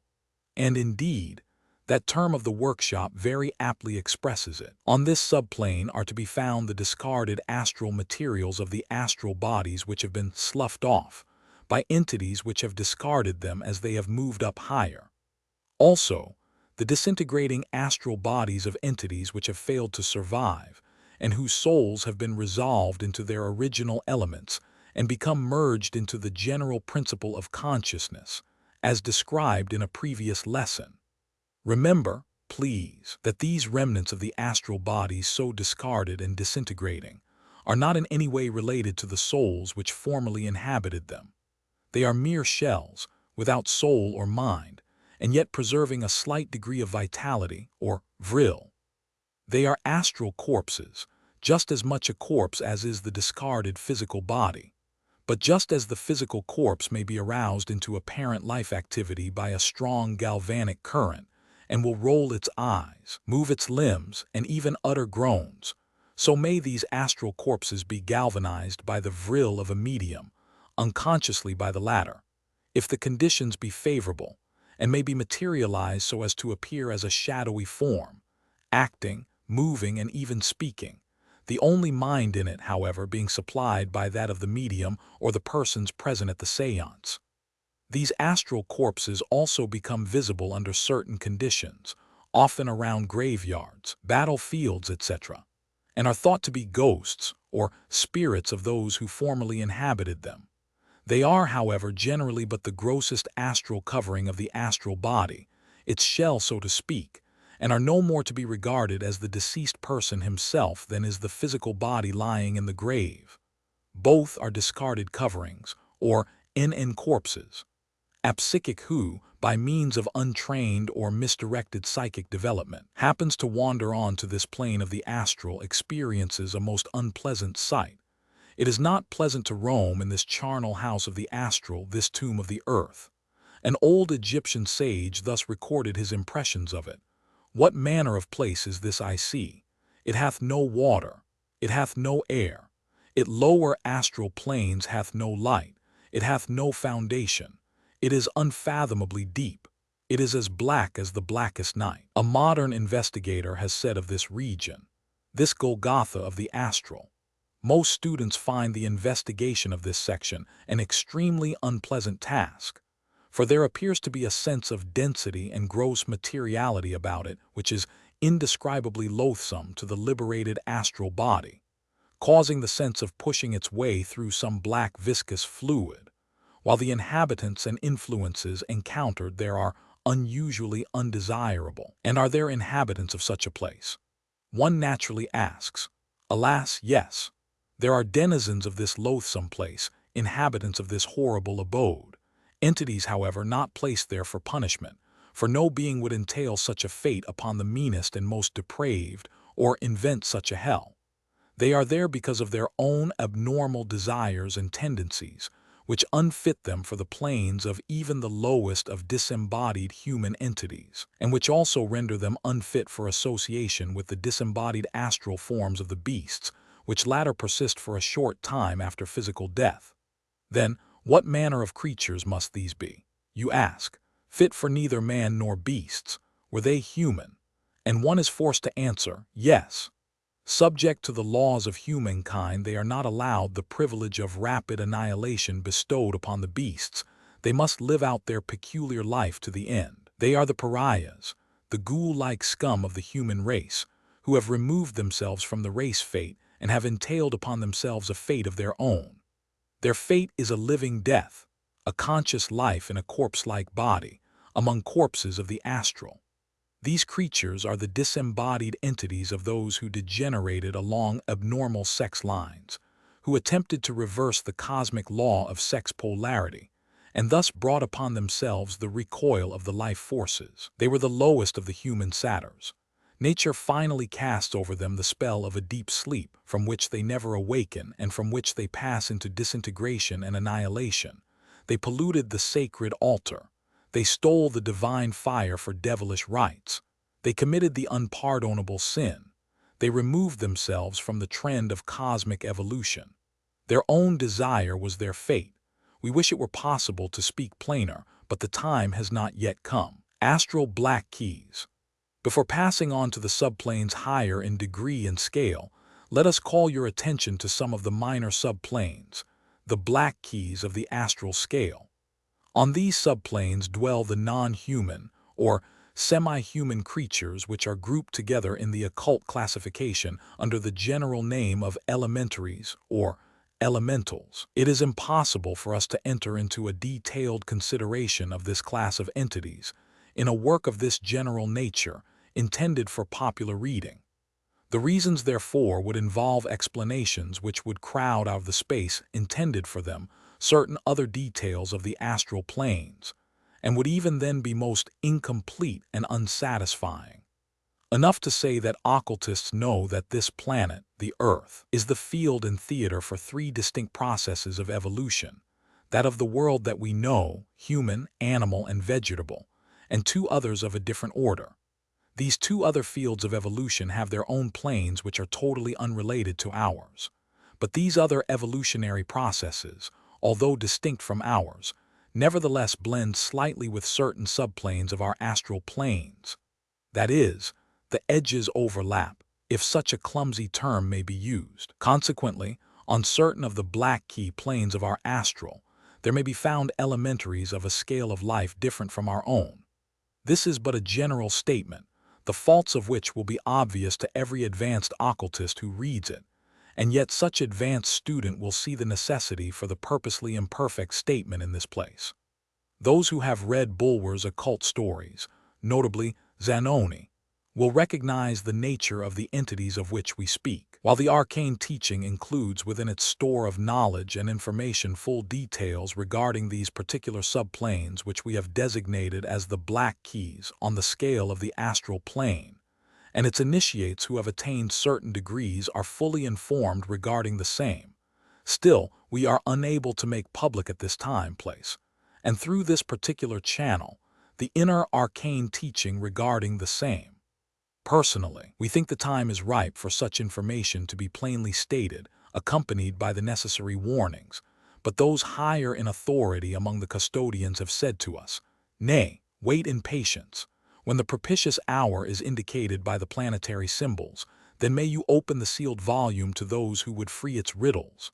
For the present, the vow of silence maintains. So there is naught left for us but to bow to the superior authority in the matter." However, while we are not permitted to state the inner arcane teaching in this particular detail, the prohibition does not extend to our using quotations from other authorities who have already reported concerning these subplanes of the astral. And believing that the said reports would be interesting to those of our students who take a scientific interest in this phase of occultism, we have decided to give you, in this lesson, very liberal quotations from a leading authority of another school of occultism, who has paid much attention to the phenomena of certain phases and planes of the astral plane, both in the direction of studying older and more advanced authorities, and also in the direction of personal investigation and exploration astral black keys. Of these subplanes, of the astral, the latter is a task surrounded with dangers and risks, which but few even advanced occultists care to undertake. And although we doubt the wisdom of the task, nevertheless we must admire the scientific ardor of the investigator. The remainder of this lesson, indicated by quotation marks, consists of quotations from the said authority, investigator and explorer of these dark regions of the black keys of the astral. The elementaries may be grouped into several general classes, although the classification is more or less unsatisfactory and imperfect, at the best. One of these classes comprise the entities which some writers have called nature spirits, which term, however, is less accurate than poetical. These entities have been known in the legends by various names, prominent among which are the following: earth spirits or gnomes, water spirits or undines, air spirits or sylphs, fire spirits or salamanders, fairies, pixies, elves, brownies, paris, jinns, trolls, fauns, kobolds, imps, goblins, little people, good people, etc., etc., of which the aforesaid authority says. Their forms are many and various, but most frequently human in shape and somewhat diminutive in size.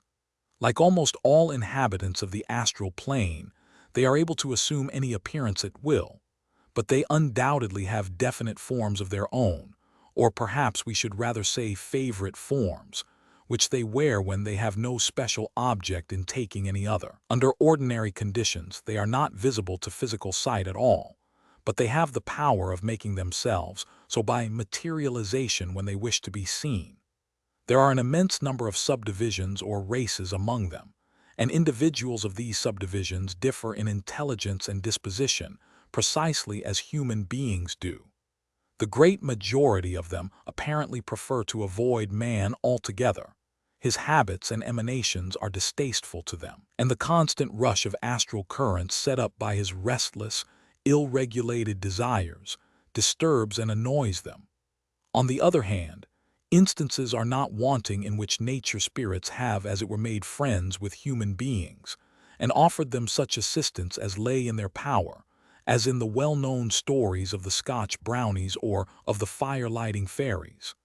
This helpful attitude, however, is comparatively rare, and in most cases when they come in contact with man, they either show indifference or dislike, or else take an impish delight in deceiving him and playing childish tricks upon him. Many a story illustrative of this curious characteristic may be found among the village gossip of the peasantry in almost any lonely mountainous district, and anyone who has been in the habit of attending seances for physical phenomena will recollect instances of practical joking and silly, though usually good-natured horseplay, which almost always indicates the presence of some of these lower orders of astral spirits. The life periods of the different subdivisions vary greatly, some being quite short, others much longer than our human lifetime. We stand so completely outside such a life as theirs that it is impossible for us to understand much about its conditions, but it appears on the whole to be a simple, joyous, irresponsible kind of existence, much such as a party of happy children might lead among exceptionally physical surroundings. Though tricky and mischievous, they are rarely malicious unless provoked by some unwarrantable intrusion or annoyance. But as a body, they also partake to some extent of the universal feeling of distrust for man, and they generally seem inclined to resent somewhat the first appearance of a neophyte on the astral plane, so that he usually makes their acquaintance under some unpleasant or terrifying form. If, however, he declines to be frightened by any of their freaks, they soon accept him as a necessary evil and take no further notice of him, while some among them may even after a time become friendly and manifest pleasure on meeting him. The adept knows how to make use of the services of the nature spirits when he requires them, but the ordinary astral black keys magician can obtain their assistance only by processes either of invocation or evocation, that is, either by attracting their attention as a suppliant and making some kind of bargain with them, or by endeavoring to set into motion influences which would compel their obedience. Both methods are extremely undesirable, and the latter is also excessively dangerous, as the operator would arouse a determined hostility which might prove fatal to him. Needless to say, no one studying occultism under a qualified master would ever be permitted to attempt anything of the kind at all. On other low planes of the astral there is another class of elementaries, which have been called artificial or man-created entities, of which the aforesaid authority says. This, the largest class of astral entities, is also much the most important to man. Being entirely his own creation, it is interrelated with him by the closest bonds, and its action upon him is direct and incessant.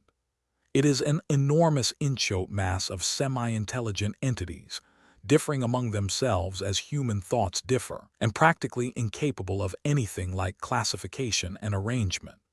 The only division which can be usefully made is that which distinguishes between the artificial elementals made by the majority of mankind unconsciously and those made by magicians with definite intent, while we may relegate to a third class the very small number of artificially arranged entities which are not elementals at all. The elemental essence which surrounds us on every side is in all its numberless varieties singularly susceptible to the influence of human thought.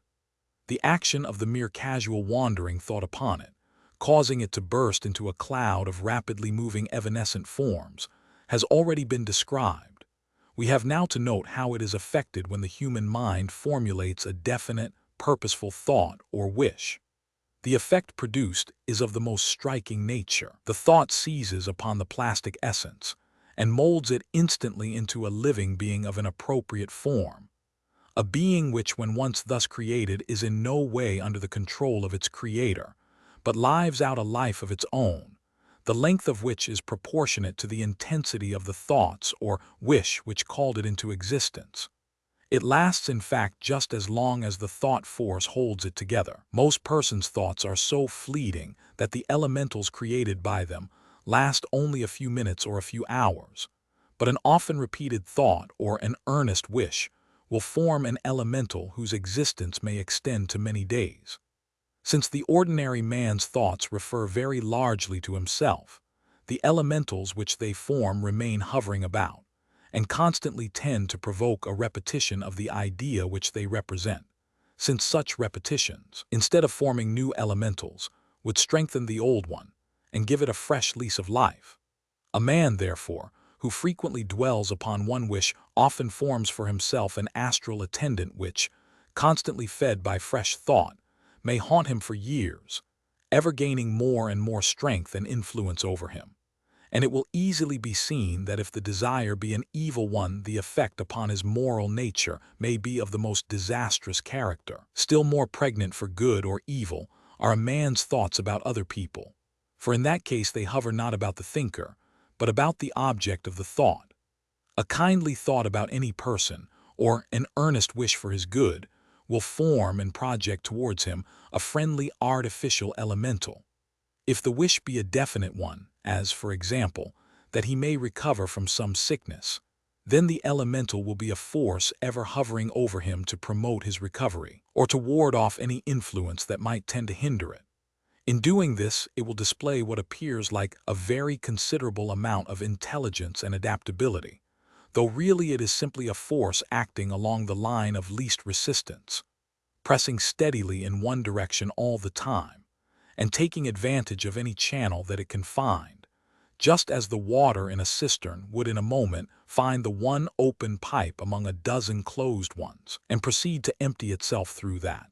If the wish be merely an indefinite one for his general good, astral black keys, the elemental essence in its wonderful plasticity will respond exactly to that less distinct idea also, and the creature formed will expend its force in the direction of whatever action for the man's advantage comes most readily to hand.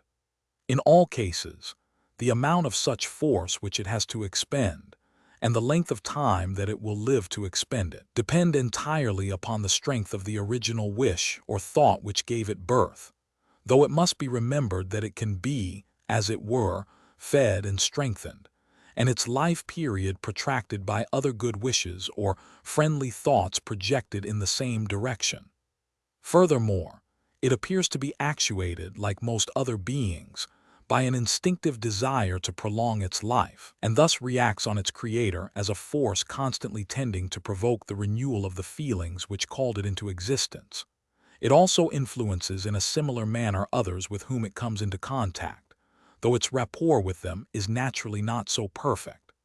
All that has been said as to the effect of good wishes and friendly thoughts is also true in the opposite direction of evil wishes and angry thoughts, and considering the amount of envy, hatred, malice, and uncharitableness that exists in the world, it will be readily understood that among the artificial elementals many terrible creatures are to be seen. A man whose thoughts or desires are spiteful, brutal, sensual, avaricious, moves through the world carrying with him everywhere a pestiferous atmosphere of his own, peopled with the loathsome beings which he has created to be his companions. Thus he is not only in sadly evil case himself, but is a dangerous nuisance to his fellow men, subjecting all who have the misfortune to come in contact with him to the risk of moral contagion from the influence of the abominations with which he chooses to surround himself. It occasionally happens, however, that an artificial elemental of this description is for various reasons unable to expend its force either upon its object or its creator, and in such cases it becomes a kind of wandering demon, readily attracted by any person who indulges feelings similar to that which gave it birth, and equally prepared either to stimulate such feelings in him for the sake of the strength it may gain from them, or to pour out its store of evil influences upon him through any opening which he may offer it. If it is sufficiently powerful to seize upon some passing shell, discarded astral body, it frequently does so, as the possession of such a temporary home enables it to husband its dreadful resources more carefully. In this form it may manifest through a medium, and by masquerading as some well-known friend may sometimes obtain an influence over people upon whom it would otherwise have little hold. Many a well-meaning man, who is scrupulously careful to do his duty toward his neighbor in word and deed, is apt to consider that his thoughts at least are nobody's business but his own, and so lets them run riot in various directions, utterly unconscious of the swarms of baleful creatures which he is launching upon the world. To such a man, an accurate comprehension of the effect of thought and desire in producing artificial elementals would come as a horrifying revelation. Since such results as have been described above have been achieved by the thought force of men who were entirely in the dark as to what they were doing, it will readily be imagined that a magician who understands the subject and can see exactly what effect he is producing may wield immense power along these lines. As a matter of fact, occultists of both the white and dark schools frequently use artificial elementals in their work, and few tasks are beyond the powers of such creatures when scientifically prepared and directed with knowledge and skill, for one who knows how to do so can maintain a connection with his elemental and guide it, no matter at what distance it may be working, so that it will practically act as though endowed with the full intelligence of its master. By some of the more advanced processes of black magic, also, artificial elementals of great power may be called into existence, and much evil has been worked in various ways by astral black keys.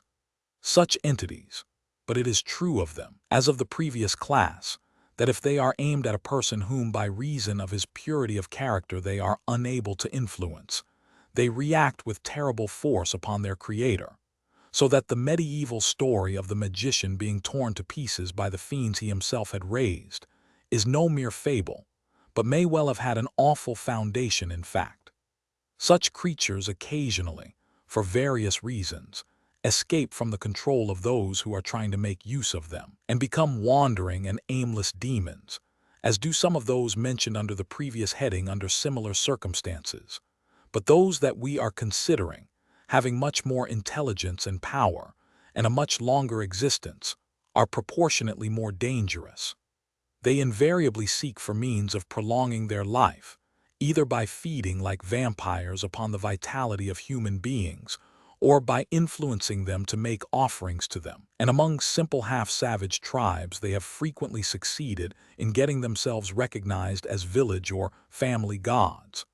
By the vitality they draw from their devotees, they may continue to prolong their existence for many years or even centuries, retaining sufficient strength to perform occasional phenomena of a mild type in order to stimulate the faith and zeal of their followers, while Theobald Authority has placed what we consider to be undue emphasis upon the power of the elementals. For the human will is sufficient to overcome their power, and they are prevented from coming to the mental atmosphere of all who do not attract them by virtue of the character of their own mental vibrations. Nevertheless, we have thought it advisable to give you the benefit of this investigator's reports, for the purpose of warning you against dabbling in evocations and certain so-called magical methods and practices. Black magic in all of its forms result only in pain and evil to those indulging in them. He who invades planes of life foreign to his own takes upon himself the risks inherent on such planes, higher astral planes. We have now reached the point where we are called upon to consider the phases of the astral plane concerned with the state or condition of the disembodied entities of human beings. We call these the higher astral planes, only by way of contrast with the lower planes mentioned in the preceding two lessons. For some of these higher planes are quite low indeed as compared with the highest astral planes. Let us begin with the consideration of the lowest of these higher planes of the astral, and then proceed to consider the planes higher in the scale. In the first place, we must remember that the disembodied human soul leaves the physical in a state or condition akin to sleep. It is carried by the attraction of its nature and character to the highest plane consistent with its nature. That is, to a plane corresponding with the highest qualities existent within itself. And upon that plane, it gradually awakens into the astral life of that particular plane. The conditions of the astral life are so different from that of the material plane that it is difficult to intelligently describe it in terms of the latter. For instance, the souls on the higher planes are able to enter into conscious relationship with those on the lower planes, but those on the lower planes cannot enter into conscious relationship with those on the higher planes except through the act of those dwelling on the higher. Each plane has planes higher and lower than itself, the above law being operative in all cases. The higher plane souls have access to the lower, but the lower may not invade the higher. And this access is not in the nature of a physical visit from the higher to the lower, but is in the nature of a psychic consciousness, akin to clairvoyance, in which the soul, while remaining on its own plane, still seems to have traveled to the others, there to converse with other souls on these planes. The soul itself, unless very advanced, does not realize the nature of the connection, but thinks that it actually travels to the scene of the lower planes. The analogy of clairvoyance on the material plane will give you the idea of the process. When a soul awakens on its own plane of the astral, it finds it difficult to realize that it is not alive in the flesh, and often much time is required before it realizes its true condition.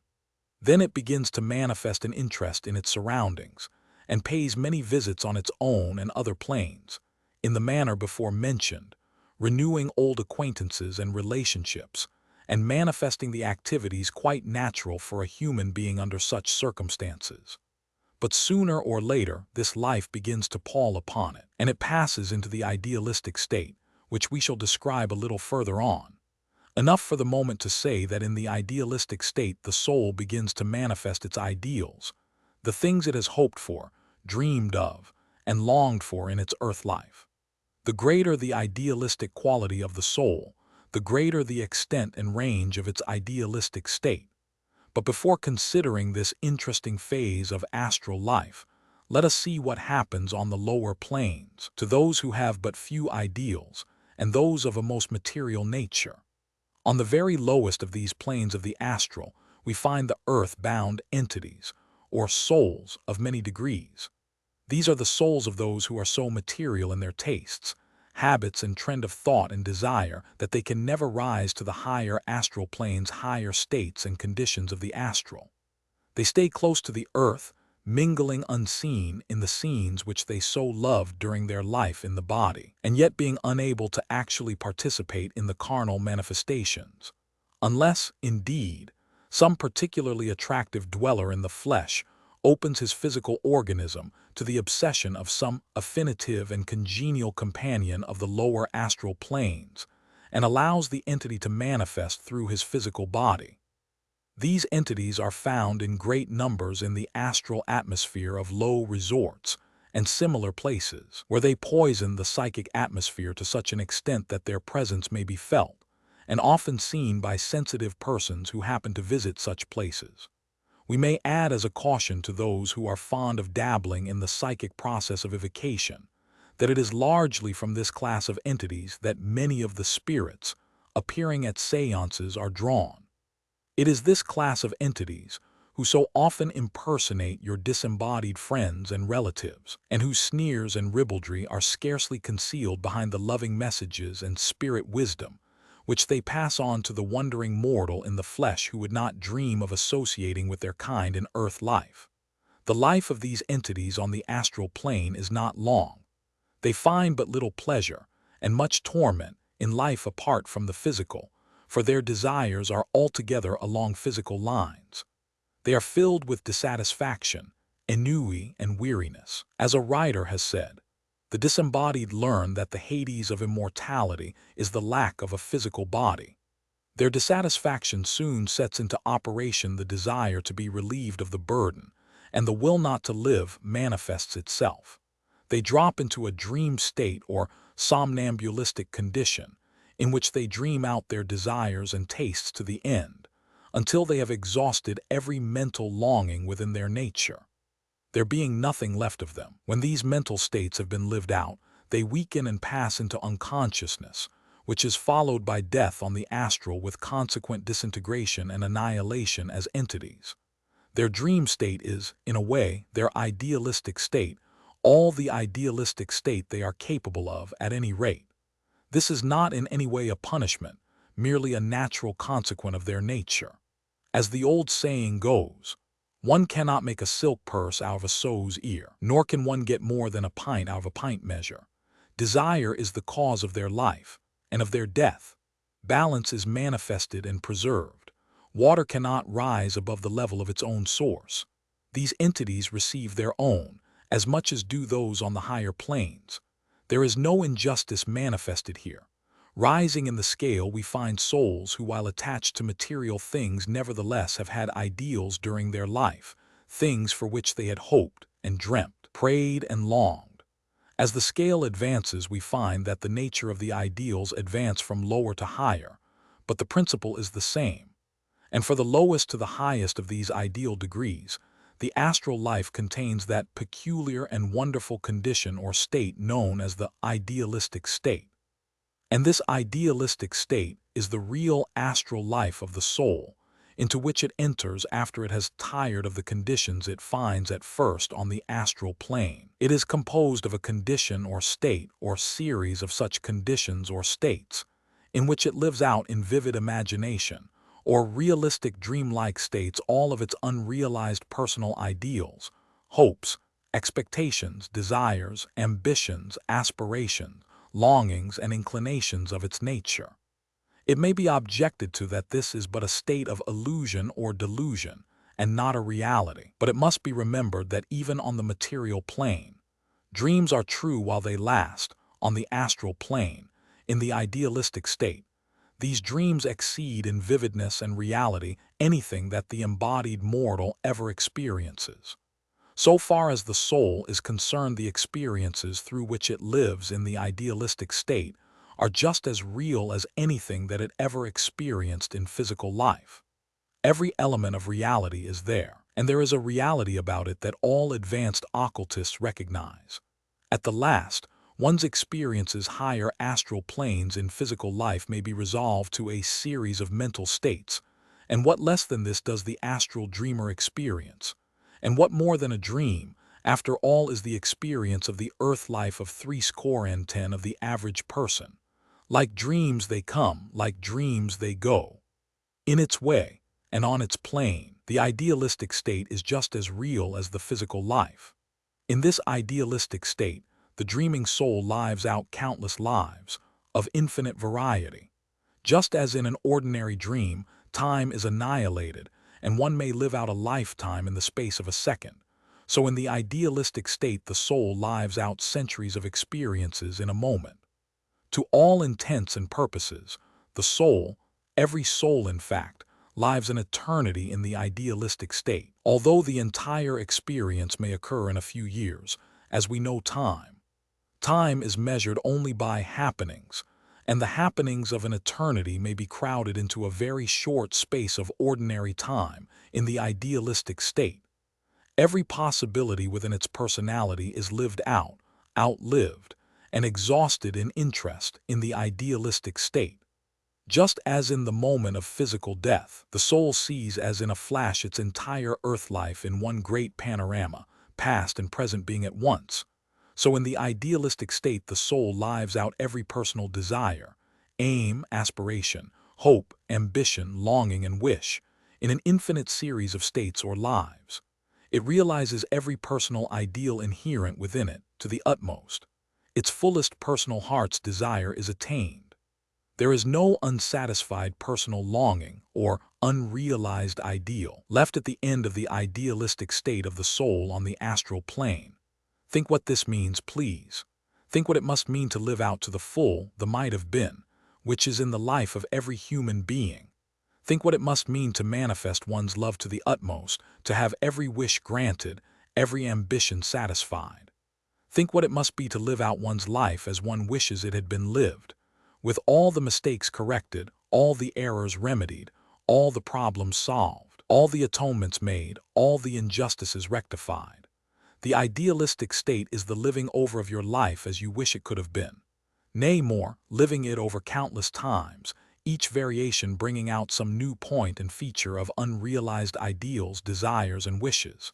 It is a state in which the verse of Kipling comes true, and only the master shall praise us, and only the master shall blame, and no one shall work for money, and no one shall work for fame, but each for the joy of the working, and each in his separate star, shall draw the thing as he sees it for the God of things as they are. But it is only a dream, you say. Nay, more than a dream as you understand the term. A dream it is, but a dream so real that naught but omniscience could distinguish the difference. A dream so real that it equals the thing that we call life in every element of reality. In the end, one is as real as the other, earth life and the astral idealistic state. And also, in the end, one is as unreal as the other. But not only are the high personal desires, aspirations, and ideals so lived out in the idealistic state, the low personal desires, aspirations, and ideals are also passed through this threshing mill of the idealistic state. One lives out to the utmost, in some of the series of these dream lives, all the possibilities of his nature or character, good and bad alike. In fact, the lowest desires and ideals are the first to manifest, and the first to die out and be lived out. To those who have no others, the end then comes. But to those who have higher ideals and desires mingled with the lower, there then comes a stage of living out the higher part of their nature.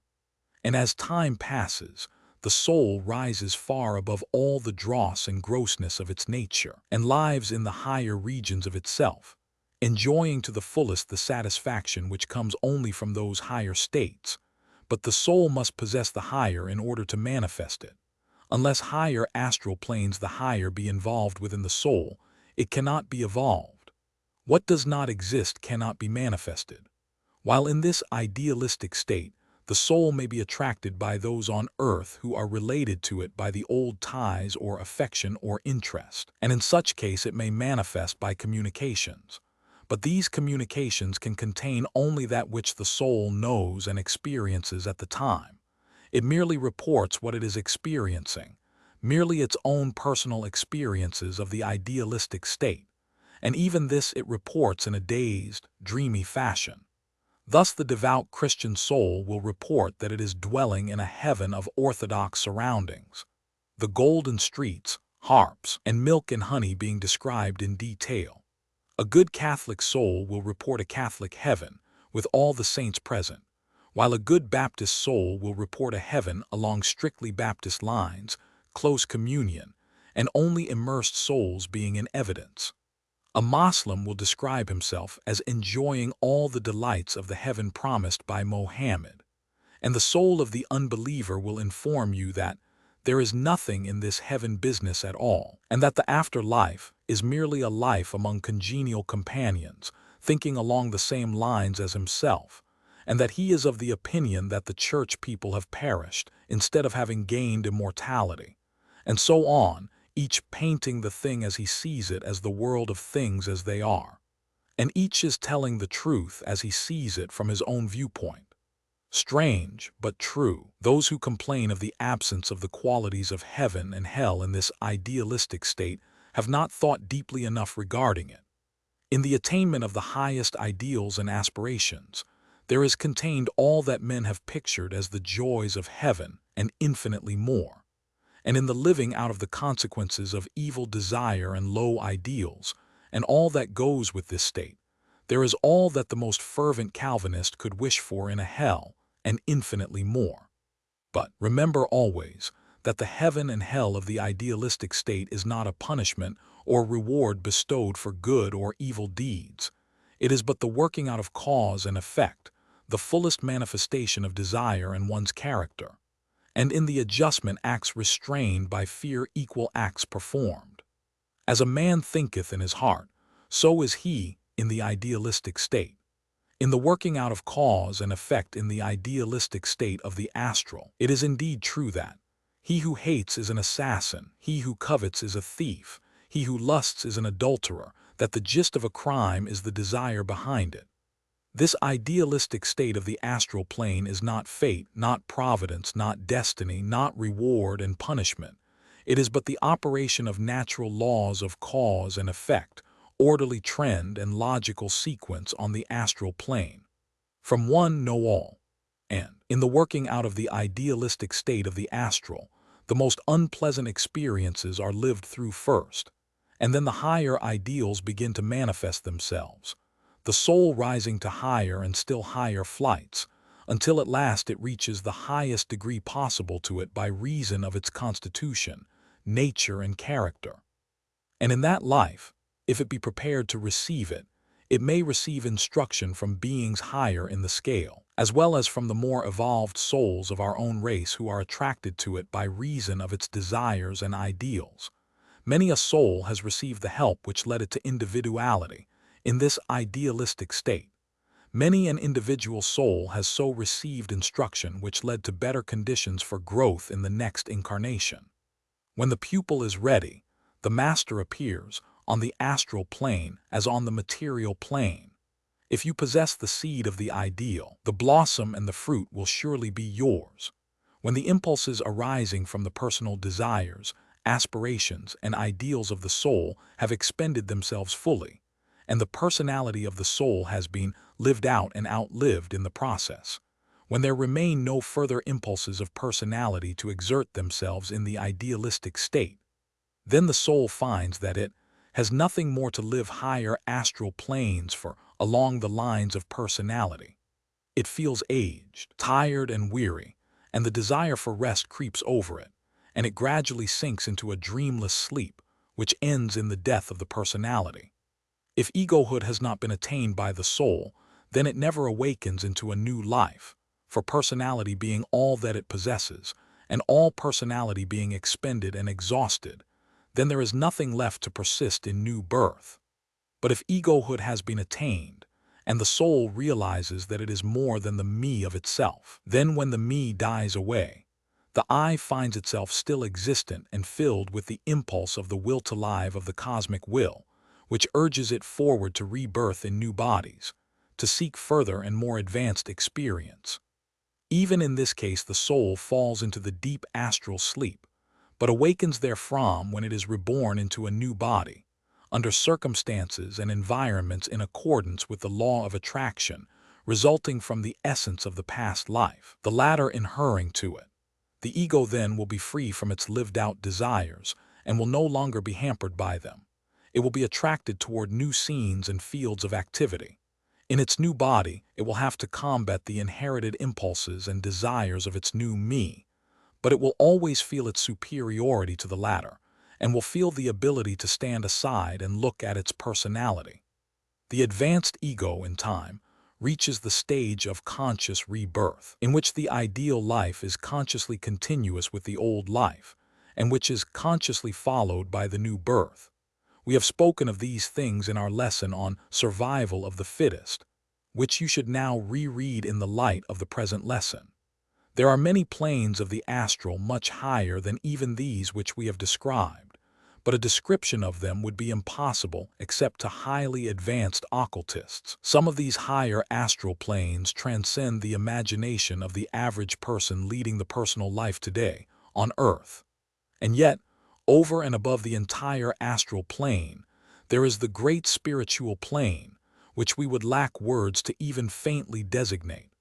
And yet, even these exalted planes await your coming, O neophyte, whose feet are now well set upon the path. Psychic phenomena. For the sake of convenience in considering the various phases of the phenomena of the occult forces operative in the cosmos, we have divided the same into three general classes, as follows. Psychic phenomena, consisting of the manifestation of the phases generally known as clairvoyance, clairaudience, psychometry, telepathy, etc., the distinguishing feature of which is the knowing of events other than through the ordinary senses. 2. Mentalism, consisting of the manifestations of mental influence, mind power, thought force, mental magic, etc., the distinguishing feature of which is the exerting of the influence of one mind over other minds. 3. Invocation and evocation, consisting of the calling upon supernatural beings or the calling forth of disembodied entities, elementals, vitalized thought entities, etc., from the astral plane. These manifestations and the force which produces them have been called occult because of the fact that they belong to the less understood phases of natural forces and phenomena. The word occult means secret or hidden from the eye or understanding, not seen or understood, mysterious, invisible, unknown, undetected, etc. To many persons, occultism is considered to be concerned with supernatural forces, things, and manifestations. This is erroneous, for there is nothing supernatural, nothing outside of or over nature, of which we can ever have any knowledge. Everything in the cosmos is natural and under natural laws. The law is the only supernatural that there is or can be, and we can know it only as being in actual existence. We can know nothing of its inner nature, for it is not a thing with attributes, qualities, or limitations, as we understand those terms. Everything in the cosmos is natural, the unknown as well as the commonly known. Therefore, when we say occult, we mean merely some natural thing, force, or manifestation, not commonly known or recognized by men. When a thing, force, or manifestation becomes commonly known, it ceases to be regarded as occult. Electricity was once regarded as an occult force, but today it is commonly known and employed, although its real nature is still a mystery. To the trained and advanced occultist, the so-called occult forces are just as familiar and natural as are the manifestations awfully common to the knowledge of the race. The occult forces are simply finer forces of nature, which are not recognized, known, or understood by the average person of the race today. We wish this to be thoroughly understood. There are no supernatural forces, things, or manifestations. All are natural and under natural laws. Let us now proceed to a consideration of the class of occult phenomena which we have grouped under the subtitle psychic phenomena, and which are known severally as clairvoyance, clairaudience, psychometry, telepathy, etc., the distinguishing feature of which is the knowing of events through other channels than the ordinary senses.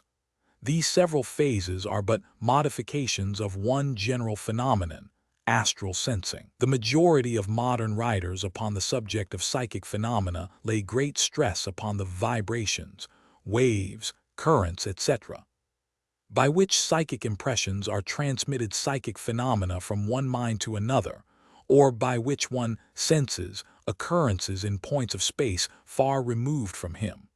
We have no objection to these terms, for they represent the best available words to describe the actual details of the manifestation, but these words must be used understandingly.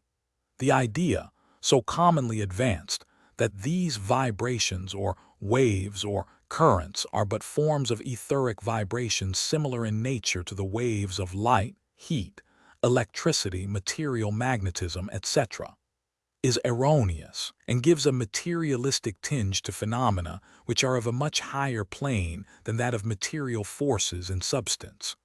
While there is a general resemblance between all planes of the manifest cosmos, owing to the law of analogy which causes correspondences on all planes. As above, so below.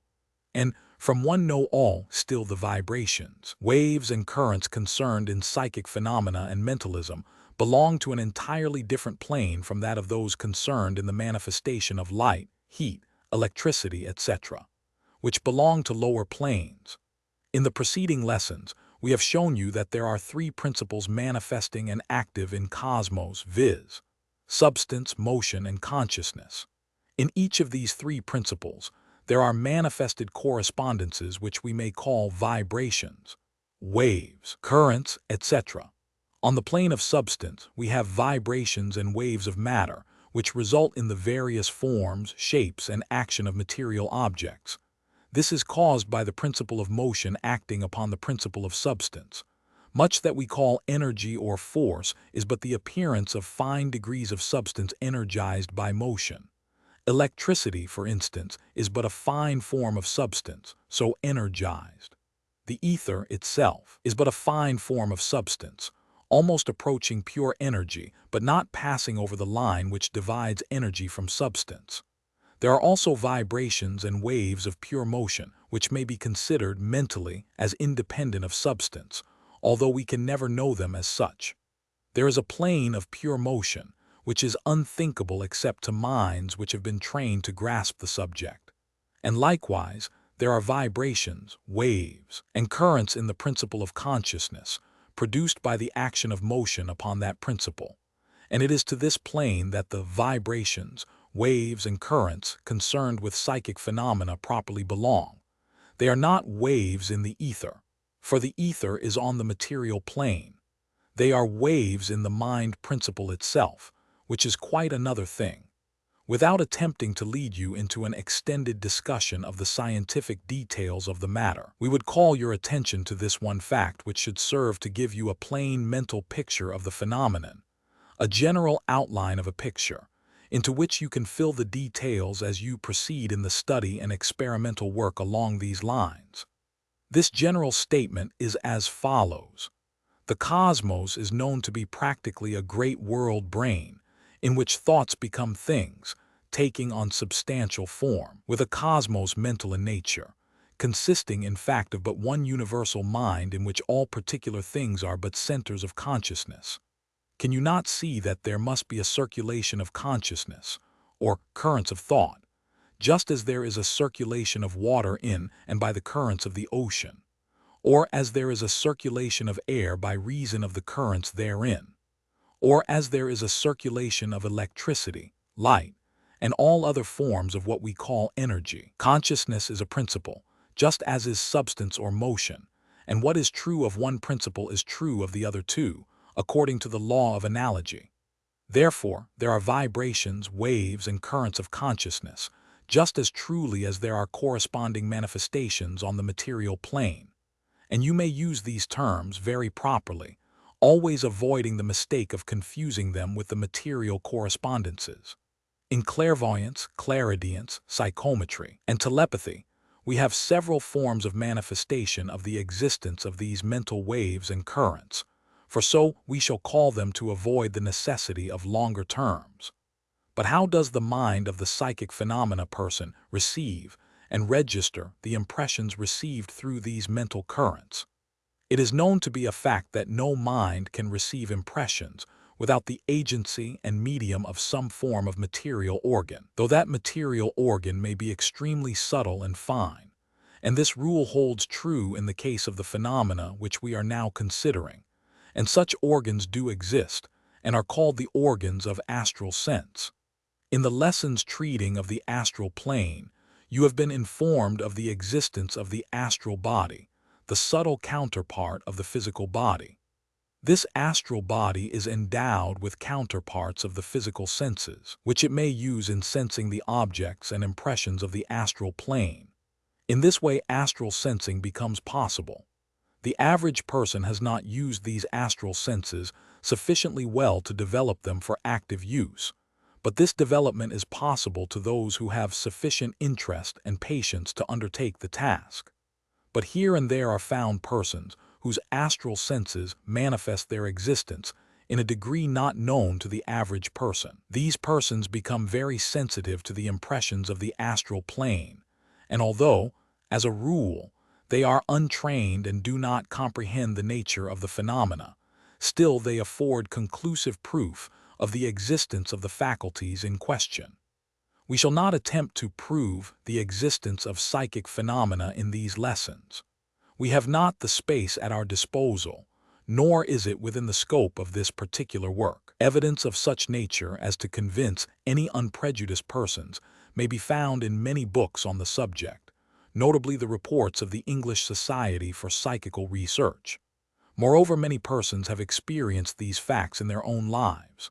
Let us first consider the phenomenon generally called clairvoyance, which is defined as a faculty or power by which the clairvoyant is able to see mentally things concealed from sight, to see and describe things happening at a distance. With the exception of cases in which the person actually travels in his astral body to distant scenes, and there witnesses with his astral senses the events actually occurring there, all clairvoyance results from one general cause, and in the same general way. Let us suppose an event occurring at a distant place. In the manifestation of that event there occurs a constant, regular, and continuous series of conscious states on the part of all things concerned therein. Not only on the part of all living things is there consciousness manifested, but there is a consciousness manifested by all inanimate things present upon the scene, things inorganic as well as organic, in the usual use of these terms. As we have said on page 60, lesson Roman 4, those who have studied along occult lines have become aware of the existence of mind and consciousness in so-called inanimate objects, the minerals, metals, etc., and even in the atoms, and finally in the ether. Everything in the manifest cosmos has some degree of consciousness. This being so, it follows that such consciousness must follow the natural law and transmit waves or currents, waves and currents of consciousness, which travel and circulate on the astral plane, where they may be sensed by those astral organs attuned to receive them.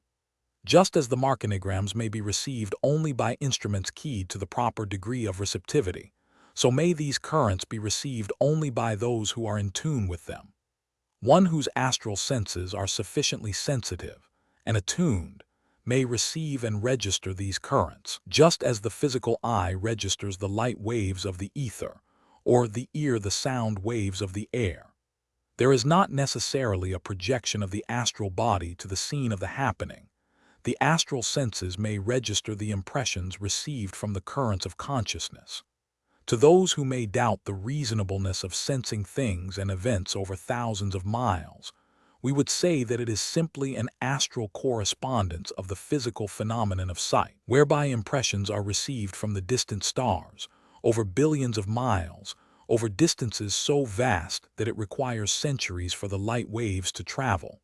Psychic phenomena, and remember this, the physical eye never actually sees the outer objects themselves, but merely sees the effects produced upon the nerves by the waves of light. Nor does a person fail to see the outside object, but he also fails to see even the light waves themselves. He merely sees certain vibrations of nerve substance set up in the brain by the action of the light vibrations. And this is in every sense no less wonderful than the phenomena of astral sensing which we have just described, merely a little more common and familiar, that is all. If we had as full and common a development of the astral senses as we have of the physical, we would consider it no more remarkable to see events occurring in India than to witness the changes on the planet Mars. One is as natural as the other. Clairaudience is but another phase of astral sensing, by which the astral senses receive the impression of sounds instead of sights. The principle involved is the same. So far we have spoken only of clairvoyance in its phase of sensing distant objects. There are other phases, to the consideration of which we shall now pass. But before leaving this phase, we wish to put ourselves squarely on record regarding the nature of the majority of cases of genuine clairvoyance. In spite of the opinions of many able authorities, we believe that the manifestation of the above form of distant clairvoyance is very rare and uncommon. We believe that but few persons ever experience it, even spontaneously. We believe that the majority of recorded cases of distant clairvoyance are instances either of telepathy of a high order, or else of actual astral projection, which we believe to be far more common than is usually believed.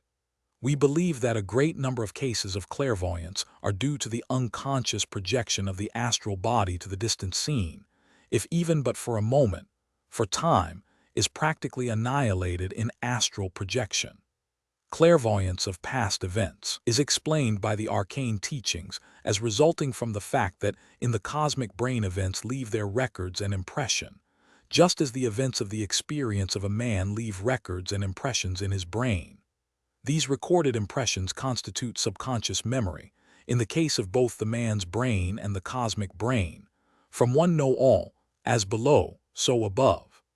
On the astral plane there are preserved the records of the cosmos, the cosmic subconscious memory. In fact, everything, action, thought, deed, or activity of any kind, degree, or description that has been manifested since the dawn of the cosmic day is there recorded in the great unforgetting subconscious memory of the cosmos. All occultists know this, and have called this subconscious memory record by different names. Some minds, peculiarly attuned, occasionally enter into conscious relationship with this cosmic subconscious memory and are able to record, generally more or less imperfectly, what they sense there.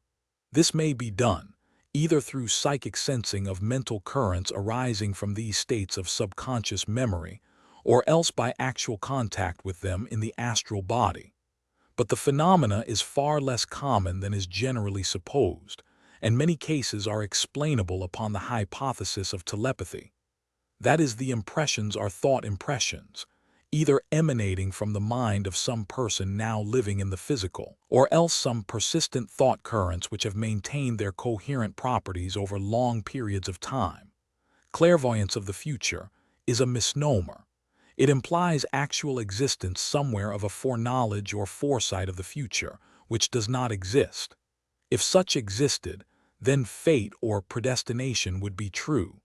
The cosmic mind does not know before the manifestation, for the knowing causes the manifestation. But the phenomena which is known by the name of clairvoyance of the future does exist, although the theories concerning it are erroneous. It is true that occasionally individuals seem able to foretell with more or less accuracy the events which afterward come true at least partially. The secret consists in the fact that the laws of orderly trend and psychic phenomena sequence being operative, there must always be in existence the shadows cast by the approaching events, that is, active causes operating in the direction of bringing about certain effects. Among these active causes, desire and mental pictures in the minds of living human beings play an important part. The clairvoyant perceiving the evidences of these active causes in the astral is often able to make very good guesses or intuitive conjectures of the events which will follow, just as one may predict something that will happen tomorrow from something that is happening today. But there is no certainty about the prediction in either case, for there may be, and generally are, other causes which will play their part at the time of action and thus defeat the entire prediction. Clairvoyance of the future perceives probable effects of existent causes, but no more. The future is not in existence in the mind of any being, not even in the mind of the cosmos. Make no mistake about this. Even astrology can indicate only probabilities of the future. Psychometry, or the receiving of impressions from inanimate objects, by which one enters into rapport or psychic connection with the previous environment of the object, thus learning its previous history, particulars of its environment, etc., is explained by the fact that in the object's consciousness, for all objects possess a degree of consciousness, there is preserved a memory of its past environment, history, etc., which may be read by the mind attuned to the impressions. Not only this, but the object is still astrally connected by psychic filaments with its previous environment, and the clairvoyant may thus enter into rapport with the latter and its stored-up memories. The object gives the clairvoyant the loose end of the psychic ball of memory and association, which he then unwinds. Mentalism.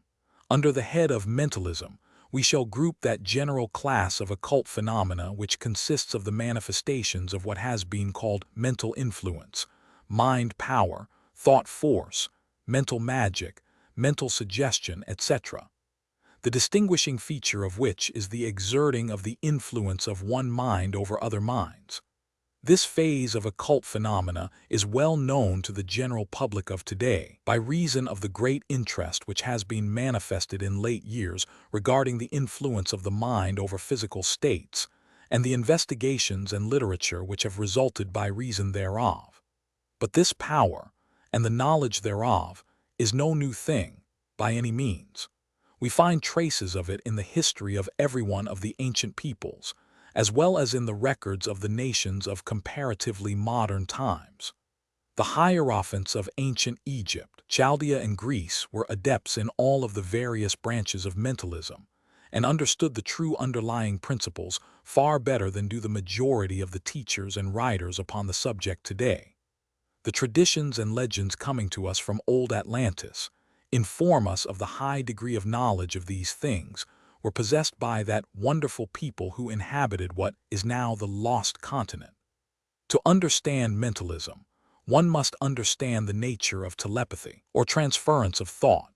We hear much of telepathy in these latter days in the many books and magazines devoted to the subject, in plays, and in the teachings of the various metaphysical cults which have sprung into prominence. Many are the theories advanced to account for the phenomena, and manifold is the error that has arisen from imperfect and incorrect statements of the underlying principles. On the one hand, we hear much of theories of the ether waves, which carry the thought vibrations, both being likened to and held as but higher forms of the other vibrations of the ether. On the other hand, we hear many theories which seek to account for the phenomena on supernatural grounds, the desirable forms being considered the evidences of divine power, and the undesirable being regarded as arising from diabolical sources. But there is nothing supernatural about the matter, nor are the waves and vibrations etheric. We have explained the matter in the preceding lesson, and have shown how the circulation of mind is sufficient to account for the phenomena. That the thought of man is an actual, moving force, is a fact well known to all occultists, ancient and modern. That thought waves travel in currents and waves is a fact not only believed because of the ancient teachings, but also because those who are able to sense on the astral plane are able to see the passage of these thought waves and currents as they pass from one mind to others.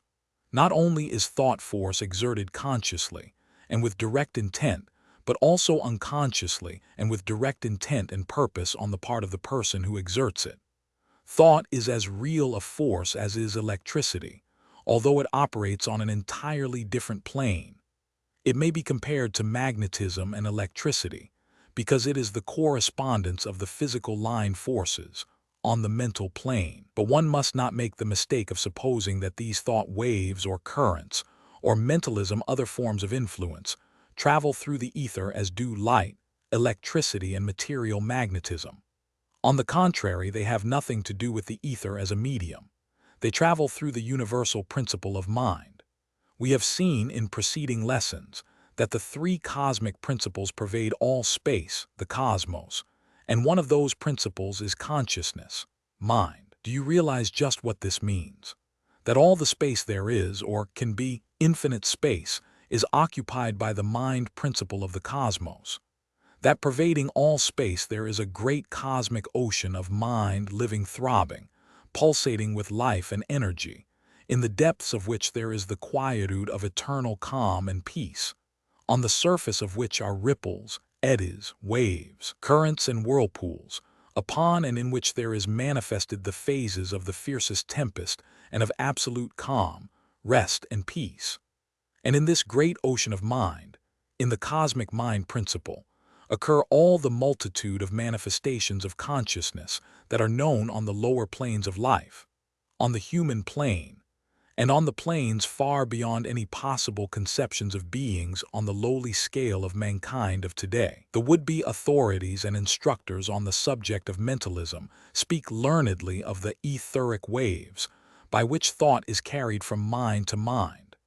They do not dream, these founders of latter-day schools and cults, that for thousands of years the arcane teachers have known and taught that even this much vaunted universal ether, in which is supposed to abide the foundation principles of all things, this something which science says is a no-thing containing the infinite possibilities of everything, is but the lowest of the scale of the 7 ethers known to the occultists, and which highest and lowest ethers are but manifestations in the cosmic brain, a result of mind, and to suppose that mind needs this lowest ether to convey its currents of mental energy is as much a folly and inversion of truth as that conveyed in the materialistic dogmas that mind is a secretion and byproduct of matter. These pseudo-mentalists do not know the first principle of mentalism, when they assert that mental currents are but higher forms of etheric waves and energy.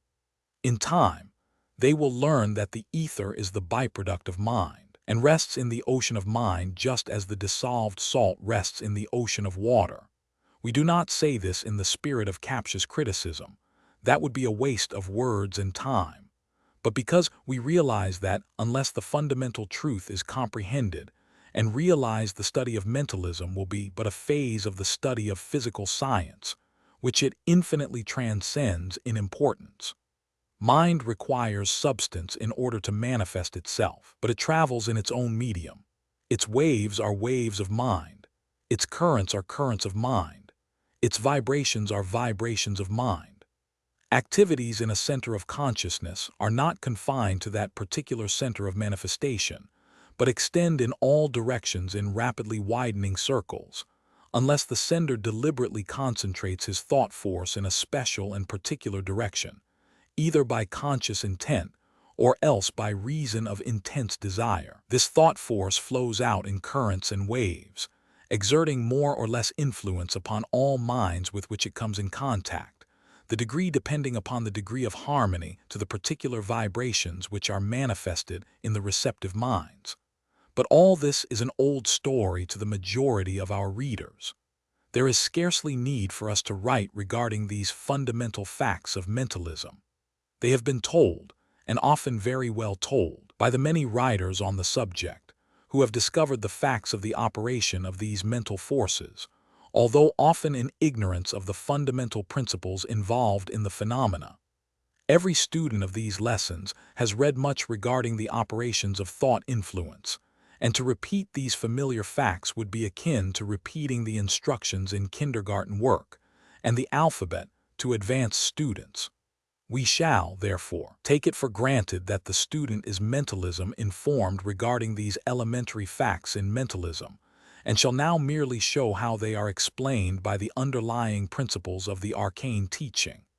In our supplementary work, The Arcane Formulas, or Mental Alchemy, we shall give the formulas for the actual demonstration and manifestation of these principles.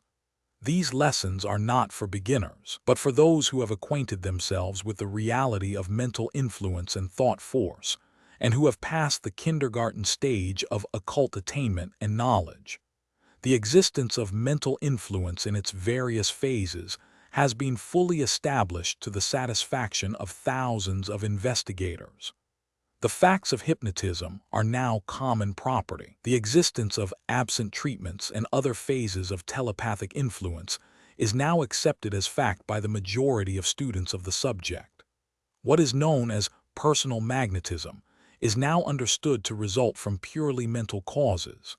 The attractive power of thought, the drawing power of mind, the operation of the great law of mental attraction. These things are recognized by students of the subject, and hundreds of books have been written explaining them under one hypothesis or another and giving more or less valuable instructions in their use. We shall not dwell upon these details at this place. Our little book, The Arcane Formulas, or Mental Alchemy, will furnish the how side of this subject in a condensed plain, practical, and usable form. What we wish to do now is to acquaint you with the real underlying principle of mental influence, the one fact which illumines the entire subject, which has been known to and taught by the arcane teachers for thousands of years, but which does not seem to be known to the latter-day teachers along these lines. We ask you to pay close attention to what we have to say on this point, for when you grasp this underlying principle, you have the key to the whole range of phenomena. The secret of mental influence, the effect of one mind over the other minds, lies in the fact that there is sex in mind. Under the law of opposites, in its phase of sex polarity, we find the interesting fact that there is to be found evidences of sex polarity on all planes of activity and in all forms of activity, inorganic as well as organic. Sex polarity is manifested even by the atoms, in the attractions and repulsions. In electricity and magnetism, the polarity manifested is all along the lines of sex polarity.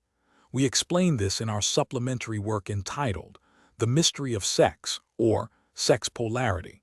And on the mental plane, this principle is found in full operation. The manifestation of will is the action of the masculine principle. Desire and imagination are phases of the feminine principle. Thought, reason, and intellectual activities result from the union of the two principles. Desire, the female principle of mind, arouses and attracts the will, the masculine element, and draws it into action. Imagination, another phase of the feminine principle, acts in the same way. But yet the action of will is the inciting cause of the activities of desire and imagination. The will can create only by its action upon the feminine principles of desire and imagination. It cannot create by itself.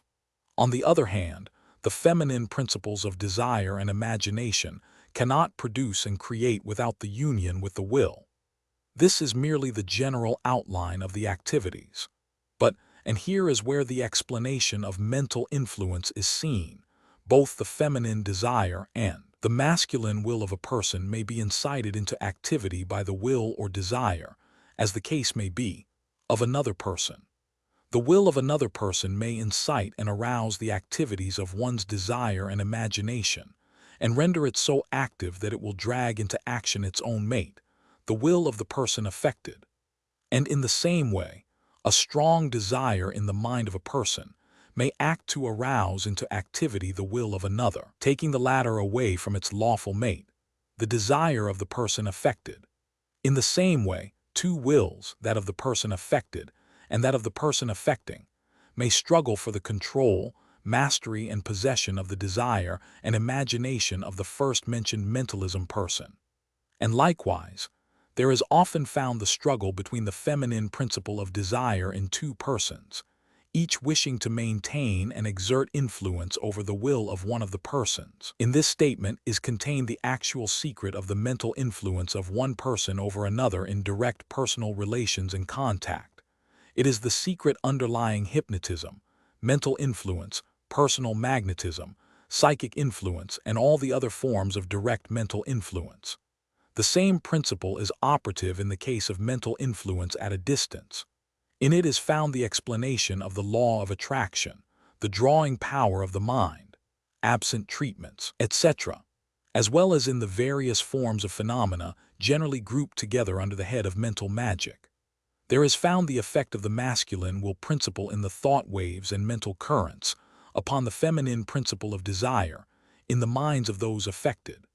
And likewise, there is found the attractive force of the strong feminine desire thought waves or mental currents, which tend to attract and arouse into activity the masculine principle or will of those affected. It should be unnecessary to state that every person, male or female, has this dual principle of mind within him or her, the masculine and the feminine mental phases of mind.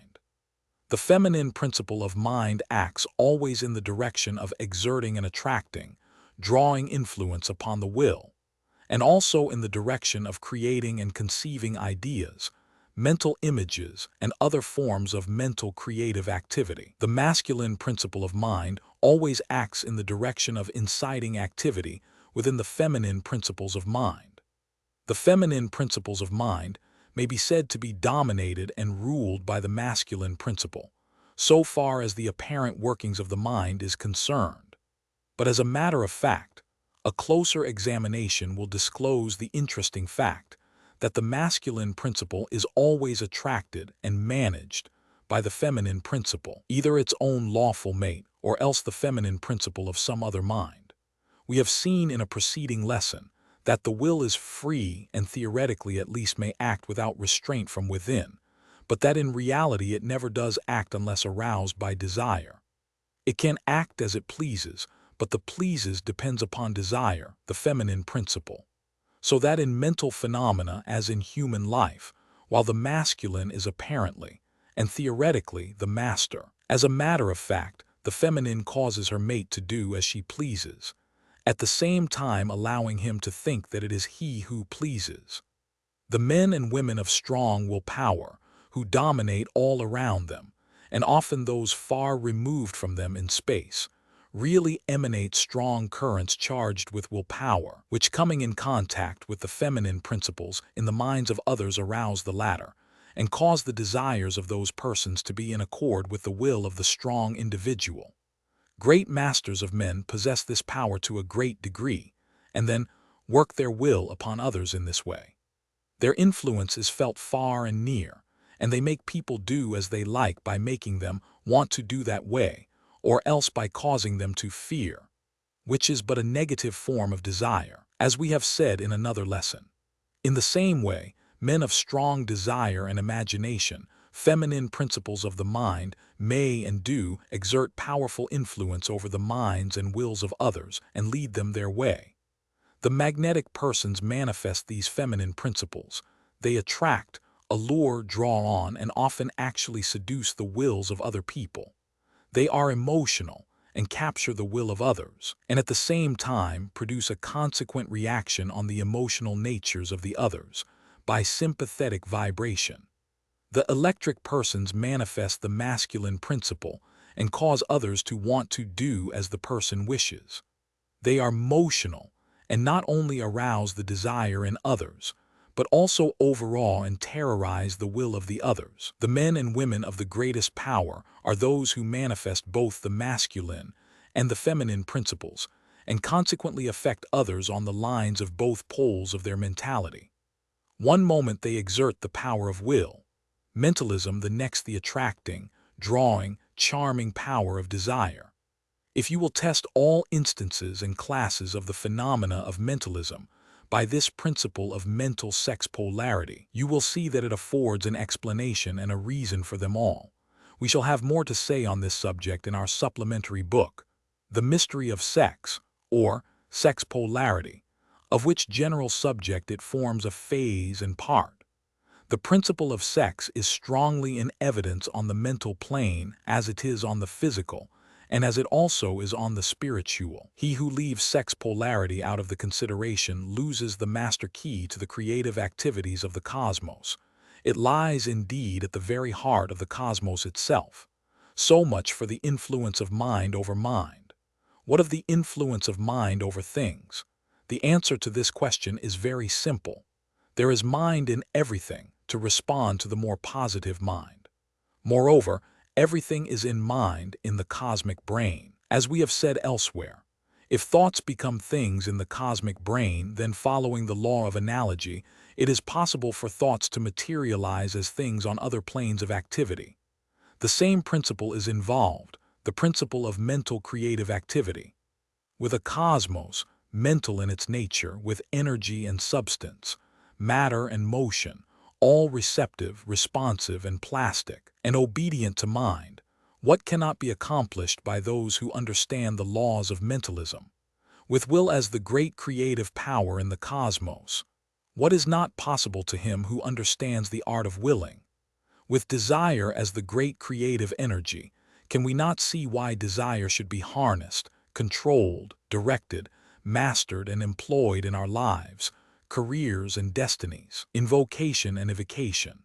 Under the head of invocation and evocation, we shall group that general class of occult phenomena which consists of the calling upon supernatural beings, or the calling forth of disembodied entities, elementals, vitalize thought entities, etc., from the astral plane of existence.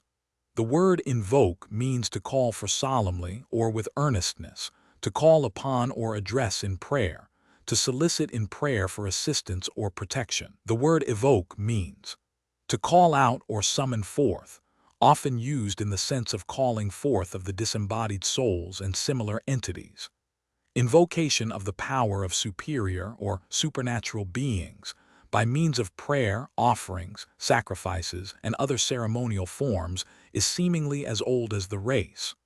All the ancient peoples invoked their greater and lesser deities and other supernatural beings, and down to the present time we find prayer actively employed in all forms of religious worship. Even outside of the field of religion, we find many instances of invocation of the power of genii and other supernatural beings by means of ceremonial magic and similar practices. The old works upon the magic art are filled with directions for ceremonials of this kind. The modern mind, however, regards these latter things as merely the effects of silly credulity on the part of ignorant people, the prejudice generally extending to the religious practice of invoking the power of the angels, saints, and other superior disembodied entities. But even the most ardent objector to the invocation of lesser beings, if he remain in the bosom of the churches, is apt to adhere to the old and well-established custom of calling upon deity for assistance in the affairs of his life, often going so far as to offer to deity supposedly valuable hints and bits of advice regarding the conduct, operation, and management of the universe at large. To a mind which has grasped the realization of the transcendent ideal of the absolute and the infinite, it is startling to hear many devout class leaders, deacons and clergymen, particularly among certain non-ritualistic denominations, addressing their deity in terms of easy familiarity and good fellowship, giving him their opinion on things in general, finding fault, administering patronizing commendation and flattery, and in general informing him how they, the invokers, wish the world to be managed and run. Burns's poem, Holy Willie's Prayer, gives us an excellent example of this form.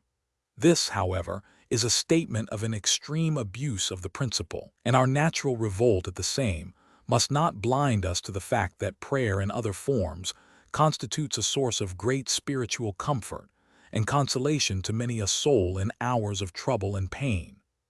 The modern rationalist, seeing no intellectual reason for believing in the efficacy of prayer, is apt to dismiss the entire subject as but a part of the outgrown superstition of the race. But this will not do, for an unprejudiced observer will find before him many striking and undoubted instances of answer to prayer, of results occurring in almost exact accordance with the nature of earnest and sincere invocation. These instances are too numerous and common to be dismissed as mere coincidence. They must be admitted, and the cause looked for further. And in the examination and search, we must not lose sight of the too often overlooked fact that these invocation and evocation answers to prayer come to people of all shades of heterodox religious belief, heathen, pagan, idolaters in all parts of the globe and in all times, as well as to true believers in the particular faith which happens to be orthodox in our particular land at this particular time. The worshippers of the ancient gods of Rome and Greece had their prayers answered. The Egyptian worshippers had the same favors granted them. The Hindus, ancient and modern, received great benefits from prayer. The Mohammedans are a people of great prayers, and many are the answers received by the faithful Moslem. And so, the investigator must either accept the polytheistic idea of the existence of many gods of many people, all of whom hear and answer the prayers of their worshippers, or else the alternative idea that all of these various worshippers, while worshiping at their respective shrines and altars, in reality bring themselves in psychic communication with higher spiritual powers, and thus set in operation natural psychic forces, which tend to bring to them their heart's desire. Which of the two ideas seem the most rational and in accordance with the known facts of the universe? The arcane teachers have always held and taught that every true and earnest prayer coming from the heart of a sincere and devout worshiper tends to bring that person into a closer relation to the great cosmic spirit, the essence of the one life of the cosmos. This, not by a reaching out of the person's mind towards some faraway something, but by means of an inward unfoldment, by which the spirit within each soul unfolds itself and is recognized as present and existent. This experience of the indwelling presence of deity, or the union with deity, is common to the religiously inclined soul of all lands, times, and phases of belief. It is common to the race. Instances are found in the records of the transcendental of all times. This experience, when it occurs to one, leaves him with a sense of renewed power and strength, which often operates in the direction of the person being able to accomplish that for which he prayed. Not only does it act as a comforter, but also as a source of power. And this is not to be wondered at when we realize that it means that the individual is thus brought much closer to the very essence of being, the one life. An understanding of this fact will enable us to understand many instances of renewed strength resulting from prayer, meditation, and self-communion, which cannot be dismissed lightly as mere imagination. All advanced occultists realize the benefits which result from meditation, in which the same principle is invoked. When one comes into close relationship with the cosmic will, is it any wonder that power results? But there is more to the subject than even this. The person who prays earnestly and with faith in the result assumes the mental attitude of confident expectation, which is one of the first stages in attainment by occult methods. Earnest demand, confident expectation, positive will, these are the three coordinates of the exercise of occult power, and the first two elements are present in all earnest, faithful prayer, and the final stage is very often awakened by the exercise of the two former. Moreover, in demanding earnestly and expecting faithfully, the person creates the mental image in the imagination, which is an important part in all manifestation of occult power. By exerting these mental forces, all of them important and effective, is it any wonder that the person sets into operation the mental forces which tend to draw to him the things that he needs, and to materialize the ideals that he is holding in his mind? It would be a source of wonder to all occultists if the said results failed to manifest in some degree. The laws of mentalism are set into full operation by earnest, heartfelt, faithful prayer. It is one of the most potent forms of invoking the operation of well-established laws of mentalism. This is apparent to all advanced occultists, and will be to the student, if he will, but analyze the invocation and evocation processes and methods employed unconsciously by the devout worshipper. And moreover, none of us can afford to sneer at the tales of the interposition of the saints and angels, and other holy beings of the several religions. These are no mere fantasies and vain imaginings.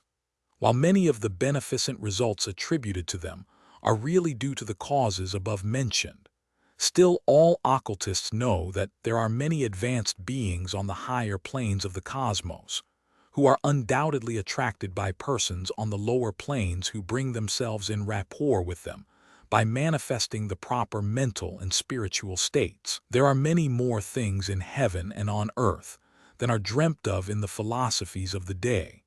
But of course, any and all results of prayer are in full accord with natural law and result through the operations thereof.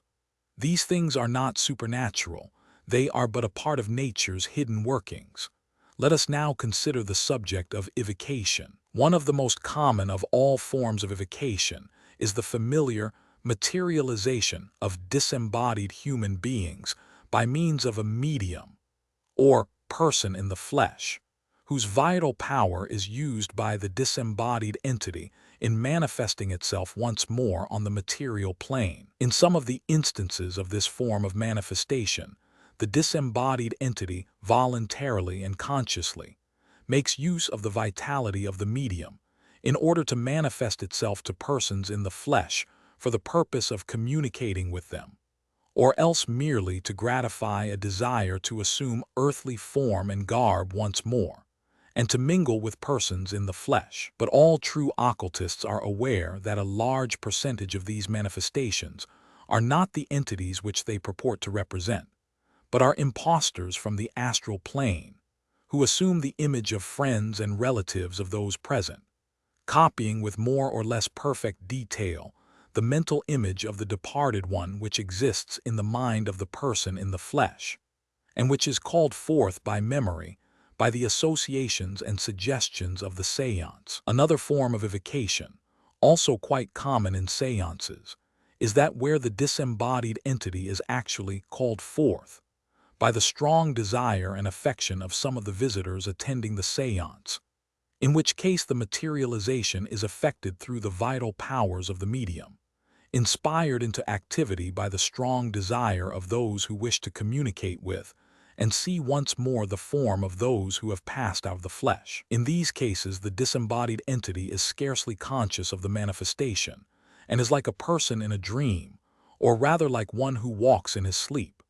This fact accounts for the dazed, startled condition of mind often manifested by these materialized entities when they are summoned forth at a seance.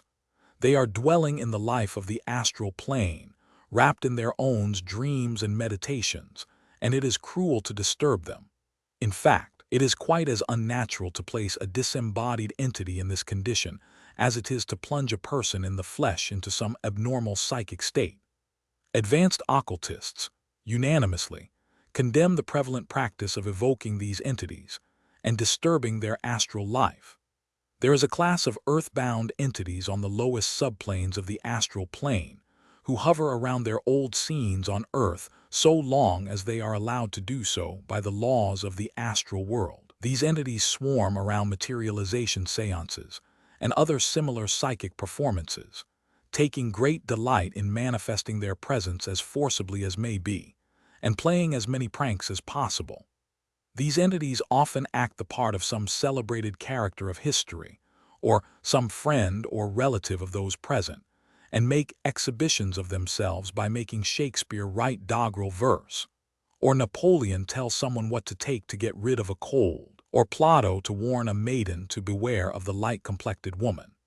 This fact has brought genuine spiritualistic phenomena into disrepute in many quarters where the state of affairs is not known, and caused much pain and heart-burnings among the sincere early followers of spiritualism, who were not acquainted with invocation and evocation, these psychic facts, but who accepted as gospel truth every communication reaching them from the spirit world. The average spiritualist of today, however, is much better informed, and is disposed to be quite as particular in forming spirit acquaintances and friendships as he is in forming earthly ones.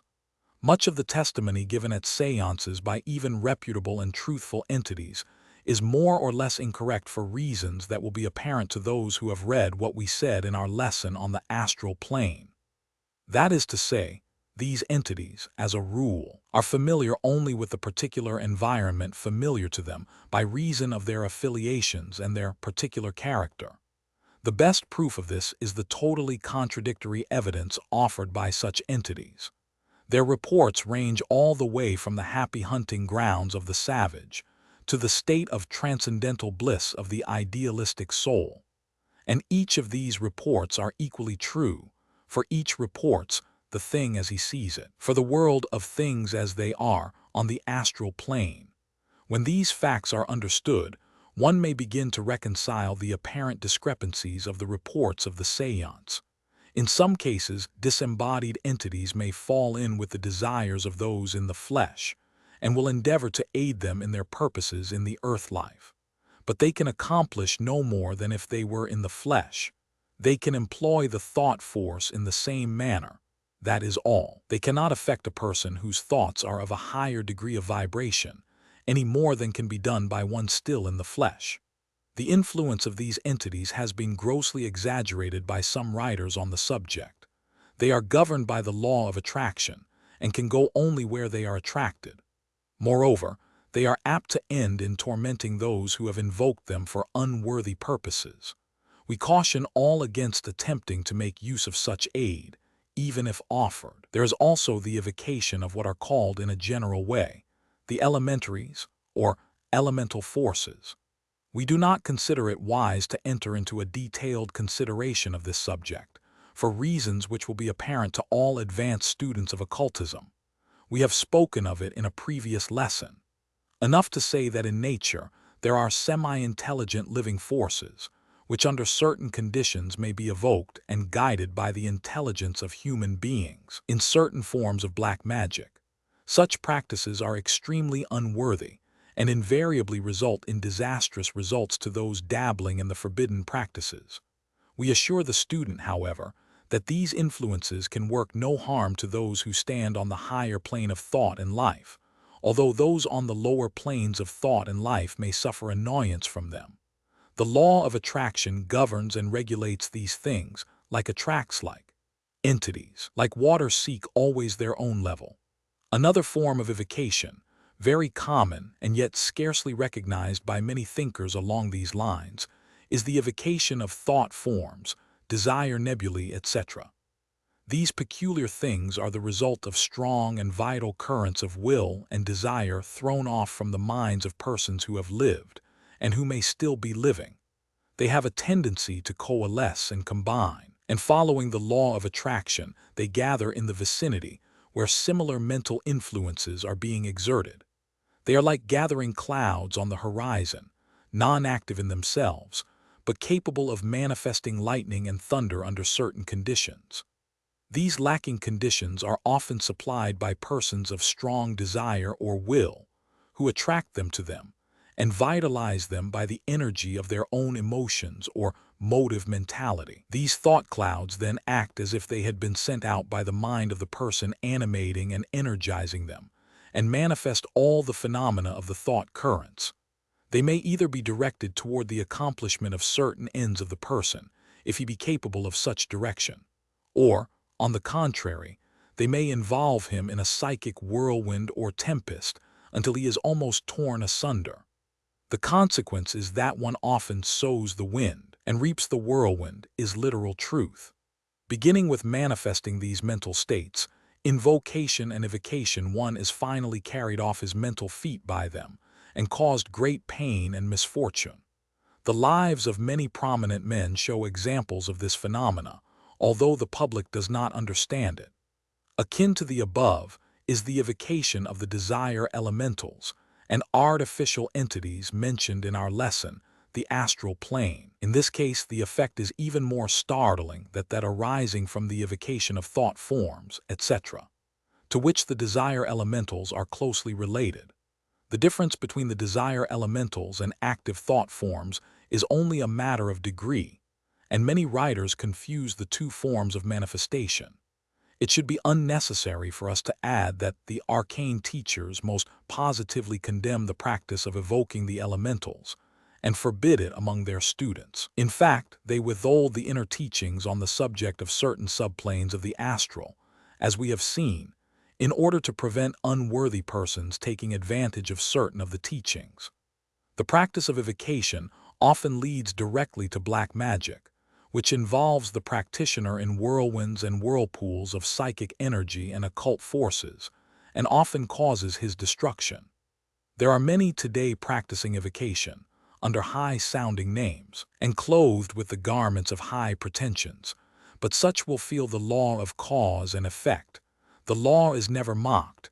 It moves with the pitiless and unerring certainty of a machine. Each draws his own to him. None can escape their own good or evil. Beware of evocations. Do not play with fire. Do not toy with edged tools. The secret of the opposites. Let us now consider the law of opposites or polarity, the mastering of which constitute one of the arcane secrets. Listen to the aphorism, Roman 21. Everything in the cosmos has its opposite. Every quality, attribute, or condition has its opposite. Everything and every quality, attribute, or condition is one of a pair of opposites, and yet contains within itself a pair of opposites. Polarity is inherent in everything. Everything has its two poles, and also is itself one pole of something else. The pairs of opposites, the two opposing poles, are but phases of the same thing. In the union of the two poles or pair of opposites, there is to be found the thing in itself of a thing. There is always a reconciliation and agreement possible between opposites, always a possible synthesis of opposing thesis and antithesis. Everything is, and is not at the same time in its qualities, attributes and conditions, and the reconciliation, agreement, and synthesis reveals a new is. And yet the reconciliation, agreement, or synthesis, the new is but one pole, or one of a pair of opposites, of a new and higher polarity or pair, and so on to infinity. In this aphorism is contained the secret of the understanding of all things in the cosmos. This aphorism states a fundamental truth of the arcane teaching, the truth that everything is but one pole of a pair of opposites, and that while everything has its opposite, still the two opposites together form the real thing. Every truth is but a half-truth. Everything is a paradox. There is the other side to everything. There are the two extremes to everything. In this great cosmic law is found the fact that diametrically opposed things, physical, mental, and spiritual, are in reality but the different poles of the same thing. In this law is found the explanation of all physical phenomena, the mental activities and states, and the secret of sex generation and regeneration, and many other important facts and laws of cosmic activity. When one has had his attention directed to the existence of the law of opposites, he will see evidences of its presence and operation on all sides, and in all phenomena of the cosmos. He will soon see that no matter what may be the quality of a thing, another quality diametrically opposed to the first one will always be found. Sometimes it is difficult to discover the opposing quality, but the law is invariable and constant, and a careful search will always reveal the opposite. The principle may be called to your mind by reference to a few familiar instances. Thus, you will always find an up and a down, a high and a low, a right and a left, a hard and a soft, a heavy and a light, an abstract and a concrete, a long and a short, a broad and a narrow, a hot and a cold, a sharp and a dull, an easy and a difficult, a north and a south, an east and a west, a positive and a negative, a male and a female, a large and a small, a good and a bad, a light and a dark, a day and a night, a love and a hate, a courage and a fear, a truth and an untruth, and so on until you will find that, the moment you notice a quality of a thing, that same moment you will recognize an opposite quality. Your first impression after noticing these pairs of opposites is that they are composed of things entirely different from each, the secret of the opposites other, entirely apart, and far from being the same thing. But examine a little closer, and what do you see? Where do you draw the line between up and down? You may say that one thing is up and another down, in comparison with each other, or in relation to some other thing. But in the abstract, apart from comparison and relativity, where is your dividing line which causes one direction in space to be up and another to be down? You will find that there is no such absolute division, and that your up and down are but relative and comparative terms, depending upon some imaginary or temporary dividing line. Astronomers recognize this fact, and one of the first things they teach their students is, there is no up nor down in space. The same is of course true with high and low, right and left, etc. Also with the cardinal points, which consist of pairs of opposites. Travel north as far as you can go, and reaching the North Pole you find yourself in a position in which whatever direction you travel, your next step will lead you south. Travel east as far as you can, and you will find yourself returning to your starting point from the west, for there is no east or west pole. What is west to us is east to others. China and India are in the Great East, but they are west to America. We can reach them by traveling either east or west. You think that hard and soft are two entirely different things, do you not? Then tell us where you draw the line between hard and soft. What constitutes a thing hard or soft, except relativity and comparison? Where is your absolute hard or absolute soft? Hard and soft are but names for degrees of a something, the two opposites or poles of which we call hard and soft, respectively. The same is true of heavy and light. Where is your dividing line? The terms are but relative degrees of weight, are they not? Poles of the same thing. What is the difference between long and short, broad and narrow, sharp and dull? These contrasting qualities are but degrees in the same thing. What is the difference between large and small? What particular size makes one thing large and another small? Where is your standard? What is the difference between an easy thing and a difficult one? Is there a positive standard? Are they not merely degrees of the same thing and relative to the strength of power employed? Perhaps this point can be brought out more clearly by a consideration of hot and cold. At first thought, no two things seem further removed from one another than these two. They seem to have nothing in common. But let us see. We find that science assumes the existence of a certain something called temperature. The word is derived from a Latin word meaning measure, proportion, degree. Science uses it to indicate the intensity of radiant heat, and heat is held to be simply a state or condition of matter, resulting from vibration. Temperature, then, is merely a term used to indicate varying degrees of vibration of a certain kind. Therefore, we see that hot and cold have no real existence as things in themselves, but are merely degrees in the scale of heat, the latter being but a term indicating certain kinds of vibrations. Therefore, hot and cold are but degrees of the same thing. In the end, and that same thing is but a quality of something else, a quality of motion, having its own opposite in a higher scale. Moreover, even on the lower plane, hot and cold are seen to be but relative and comparative. At what point on the thermometer would you draw a line dividing hot from cold? Everything is a little hotter than something else, and a little colder than a third thing. So far as the sensation of hot and cold is concerned, it is quite relative and comparative. Come from a cold hallway into a warmer room, and you feel quite warm, even though those in the room be shivering. Dip one hand into ice water and the other into boiling water at the same time, and then plunge both hands into a basin of lukewarm water at the same moment. What is the result? To one hand the water seems quite warm, while to the other it seems quite cool, and yet the temperature of the water is fixed. Where is your hot and cold, then? You say that today the secret of the opposites is warm, meaning that it is warmer than it has been. A month from now, you may call the same temperature cool. In the end, you will find that hot and cold are but names designating degrees of heat vibration. You know very well what you mean by each term. You recognize them as opposites, and yet you are unable to fix a dividing line between them or to separate things into two distinct classes of hot and cold, respectively. You find that they blend into each other, and that the shades of differences between close degrees are almost indistinguishable in sensation. You see that they are but a pair of opposites, and together form two poles of the same thing, heat. The very cold thing is as much a degree of heat as is the very hot thing. The distinction is merely one of degree. The same law is operative in the field of good and bad.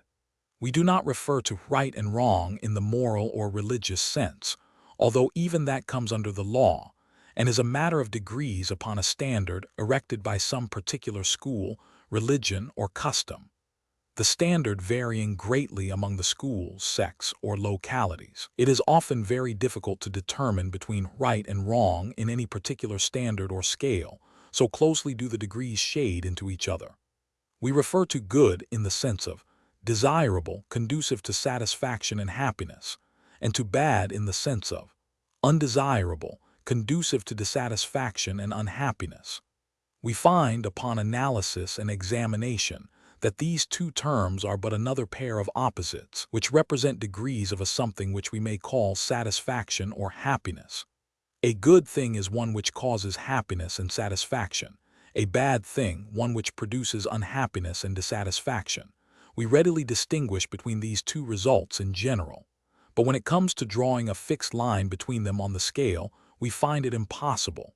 Some things are better than others, some things are worse than others, but these degrees are comparative and relative. A dirty crust of dry bread tastes very good to a starving man, while the same thing would be very bad to the taste of a well-fed person. And so it is with everything good and bad, all relative. Moreover, the same thing may be both good and bad, at the same time, that is, good for some purposes and bad for others. So we must always inquire, good for what? Bad for what? And likewise, the same thing may be both good and bad, at the same time for the same purpose for two different people. It's an ill wind that blows nobody any good, says the proverb. One man's good is another man's bad, says another. One man's loss is another man's gain, says a third. One man's meat is another man's poison, says a fourth. And so on, each illustrating the truth of the general statement. A good day's fishing may be a bad day's work for the fish. Good, says one man when wheat advances on the Board of Trade, and yet that advance may mean the greatest bad for another. A writer on natural history once pointed to the long legs and long beak of the crane, so well adapted to catching fish, as a mark of the goodness of Providence. The fish probably thought it an exceedingly bad provision.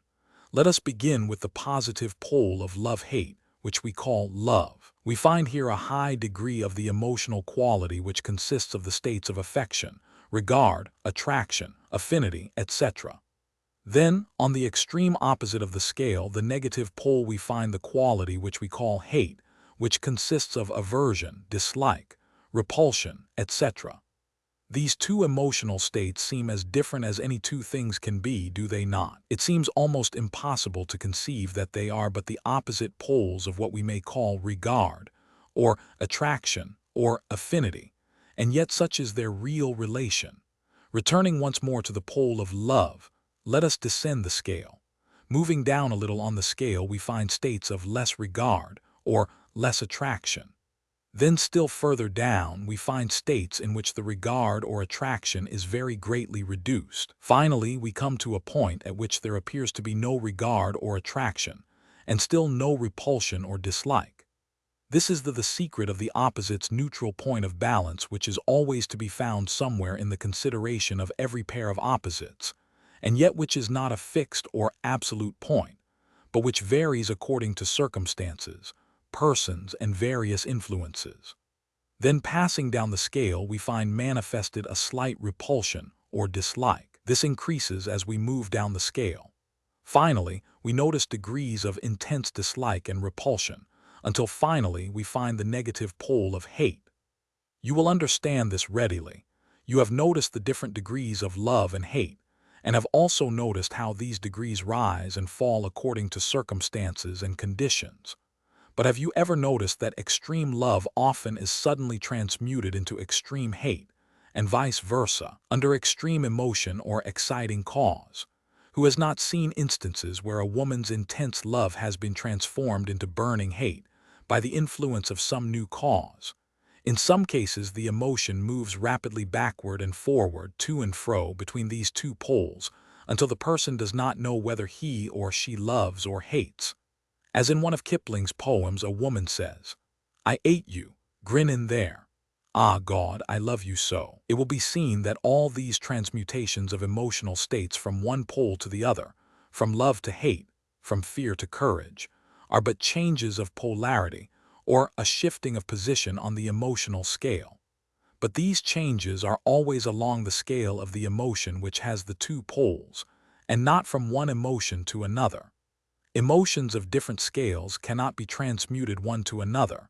They must belong to the same scale. Water may be transformed into steam and wood into smoke, but water cannot be transformed into smoke, nor wood into steam. And so it is with the emotional states. The transmutation must be along the degrees of, or between the poles of, the same scale. And so, now we arrive at the point of the arcane teaching in which is made plain the processes of mental transmutation in its phase of change of polarity. This forms an important part of the arcane processes of mental transmutation. By the application of the trained will, it is possible for the student to transmute one emotional state to its opposite by changing the polarity. Thus, one may change his love into hate, or his hate into love, simply by concentrating the attention and will upon the opposite pole of the state or quality. In the arcane processes, the student is never told to fight or kill out an undesirable emotional quality by opposing sheer will to it. This is a waste of energy and is moreover quite unscientific. The proper method is to concentrate on the opposite pole and thus change the vibrations and shift the emotional center of balance. In the same way, and under the same law, the emotional states of others may be influenced by polarizing their minds on the opposite pole of the scale of the emotion in question. Hate is not to be combated. By hate, this only adds fuel to the fire. The proper way is to form the mental image of like and attraction in your mind, and then concentrate its effects upon the other person.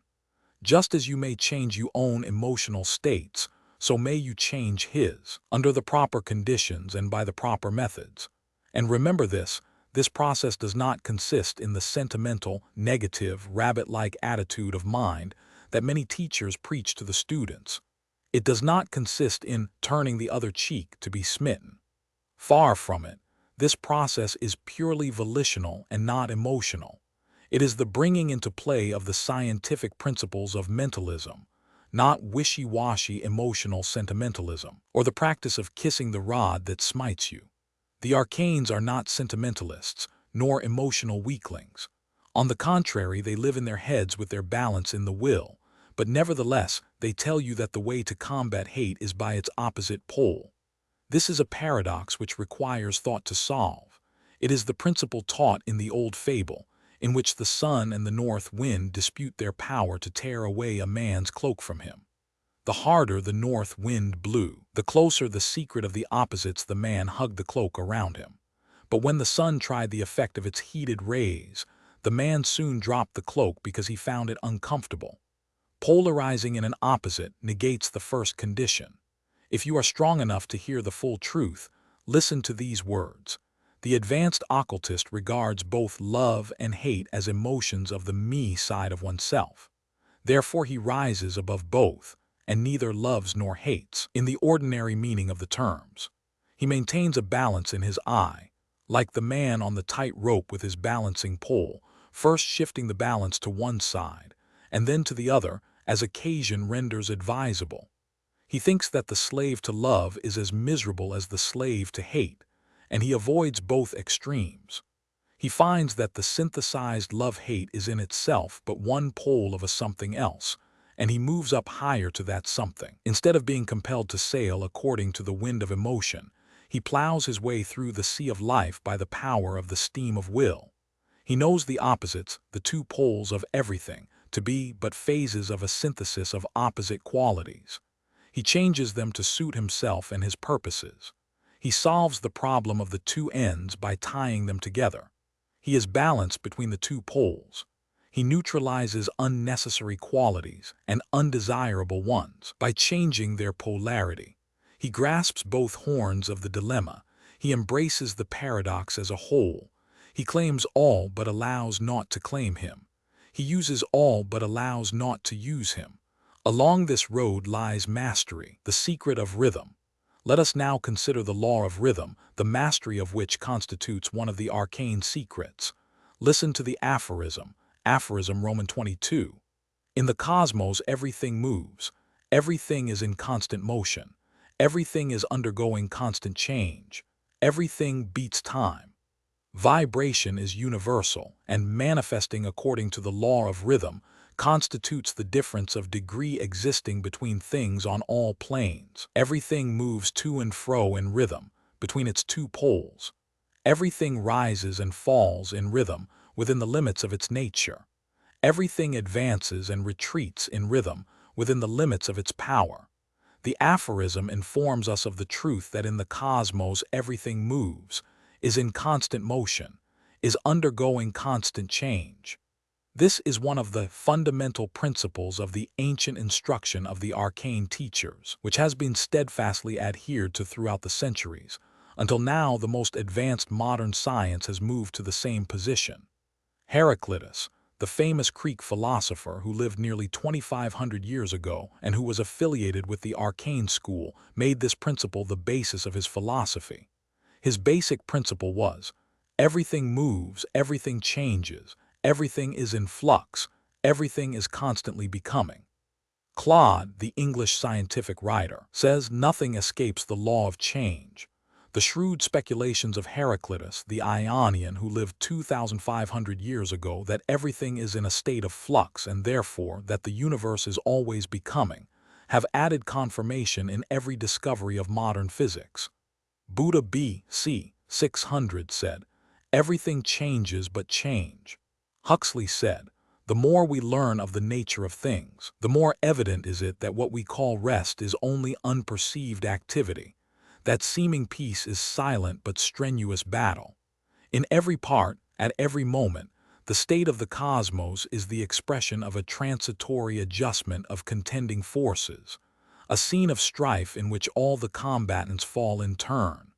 What is true of each part is true of the whole. Natural knowledge tends more and more to the conclusion that all the choir of heaven and furniture of the earth are transitory forms or parcels of cosmic substances wending along the road of evolution, from nebulous potentiality, through endless growths of sun and planet and satellite, through all varieties of matter, through infinite diversities of life and thought, possibly through modes of being of which we have neither a conception nor are competent to form any, back to the indefinable latency from which they arose.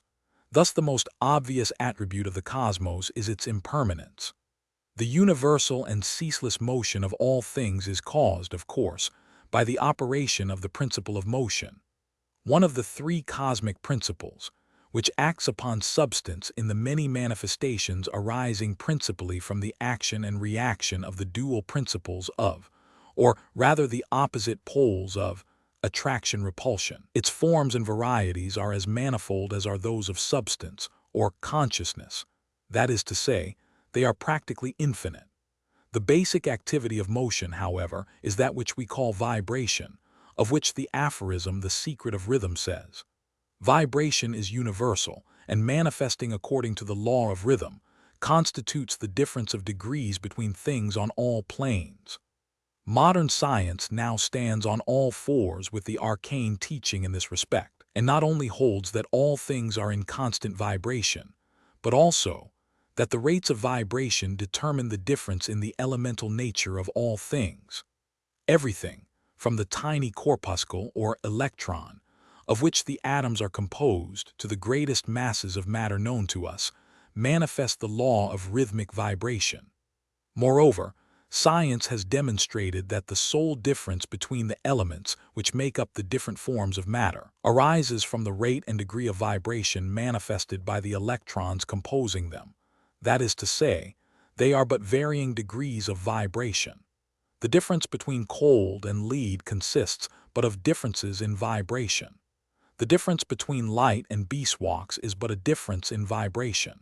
In previous lessons, you have seen that the cosmos, when resolved into the infinity of nothingness, is practically motionless.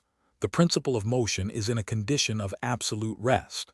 And yet, that absolute rest is analogous to motion of such a high degree of vibration as to be practically motionless and at rest. In this condition or state, the two poles of motion have been resolved into one, the extremes have merged, absolute motion and absolute rest are seen to be identical. But from the first dawn of the new cosmic day, there is manifested vibration on a constantly descending scale until the lowest point is reached. Then the upward trend begins. And in these varying degrees of vibration is manifested everything that is in the cosmos, not only the physical things, but also the mental states.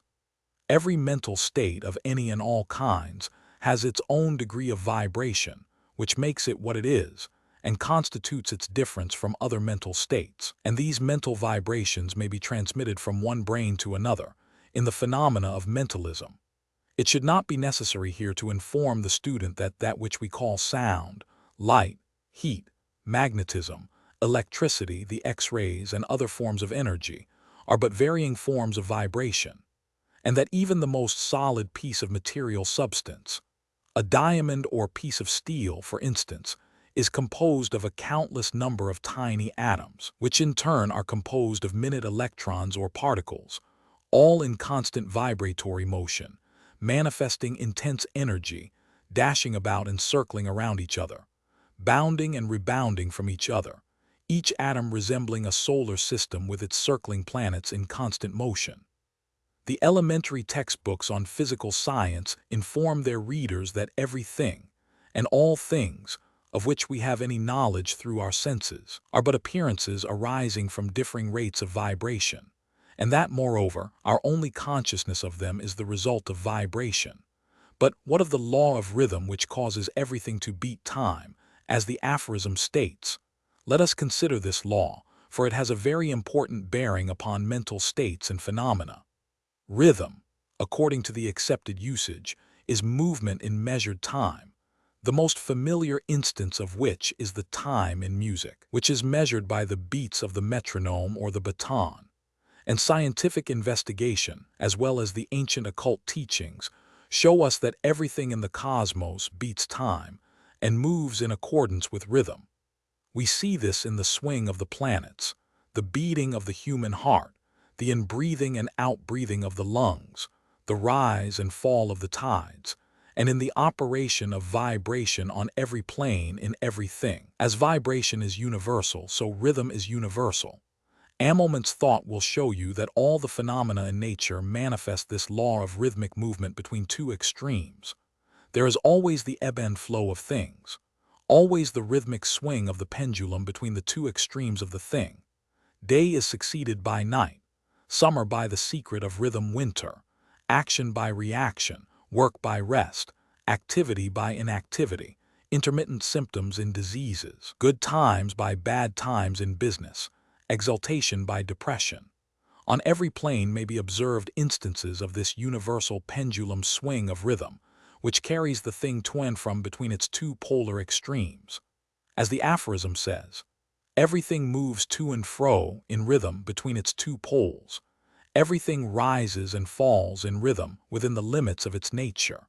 Everything advances and retreats in rhythm within the limits of its power. Modern science holds that the evolution of worlds must have had its precedent in evolution, and the evolution must be followed by devolution, and so on, to infinity. It holds that just as the suns and planets were evolved by stages from the nebulae, so must they return to the nebulae in time, again to begin a new series of evolutionary world-building. Notice the quotation from Huxley in the first part of this lesson. Herbert Spencer makes this law of rhythm one of the principles of his philosophy. The arcane teaching also shows the law of rhythm to be operative in the form of the days and nights of the cosmos, the swing of rhythm between the manifest cosmos and the unmanifest cosmos. The law of polarity and the law of rhythm are twin laws. They are bound to each other for eternity. You will notice the resulting effect, that the rise and fall or rhythmic pendulum swing is determined, governed and restrained by the length of the scale of polarity. Nothing can swing beyond the limits of its poles, nothing can exceed the limits of its nature or power. Consequently, if a thing swings far in one direction, it swings back equally far in the other. If its swing is great, its extremes are widely apart. If the swing is small, then the extremes are close together. The pendulum illustration may be applied to the phenomena on all planes. A short beat of the metronome allows the rod to move only a short distance each way. The long beat admits of a wide swing. And so, those who enjoy keenly also suffer keenly, while those whose natures allow of but limited suffering are also capable of only a limited degree of capacity for enjoyment. A pig suffers but little and enjoys but little, while a highly organized, sensitive, high-strung human being suffers the joys of heaven at times, and also the pain of hell at others. The pendulum swings as far in one direction as in the other. Only by a mastery of mental rhythm can man hope to escape the pain that his high development would otherwise bring him. The arcane teachers instruct their pupils in the art of mental transmutation, by an understanding of which they may apply the energy and power of mental vibrations intelligently, and under the control of the reason and the will. When it is understood that the difference between mental states is like the difference between the physical elements, merely a rate of vibration, then mental transmutation or mental alchemy becomes as real as the physical transmutation or physical alchemy of the ancients, which science is now on the eve of rediscovering. An understanding of this give one the mastery of self, and also the secret of mentalism.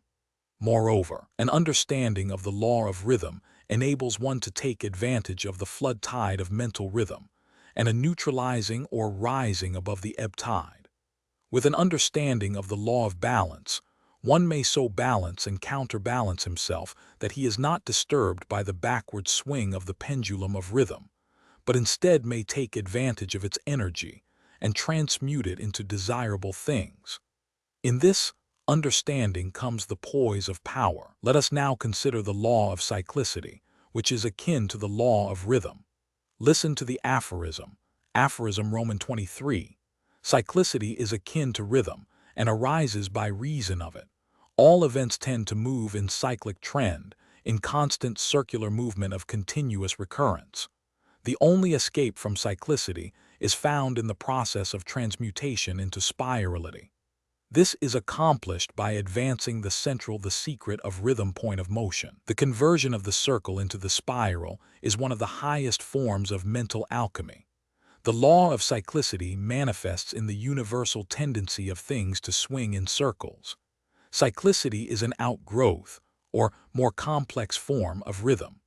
The primal manifestation of rhythm is action to and fro in a straight line or path, a movement backward and forward between the limits of the poles. This would be the invariable movement if the particular force manifested were the only manifestation of force or energy in that particular field of the cosmos. But when the swinging pendulum, free to move in any direction, is subjected to the conflicting attractions and repulsions of other manifestations of force and energy, then is manifested the universal tendency toward the circular trend. The tendency to convert the straight path of the swing into a circular path or cycle. The action and reaction, the attraction and repulsion, arising from the conflict between the force of the rhythmic swing in a straight line on the one hand, and the attractive and repellent forces from without, on the other hand, tend to swing the moving thing in a perfect circle around a central point of pivotal center. And these conflicting forces are in operation through the cosmos, and the manifestation of cyclicity may be noticed on all planes. There is ever the evidence of the cyclic trend of things and events, the tendency to move in circles. The electrons in the atoms move in circles, just as do the planets around the sun, and just as does the sun move around some other center in space. The highest occult teachings, as well as the highest speculations of science, inform us that there is always a movement in circles around some given point, and the movement of this center of motion around some other center, and so on to infinity. The aphorism states that all events tend to move in cyclic trend in constant circular movement of continuous recurrence, and the experience of man, aided by the reports of history, bear out this statement. The student of human history is struck by the continuous cyclic trend manifested throughout the ages of history. The student of philosophy is attracted by the same evidence in his own field. And so it is with every field of human thought. Cyclic trend is noticeable everywhere. Races and nations rise, flourish, decline, and fall, only to be succeeded by others traveling over the same lines. Westward, the star of empire takes its flight, the center of political power constantly changing. The civilizations of Atlantis, Egypt, Chaldea, Rome, and Greece arose and passed away. Our civilization is but traveling over the same general lines. All forms of political government, monarchic, autocratic, democratic in all their variations, were known in the past as in the present. The same law is observable in the history of philosophical thought. Theories popular in Greece over 2,000 years ago afterward fell into disrepute, but are now again forcing their way to the front. The scientific theories of causation, continuity, determinism, and evolution were popular in ancient Greece over 2,000 years ago, and they were likewise popular in ancient Egypt and in India centuries before that time. Fashions in literature, dress, and manner constantly recur, traveling round and round their little circles. Laugh as we may at the absurdity of fashion in dress, nevertheless it proceeds according to cyclic law. Religious ideas are as old as the world: pantheism, polytheism, monotheism, and atheism all have played their parts of fashion in religious thought, over and over again, and will play them again. The present-day revival in interest in occult thought arises from the same law, and the life of individuals manifests the same trend and tendency. A little thought will convince you that the majority of people travel in circles in life. The same old thing over and over again, recurring at intervals of greater or lesser duration, according to the nature of the person. The majority of persons are like the squirrel in the cage who travels all day on his whirling wheel but ends where he began. But, you may say, if the cosmos travels around in a continuous circle, it would never progress or advance into the secret of rhythm increased consciousness. Very true. And if the individual continued in the constant circular movement of continuous recurrence, he would never advance on the path. The aphorism gives us the secret when it says, "The only escape from cyclicity is found in the process of transmutation into spirality." This is accomplished by advancing the central point of motion. If the central point of motion of a circle is moved forward, then the circle is converted into a spiral. The central point is advanced in the cosmos by the cosmic will urging forward the entire cosmic process, and thus converting the cyclic trend into a spiral trend, onward and upward, in advancing and rising circles toward progress. And by a similar process, the individual may convert the circle of his life motion into an advancing and rising spiral, which while carrying him around the life circle will at the same time raise him a stage higher at each turn. While apparently traveling around a circle like the average person, he will be a stage higher at each turn. The mountain of attainment around which winds the spiral path is traveled only in this way. Round and round the pilgrims travel, seemingly retracing the same steps, but in reality reaching a stage higher each circle they make.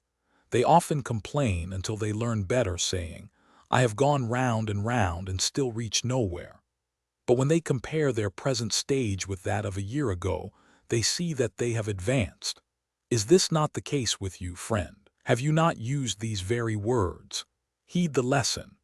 By advancing the central point by the will, the wise and strong convert the cycles into spirals and thus attain and advance. As the aphorism says, this is one of the highest forms of mental alchemy, the secret of balance.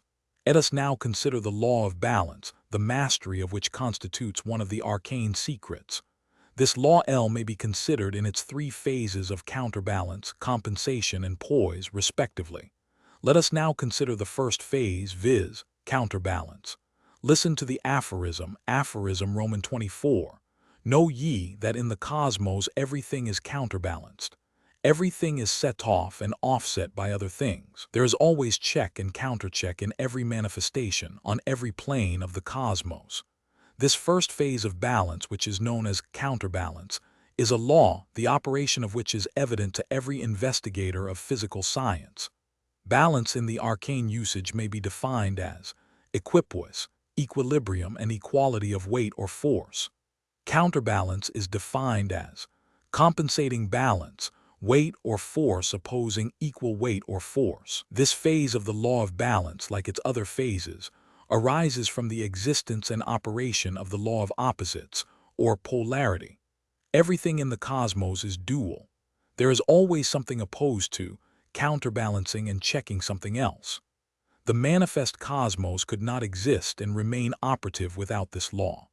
Just as the watch or clock requires a nicely adjusted system of counterweights, countersprings, and counterbalances, in order that their opposing action may render the movement of the timepiece uniform and regular, so does the cosmos require, and possess, an equally nicely balanced and counterbalanced system, in order that its activities may be uniform and regular. The regular and uniform movement of the planets around the Sun is made possible only through the operation of the counterbalancing forces of centrifugal and centripetal gravity, the former manifesting in the tendency of the planet to fly from the central point, the Sun, and the latter manifesting in the tendency of the planet to move toward the central point, the Sun. The counterbalance of these two opposing tendencies produces regular and constant movement in the elliptic orbit. In the same way, the two phases of force or energy oppose and counterbalance each other, one tending to build up and the other tending to tear down. Some authorities have adopted the use of the term force to designate that form of motion which tends to bind together two or more particles of ponderable matter, and which retards or resists motions tending to separate such particles. For instance, gravitation, cohesion, chemical affinity, etc. The same authorities use the term energy to designate that form of motion which tends to separate two or more particles of ponderable matter, or of the ethereal medium, or which resists or retards the force tending to bind them together. Claude says, if force had unresisted play, all the atoms in the universe would gravitate to a common center, and ultimately form a perfect sphere in which no life would exist, and in which no work could be done. If energy had unresisted play, the atoms in the universe would be driven asunder and remain forever separated, with the like result of changeless powerlessness. But with these two powers in conflict, the universe is the theater of ceaseless redistributions of its contents. All through living nature is this same law of counterbalance in force. The plant life nourishes the animal life, and the latter by the secret of balance means of its waste matter and its disintegrating forms nourishes the former. Moreover, the very breathing of the two great forms of life tend to support life in each other. Animals breathe in oxygen in order to support life, and breathe out carbonic acid gas, the latter being poisonous to animal life.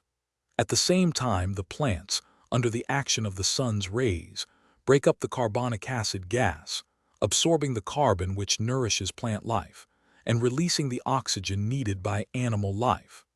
Thus, the refuse element of the plant is the life-giving element of the animal, and the refuse element of the animal is the life-giving element of the plant. As Emerson says, whilst the world is thus dual, so is every one of its parts. The entire system of things gets represented in every particle. There is somewhat that resembles the ebb and flow of the sea, day and night, man and woman, in a single needle of the pine, in a kernel of corn, in every individual of every animal tribe. Their action, so grand in the elements, is repeated within these small boundaries. For example, in the animal kingdom, the physiologist has observed that no creatures are favorites, but a certain compensation balances every gift and every defect. In nature, there is always the operation of the check and counter-check mentioned in the aphorism. Each life form is kept in check by some other life form. If this were not so, particular life forms would overrun the earth. Darwin says, there is no exception to the rule that every organic being naturally increases at so high a rate that, if not destroyed, the earth would soon be covered by the progeny of a single pair. Claude adds, if all the offspring of the elephant, the slowest breeder known, survived, there would be in 750 years nearly 19 million elephants alive, descended from the first pair. If the 8 or 9 million eggs, which the roe of a cod is said to contain, developed into adult codfishes, the sea would quickly become a solid mass of them.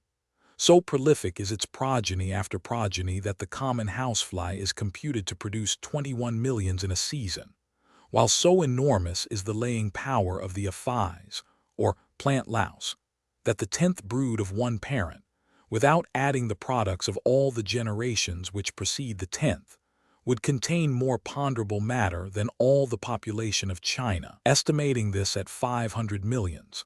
It is the same in plant life.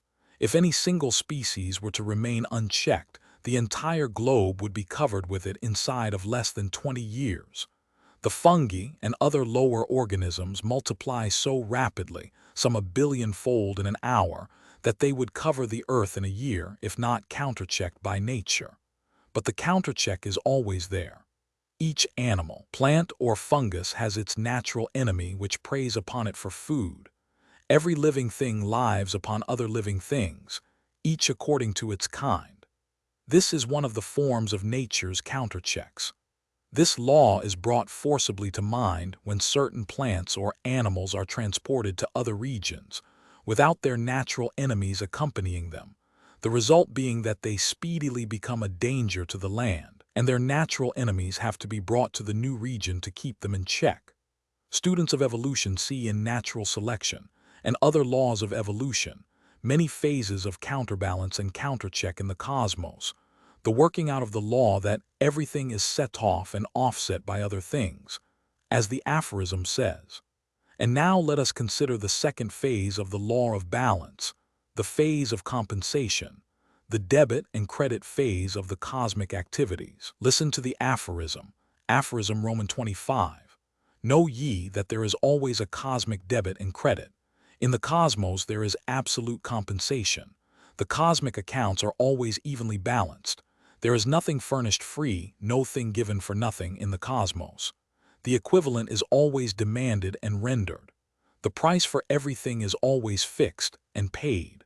The truth embodied in the above aphorism is recognized by the world's greatest thinkers, although the average person the secret of balance endeavors to deny it and refuses to look the truth in the face. That wonderful essay upon compensation by Emerson carries the truth to every open mind. All true philosophers have recognized the principle as in existence. Anyone may see the fact, if he will stand apart and view the world picture in the proper perspective. The idea of compensation is based upon the phases of counterbalance and countercheck, upon set-off and offset. In short, it is always a matter of paying the price. We cannot have the cake and keep our penny at the same time. We must always give up one thing to obtain another. We must always relinquish to attain. We must always die to live. Life is a continuous pay. As the aphorism informs us, there is nothing furnished free, no thing given for nothing in the cosmos. The price for everything is always fixed and paid. For every advantage gained, another must be surrendered. This is the law of the cosmos as all wise men know it. It does one no good to deny or ignore it. It is law fixed, constant, immutable. Emerson, in his essay on compensation, says, "The theory of the mechanic forces is another example. What we gain in power is lost in time, and the converse. The periodic or compensating errors of the planets is another instance. The influences of climate and soil in political history are another. The cold climate invigorates. The barren soil does not breed fevers, crocodiles, tigers, or scorpions. The same dualism underlies the nature and condition of man. Every excess causes a defect, every defect an excess. Every sweet has its sour, every evil its good. Every faculty which is a receiver of pleasure has an equal penalty put on its abuse. It is to answer for its moderation with its life. For every grain of wit there is a grain of folly. For everything you have missed, you have gained something else, and for everything you gain, you lose something. If riches are increased, they are increased that use them. If the gatherer gathers too much, nature takes out of the man what she puts into his chest, swells the estate but kills the owner. Nature hates monopolies and exceptions. The waves of the sea do not more speedily seek a lever from their loftiest tossing than the varieties of condition tend to equalize themselves. There is some leveling circumstance that puts down the overbearing, the strong, the rich, the fortunate, substantially on the same ground with all others. Is a man too strong and fierce for society, and by temper and position a bad citizen, a morose ruffian, with a dash of the pirate in him, nature sends him a troop of pretty sons and daughters who are getting along in the dame's classes at the village school, and love and fear for them smooths his grim scowl to courtesy. Thus she contrives to intenerate the granite and feldspar, takes the boar out and puts the lamb in, and keeps the balance true. The farmer imagines power and place are fine things, but the president has paid dear for his White House. It has commonly cost him all his peace, and the best of his manly attributes. To preserve for so short a time so conspicuous an appearance before the world, he is content to eat dust before the real masters who stand erect behind the throne. Or do men desire the more substantial and permanent grandeur of genius? Neither has this an immunity. He who by force of will or of thought is great and overlooks thousands has the responsibility of overlooking. With every influx of light comes new danger. Has he light? He must bear witness to the light and always outrun that sympathy which gives him such keen satisfaction by his fidelity to new revelations of the incessant soul. He must hate father and mother, wife and child. Has he all that the world loves and admires and covets? He must cast behind him their admiration and afflict them by faithfulness to his truth, and become a byword and a hissing. As we have said in a previous lesson, the greater the capacity for joy, the greater the capacity for pain. The swing of the pendulum of rhythm between the two poles of the opposites measures our relative happiness and unhappiness, comparative satisfaction or dissatisfaction. The capacity for pain is the symbol of advanced evolution. The tramp has nothing and desires nothing beyond his immediate wants. His arc is the secret of balance small. Another will have much but desires still more. His arc is large. Each, and both, fall a little short of what would constitute happiness for them. Query: which of the two is the happiest or the most miserable? The answer of compensation is, they are equal in their degree of happiness and unhappiness, in satisfaction and misery. They are twin brothers of equal heritage. A financial panic which makes the millionaire writhe in fear and terror passes entirely over the tramp. The more one has, the more afraid of losing it is he, and the harder the blow if the loss occurs. Many ancient philosophical writers insisted that the measure of pain and pleasure is equally distributed between persons, although the degrees of each vary greatly. The man who makes $2 a day and is able to save a $50 out of it is possibly happier and better satisfied than he who makes 100 and spends half as much more. What would bring happiness to a savage would bring misery to a college professor. Happiness is comparative, and so is unhappiness. We find happiness where we least expect it, and unhappiness where it surprises us. Just as to know all is to forgive all, so to know all is to understand the relativity of satisfaction and happiness. It is said that the back is always made strong enough to bear the burden. We do not assert this as a fact, but we feel that the back gets used to the burden, and feels it not more than other backs feel lesser burdens. And while the proverb that God tempers the wind to the shorn lamb may not be scientifically correct, still it is true that the show lamb becomes tempered to the wind and gets used to it. Claude says, "The simplicity of the simplest forms has been their salvation. A high organization brings with it many disadvantages, for the more complex the structure, the more liable is it to get out of gear. We cannot have highly convoluted brains and at the same time digestive organs simple and renewable like those of the sea cucumber. Death is the price paid for complexity. And pain is the natural consequence and counterbalance of complexity in life, knowledge, and possessions. Each one has his troubles and his joys, each his pains and his pleasures. If we knew all the inside facts concerned with others' lives, we would not be willing to exchange with them, providing we had to live exactly their same lives. Who would wish to exchange his personal life with that of another, taking all that goes with the others, and giving up completely all that composes his own? Each man's cross is fitted exactly to his particular shoulders, and each man's crown is adjusted nicely upon his particular brow. It takes a philosophical mind to realize this.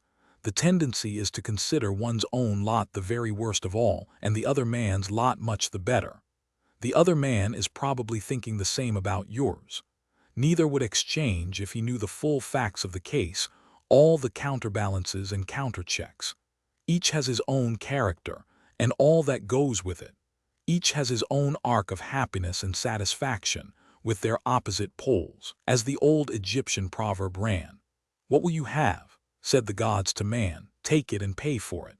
And now let us consider the third phase of the law of balance, the phase of poise. Listen to the aphorism Roman 26. Poise is power. Poise results from balance. Balance is secured by adjusting and maintaining the center between the poles of the pairs of opposites. By balanced poise, the master neutralizes polarity and rhythm by resolving them into unity. In the heart of the storm is peace. In the center of life there is poise and power. Seek it ever, O neophyte, for in it thou shalt find thyself. In this aphorism is contained the seed thought generated in the centuries of thought and experience of the arcane teachers. Do not pass it by because of its simplicity. Poised balance is the aim and goal of the arcane initiates. It is the secret of mastery. There is always a center of everything, but the center exists only because of the existence of the circumference. There is always the secret of balance point or poise between the poles of every pair of opposites, but that point exists only because the extremes exist, and in the central point is always found the power of the whole event or thing. In the center of gravity of the Earth, one would be able to remain in a position of perfect poise, unsupported except by the concentrated gravity of the whole Earth, so nicely poised that a mere effort of the will would exert sufficient energy to propel him in any desired direction. The power of the opposites are concentrated at the central point. There is all power to be found, and there only. The axiom, action and reaction are equal, indicates a central point in which exists the true lever which will move the whole. At the center, one is enabled to use action and reaction without being subject to either. The arcane initiate strives to attain this state of equilibrium and absolute poise. He yearns to master the art of traversing the razor-edge wire of life, balancing himself perfectly, like the trained mental athlete that he is, by the balancing pole of the opposites which he has firmly grasped, pitting the opposites against each other, neutralizing pole by pole, balancing law by law.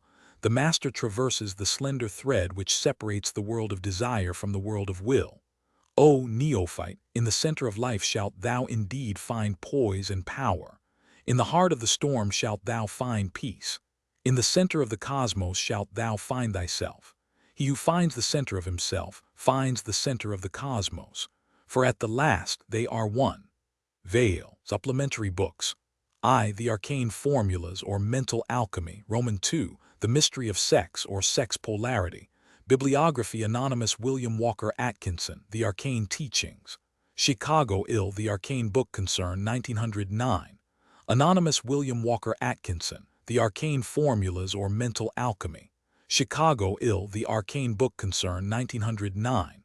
Anonymous William Walker Atkinson, The Mystery of Sex or Sex Polarity. Chicago, Ill. The Arcane Book Concern, 1909. Anonymous William Walker Atkinson, Vril or Vital Magnetism, being Volume 6 of the Arcane Teaching Secret Doctrine of Ancient Atlantis, Egypt, Chaldea, and Greece. Chicago, Ill. A. C. McClurg & Co., 1911.